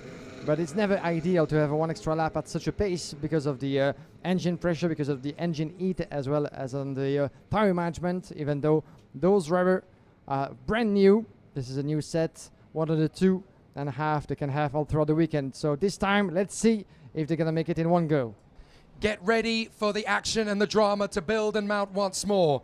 I hope you've got a good seat at home, but I promise you, you're only going to need the edge of it for this 20-lap dash to decide who will become the 2022 World Champion. Who is it going to be? Who will take it all? Who will be the new FIA Karting World Champion? Let's find out! Matthias Mogato to the first corner, Tuka Tarpanen running around the outside, holds on a second, good start from the Finn. Pedersen and Nakamura-Berta side by side, 2 karts off in the first corner. It's one of the Koskis that's gone off along with one of the Tony Kart factory team, so it looks as though Mogato and Tarpanen have the clean start, but we've got 2 karts off in the first corner already. Can't quite make out who it is. It looks like Popov. Is that Popov that's gone? It's not Popov, my apologies. That looks to me like David Walter and Luigi Coluccio, the vice world champion. And there's more cuts off further around the lap. We seem to have lost Arvid Lindblad. Lindblad has gone. So has Russian Aldeheri. So has Matthias Ferreira. The Red Bull Junior will not be world champion. The vice world champion will not be world champion this year. Oh my goodness, it's all gone wrong for 5 of them in the first lap. And look at them pushing and shoving as they come down to the hairpin for the first time. It is already an invincible, irresistible contest and a battle of wits. And what a disaster that is for some of the protagonists. Actually, we had the view blocked by one of the banners onto the track as we were focusing on the leaders. Just happened outside of your viewing. But as a result, look at the pile of drivers we've lost in the process. Arvid Lindblad, Aldeheri, Ferreira, Walter, Coluccio out of this final before it get even started. Lap number 2, Matheus Morgado took advantage of his pole position. Cruising away already. You can see him now, Arvid Lindblad, in despair. He is furious. He should be waiting at the marshal post and he is just disappearing. He's had enough. Goodbye karting. I'll go and see what it's like in cars, thanks. A very unhappy Arvid Lindblad. But now Tarpanen battling away with Pedersen for second place. Nakamura Berta and Freddie Slater from Stoltjemanis. Rem, David, Moya and Popov. Here comes the move from Pedersen. Gets on the inside of Tarpanen. Lovely overtake. Nakamura Berta now lining up his own beat as they come down the main straight. Morgado is already almost the second clear. Lap number 3 out of 20 in this race. Morgado pushing away. Watch out for the kid Nakamura Berta. The number 4 is going to try his bit into turn number 2 against the likes of Tarpanen. But the Finnish driver from Tony Kart is shutting the door. Watch out because Freddie Slater is very much in contention. He climbed 4 places ever since the start of this race. He's really back in the charge. Freddie Slater, talking to him in between, he told me, I'm in for the win. I'm gonna go and give it everything because there's no other result that keeps my interest. Nakamura Berta goes in and Freddie Slater takes the 2. They're side by side, almost wheel touching, but Freddie Slater has having to back down. Tuka Tapanen is back in contention, but Nakamura Berta in the meantime took them to it, 1 corner into the hairpin. Beautiful piece of driving. Nakamura Berta up into 3rd. Freddie Slater trying to make his bid as well, but there's no room to go through. Tapanen is shutting the door. It's only getting started, but the heat is already so high in the sky. Look at the intimidation from Slater in behind Nakamura Berta and Tarpanen. He wants this world championship. He still feels bitter a little bit about the title that got away from him last year when he won the World Junior title on the road and had to concede it to the man 2 places ahead of him on the road now, Kian Nakamura Berta, who became Junior World Champion courtesy of the front fairing penalty for Slater. He never wants to think about that ever again, so now he wants to put the demons to bed and go for the World Championship here at Sarno, but he's got a big mountain to climb, as big as Mount Vesuvius overlooking the circuit here, and he is going to push every single inch, tooth and nail. He wants to get this title won. Tarpanen, the reigning world champion. Nakamura Berta, the reigning junior world champion, who's just relinquished that crown to Enzo Tarmanichkal. Now it's going to be about these 3 kings, these 3 legends of FIA karting in recent years, battling for supremacy as Maxim Rem gets his move on Thomas Stoltjemanis behind them. This is not over. We are only 4 laps in, 16 to go. And almost 9/10 of a second advantage for Matheus Morgado. He had the perfect start and get away in the early stages of this race. Matheus Morgado is nowhere to be seen. Going a bit of a contest. The number 62 is dropping a place to the 15. This happening further back.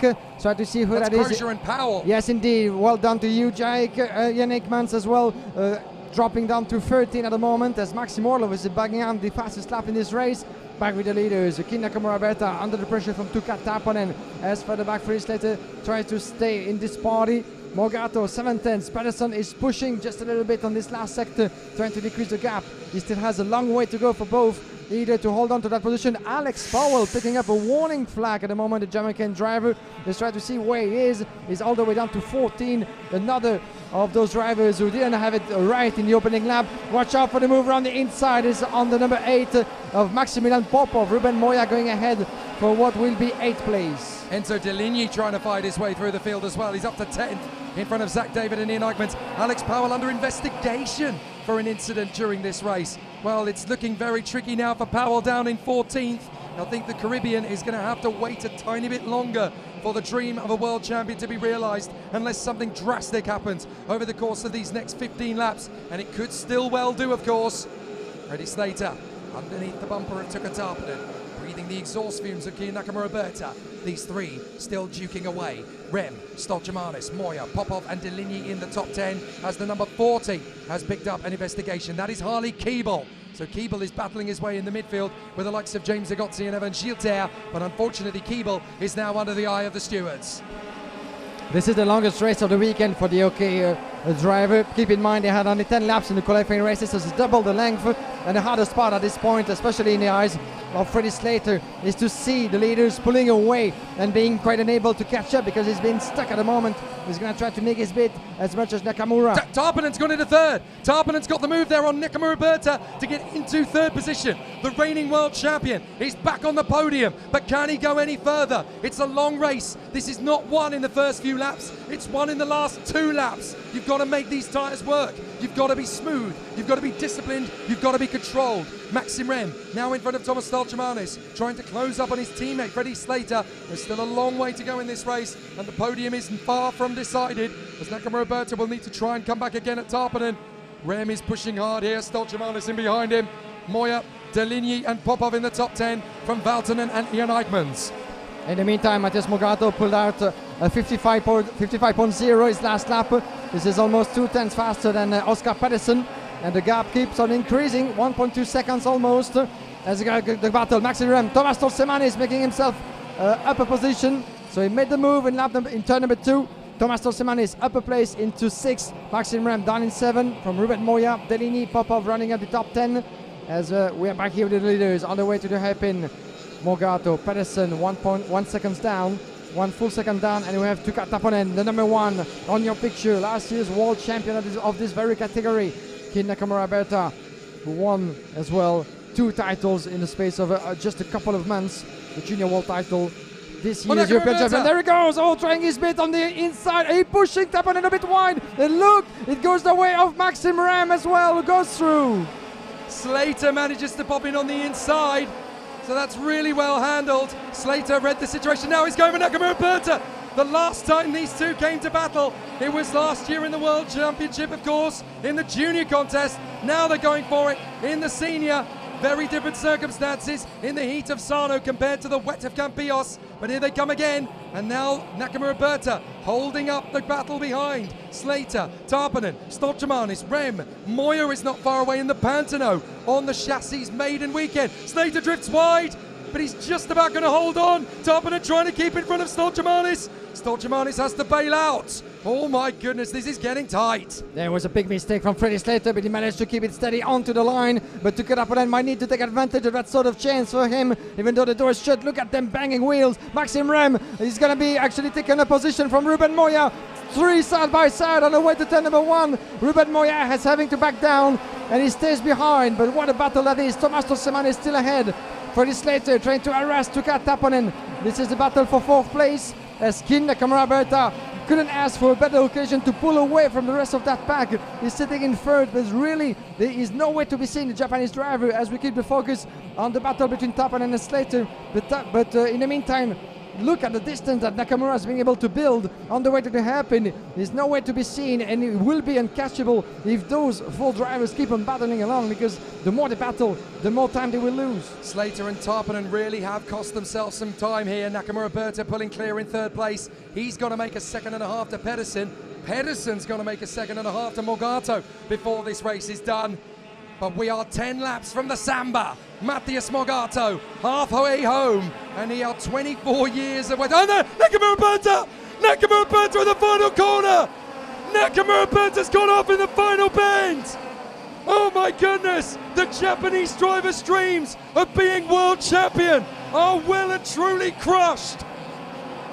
What just happened there? We didn't get to see that, but he's actually the wrong way around, facing the last corner. So was it a mistake? Was it a mechanical trouble that ended his world championship race? It must have been mechanical, because he was a second ahead of Tarpanen and Slater. I think he had an engine seize. Yeah, it must have been certainly the reason. We'll try to get that, but Evan Gilter in the meantime putting the fastest lap in this race. But what a disaster, another big name in this field, having to watch from the sideline after the likes of Lindblad, Rachel Dahari, Matheus Ferreira, Walter and Luigi Coluccio. The list is impressive of expected protagonists to fight at the front. Look at his card actually on the sideline on the start-finish straight. But Kia Nakamura Berta won't have the occasion to make it 3 in a row. The agony of Japan, the agony of Kart Republic, the agony of Kian Nakamura Berta. It all fell apart in the final, and now look, Stoltemanis is realizing a chance to put the energy course on the podium now. He knows that they're no longer battling for 4th, they're battling for 3rd, and it looks like there's been an off further back. We've had another kart come off the road there. It's one of the, is that Slater? Is that Freddie Slater? Well, certainly it's what, yes, no, Slater is there, but it's Maxime Rem, his teammate. Maxime Rem has gone. Another big name, the fastest man from time qualifying on Friday. Maxime Rem comes off the road himself. They are dropping like flies, and every clanger is a huge one. What's happening into this final? It seems to be cursed for a lot of those drivers facing mechanical troubles after the trouble of the opening lap as well. Lap number 13. Here we go. Let's focus back on the classification. Matheus Morgado, 2 full seconds clear from Oscar Pedersen.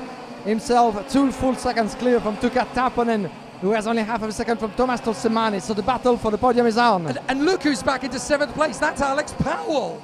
Alex Powell is making the mother of all comebacks here. The Jamaican is not giving up. He still has 8 laps, and he has an unbelievable 5 seconds still to make up. But if he's looked after the tyres in the middle of all this, if he has kept himself in the hunt, anything is still possible. The Caribbean are jumping up and down, motivating their boy as Maxime Rem trudges home. The German, so unhappy, and he has every reason to be. This was a great week for him so far. It could have been his World Championship this week, but sadly, it is all over. However, for Morgado, for Pedersen, and for Tarpanen, they are just 7 laps away from the rostrum. But look, you've got Stoltemanis, Slater, and now Alex Powell in the top 6. It isn't done yet, folks.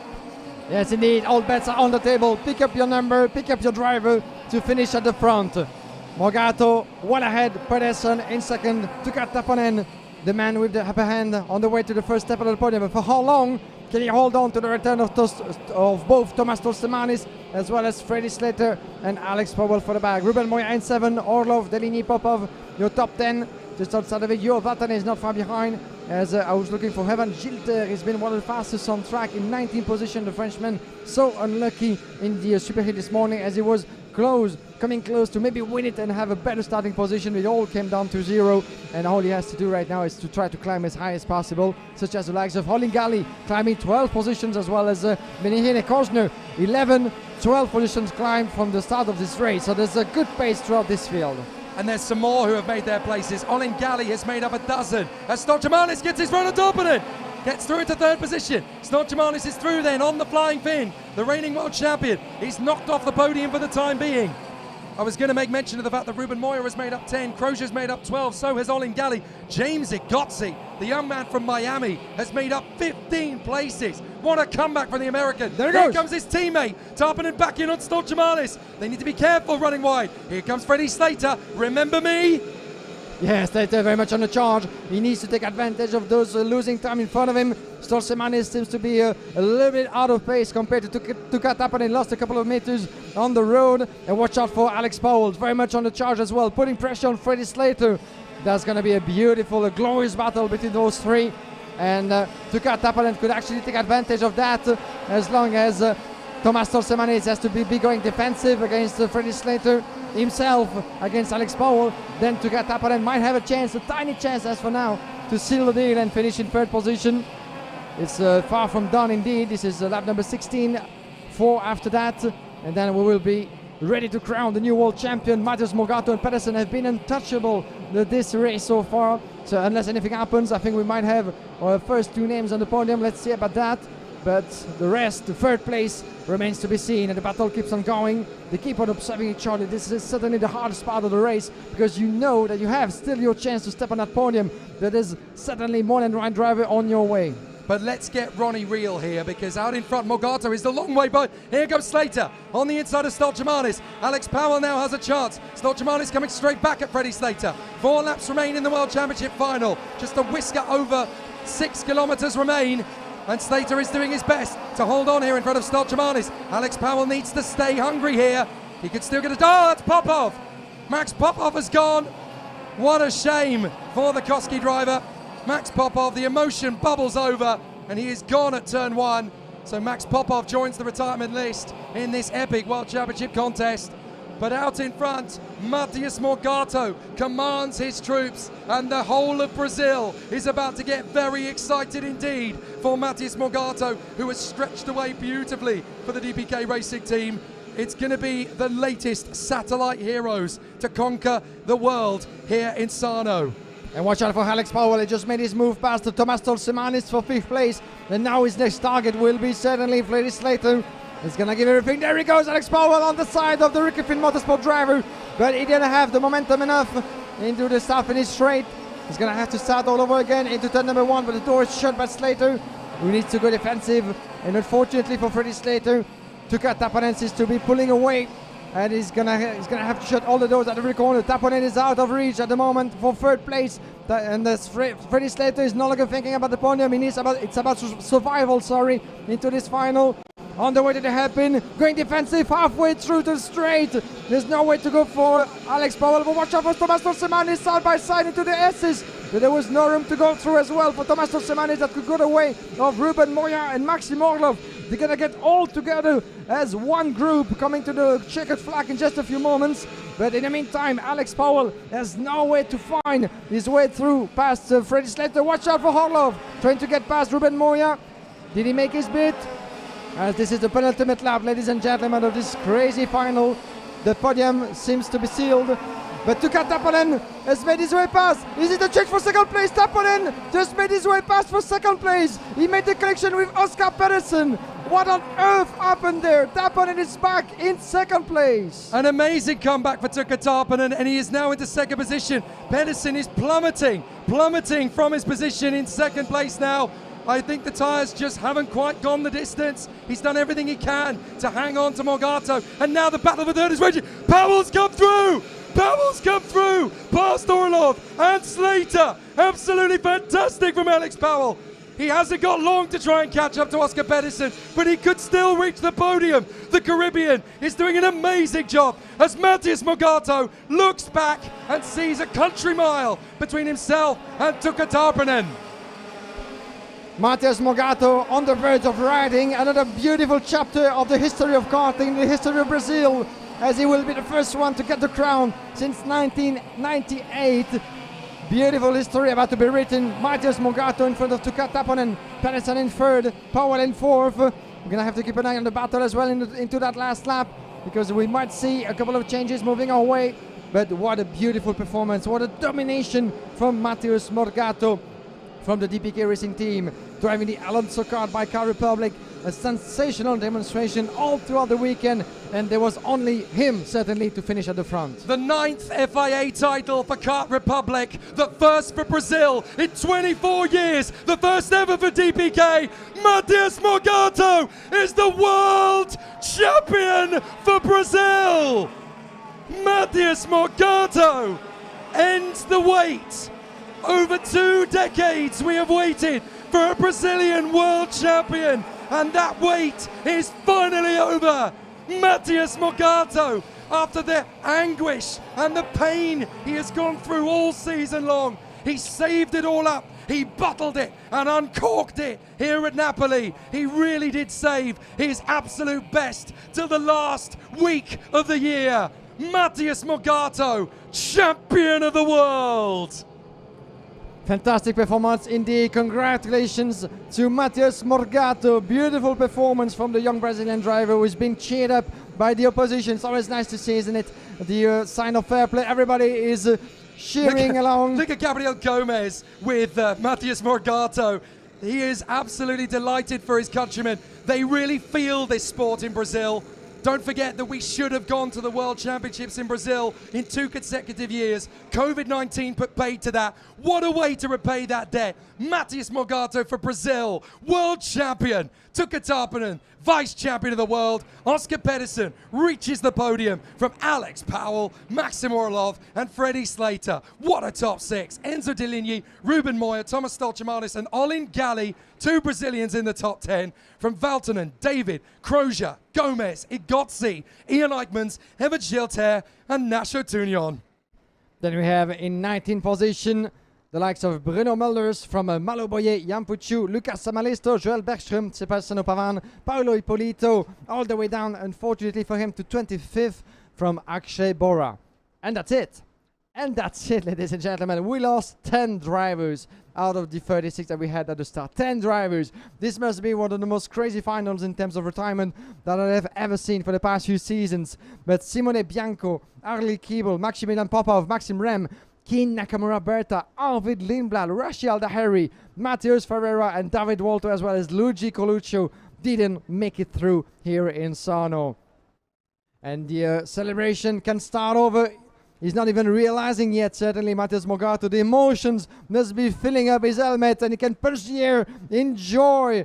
The celebration again is started for Matheus Morgado and the entire DPK Racing team, being congratulated. Beautiful to see by Nacho Chinon, one of his teammates from the Spanish team. The first ever world title for DPK Racing, the Alonso Kart brand, back on top of the world, thanks to this young man, Matheus Morgado, who has been winning pretty much all of his qualifying races coming to this event. Yesterday and on Friday, he went through 6 races, 4 victories. This morning again, a beautiful, fantastic victory in one of his qualifying superheat, He managed the 3rd place in the superheat, my apologies, behind Kin Nakamura Berta, but still, the result was strong enough for him to start from pole position for this final. It was enough. And from then on, he kept controlling the race, he kept controlling the field, and let everybody fighting behind, way behind. Look at the gap, 2.2 seconds on Tuukka Taponen himself, 8 tenths of a second, my apologies, from Oscar Pedersen and Alex Powell down in 4th. But what a beautiful achievement it is from Matheus Morgado, walking in the steps of some of his predecessors, winning the World Championship back in the years 1990, as Ruben Carapatoso was the last one winning the World Championship title of the Formula A category at the time with his Tony Kart Vortex, as the World Championship was taking place in Ugento in Italy back in 1998, 24 years ago. In 1925 we had as well Gustavo Fragas, who was with us this weekend, winning as well the Formula A World title in Valencia this time around. And 24 years after those beautiful achievements, here comes Matheus Morgado, joining the long list of world title winners and Brazilian brilliant talents. And he can indeed starting celebrating with his teammates and mechanics from DPK. Look at the scene of joy that we're able to witness from the Parc Fermé. That's a fantastic picture as he's being congratulated and thrown in the air.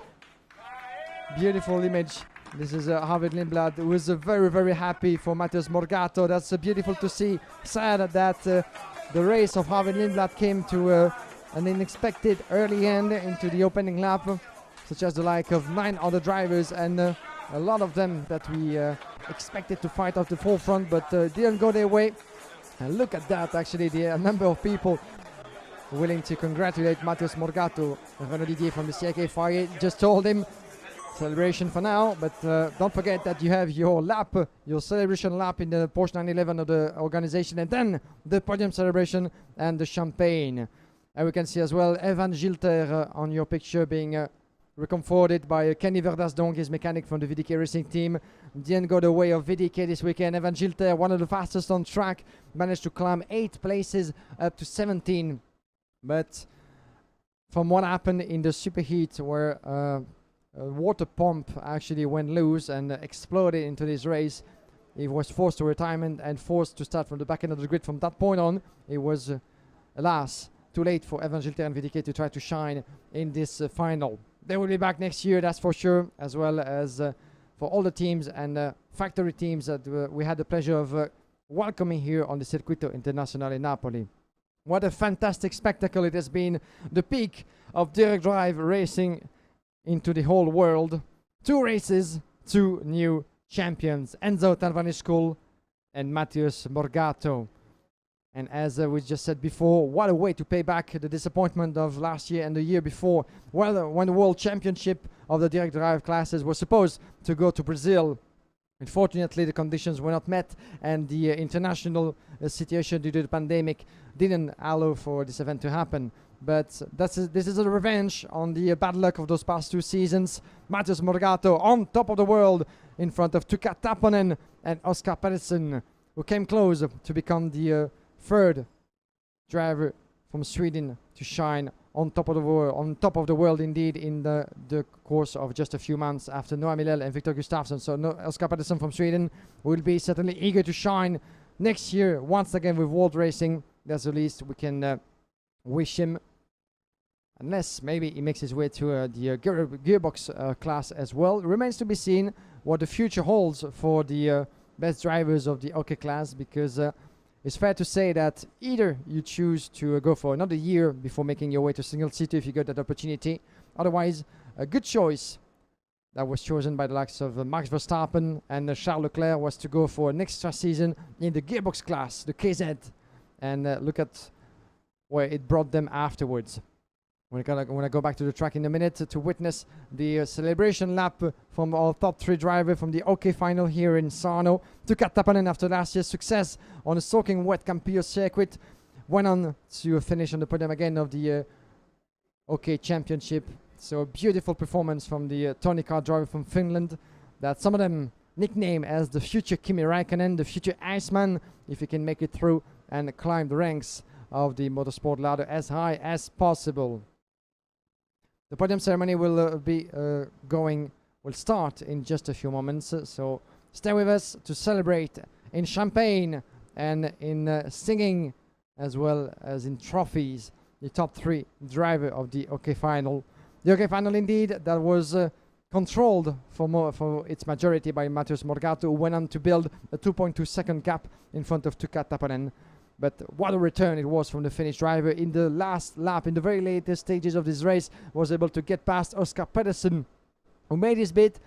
He did a fantastic work as well throughout the weekend, was consistent and strong at the forefront of the field in the qualifying races, finishing 3rd overall with 2 wins and a 6th place in this morning's superheat. In the end, a well-deserved podium for World Racing. It's worth pointing out that we have 2 private teams on the podium of the OK World Championship.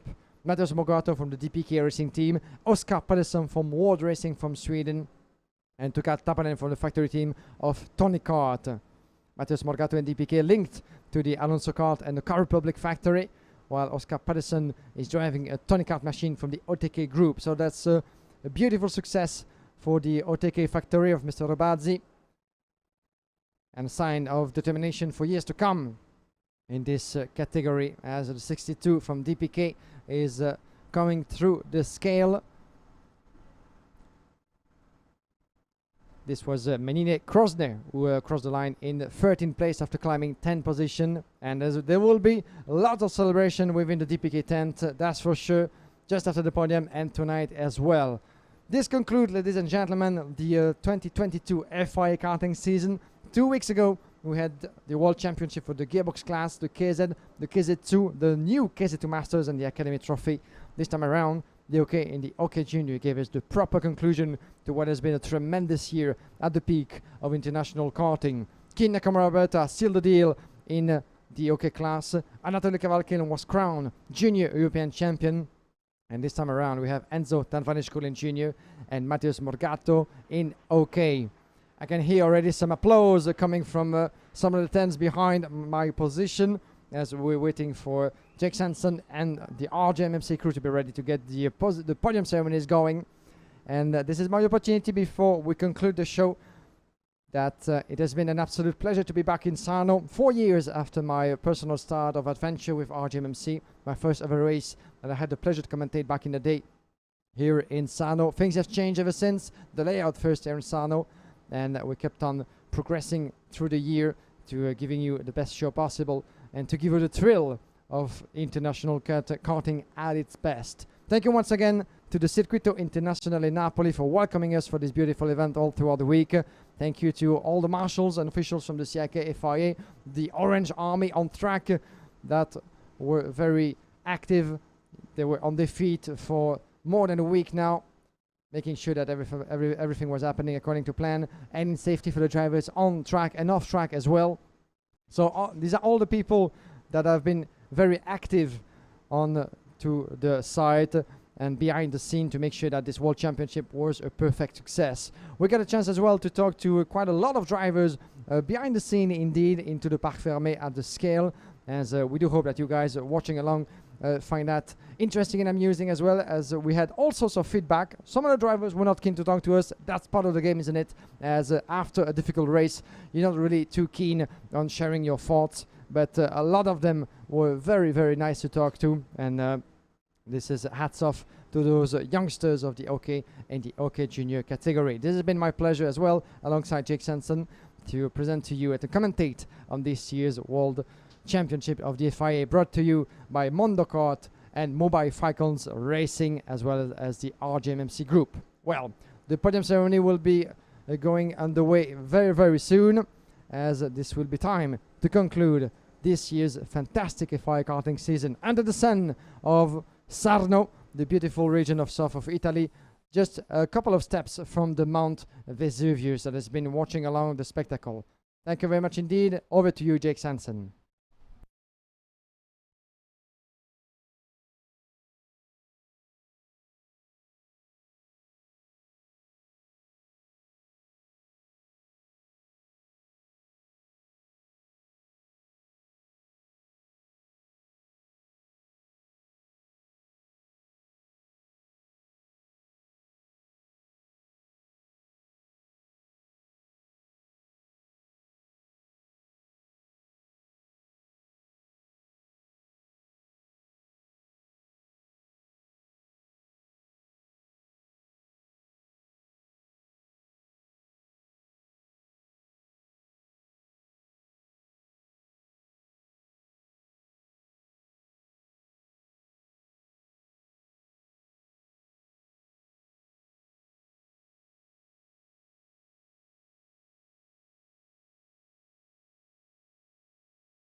What an amazing World Championship final it has been. An exceptional battle, and everyone wants to be part of the moment here at the Circuito Internazionale Napoli. Let's bring the drivers out. In third position for Sweden, Oscar Pedersen. Great to see the World Racing driver return to the podium in the FIA, but in the World Championship weekend. In second position for Finland, Tukka Tapponen. Last year's world champion returns to the rostrum after an epic fight back. But now, ladies and gentlemen, for the first time in 24 years, for Brazil, Matias Morgado! Brazil's first world champion in over 2 decades. Please welcome the winning team manager for DPK Racing, Pablo Rodriguez! It's a very happy podium here at the Circuito Internazionale Napoli. What an amazing result. And now, in deference to our driver on the top step of the podium, the national anthem for Brazil.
What an amazing moment for Brazilian motorsport, and a great, great world champion is crowned. We're going to ask our dignitaries to come forward to the rostrum after what has been a sensational week. First of all, we will ask Raffaele Giammaria to come forward, the president of FIA Karting here in Italy, to present the trophy to our driver in third position, representing Ward Racing and Sweden, Oscar Pedersen!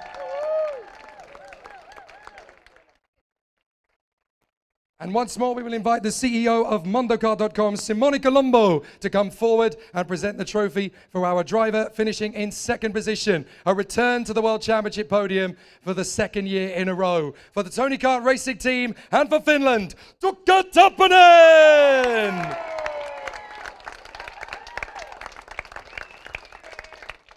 And now we will welcome the president of CBA Karting in Brazil, Guilherme Giovanni, to come forward and present the trophy to our new world champion for DBK Racing and for Brazil, Matheus Mogato! Such a spectacular moment. We will once again invite our dignitary, the General Director of AC Napoli, Michele Sabatino, to come forward to present the championship trophy for the federation here in Napoli to the world champion. It's a historic day for Brazil, for Matheus Mogato!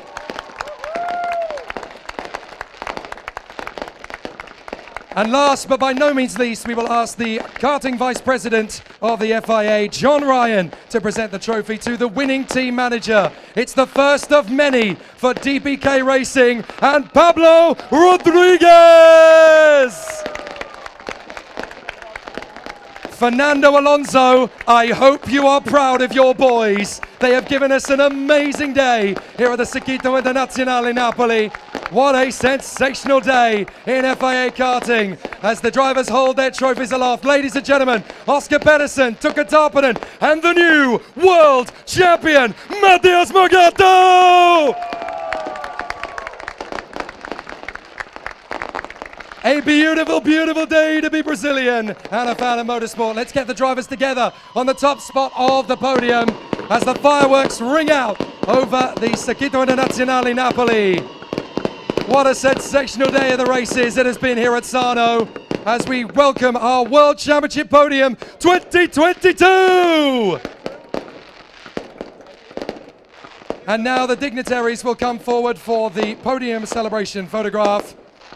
My goodness, it has been an exceptional year for the FIA Karting World Championship. Don't forget, there is plenty more on FIAKarting.com. You can keep up with all the latest news and features. And of course, we will be representing in the FIA Motorsport Games on the final week of October at Paul Ricard in France. The fireworks go bananas. Ladies and gentlemen, let's welcome once again our podium in the FIA Karting World Championship. Oscar Pedersen, Tukka Tappanen, and Matheus Mogato!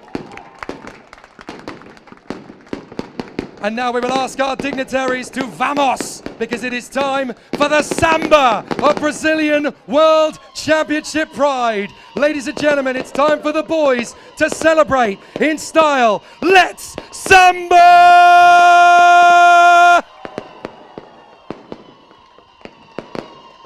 For the first time in 24 years, Brazil have nurtured the king of karting. Ladies and gentlemen, Oscar Pedersen, Tukka Tappanen, and Matheus Mogato!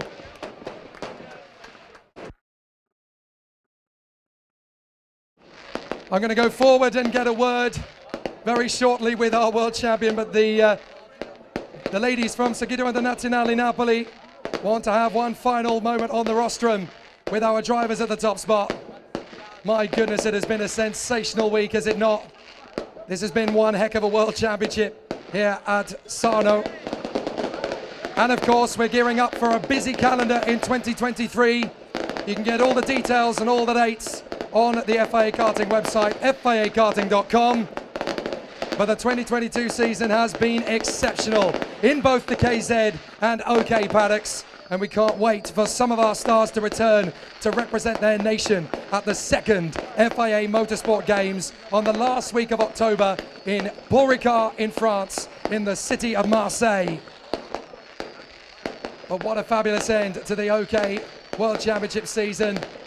I'm going to grab the final word of the week with our man on the top spot very shortly, the Brazilian and the new world champion for the first time since 1998 for Brazil, Matheus Morgado!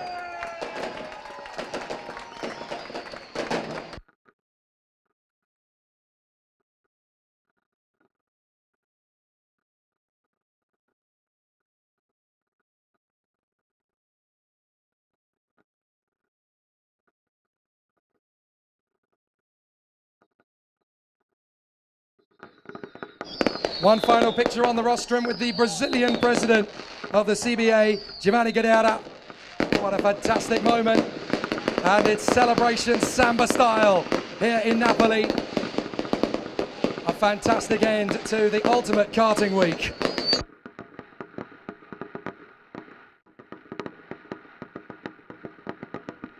Well, I'm going to come forward and have a word with our new world champion. Under the noise of the fireworks here in Napoli, Matheus, coming into this week, you had a great shot at this World Championship, but after the year you've had, did you ever envisage that this was going to be your year and the first for Brazil in nearly a quarter of a century? Well, first of all, I can just start thanking God because helped me a lot. Also my team. Thank all DPK, IAME, Car Republic. Without them, this wouldn't be possible. And as you said, for sure, I had a good year before, but it's always hard. The World Championship is just one in the top, and I'm really happy to be the one in the top this week. You've taken your place amongst the legends of our sport. Heading into 2023, I guess this is the beginning of a legacy now, mate. Yeah, for sure. Now I need to keep it up and try next year again to win, and for sure I will do my best. Fantastic. Any last message you want to say in Portuguese to all of your fans back home in Brazil? Obrigado a todos pela torcida. Receba! Let the samba begin. The party starts here. Ladies and gentlemen, Matheus Morgado! Well, that is it from FIA Karting 2022. It's been an amazing year. Join us again, of course, for the FIA Motorsport Games when karting will be representing in the city of Marseille and on the circuit of Paul Ricard on the last week of October. Keep up to date with everything on FIAKarting.com. From all of us here in the Circuito Internazionale Napoli, arrivederci!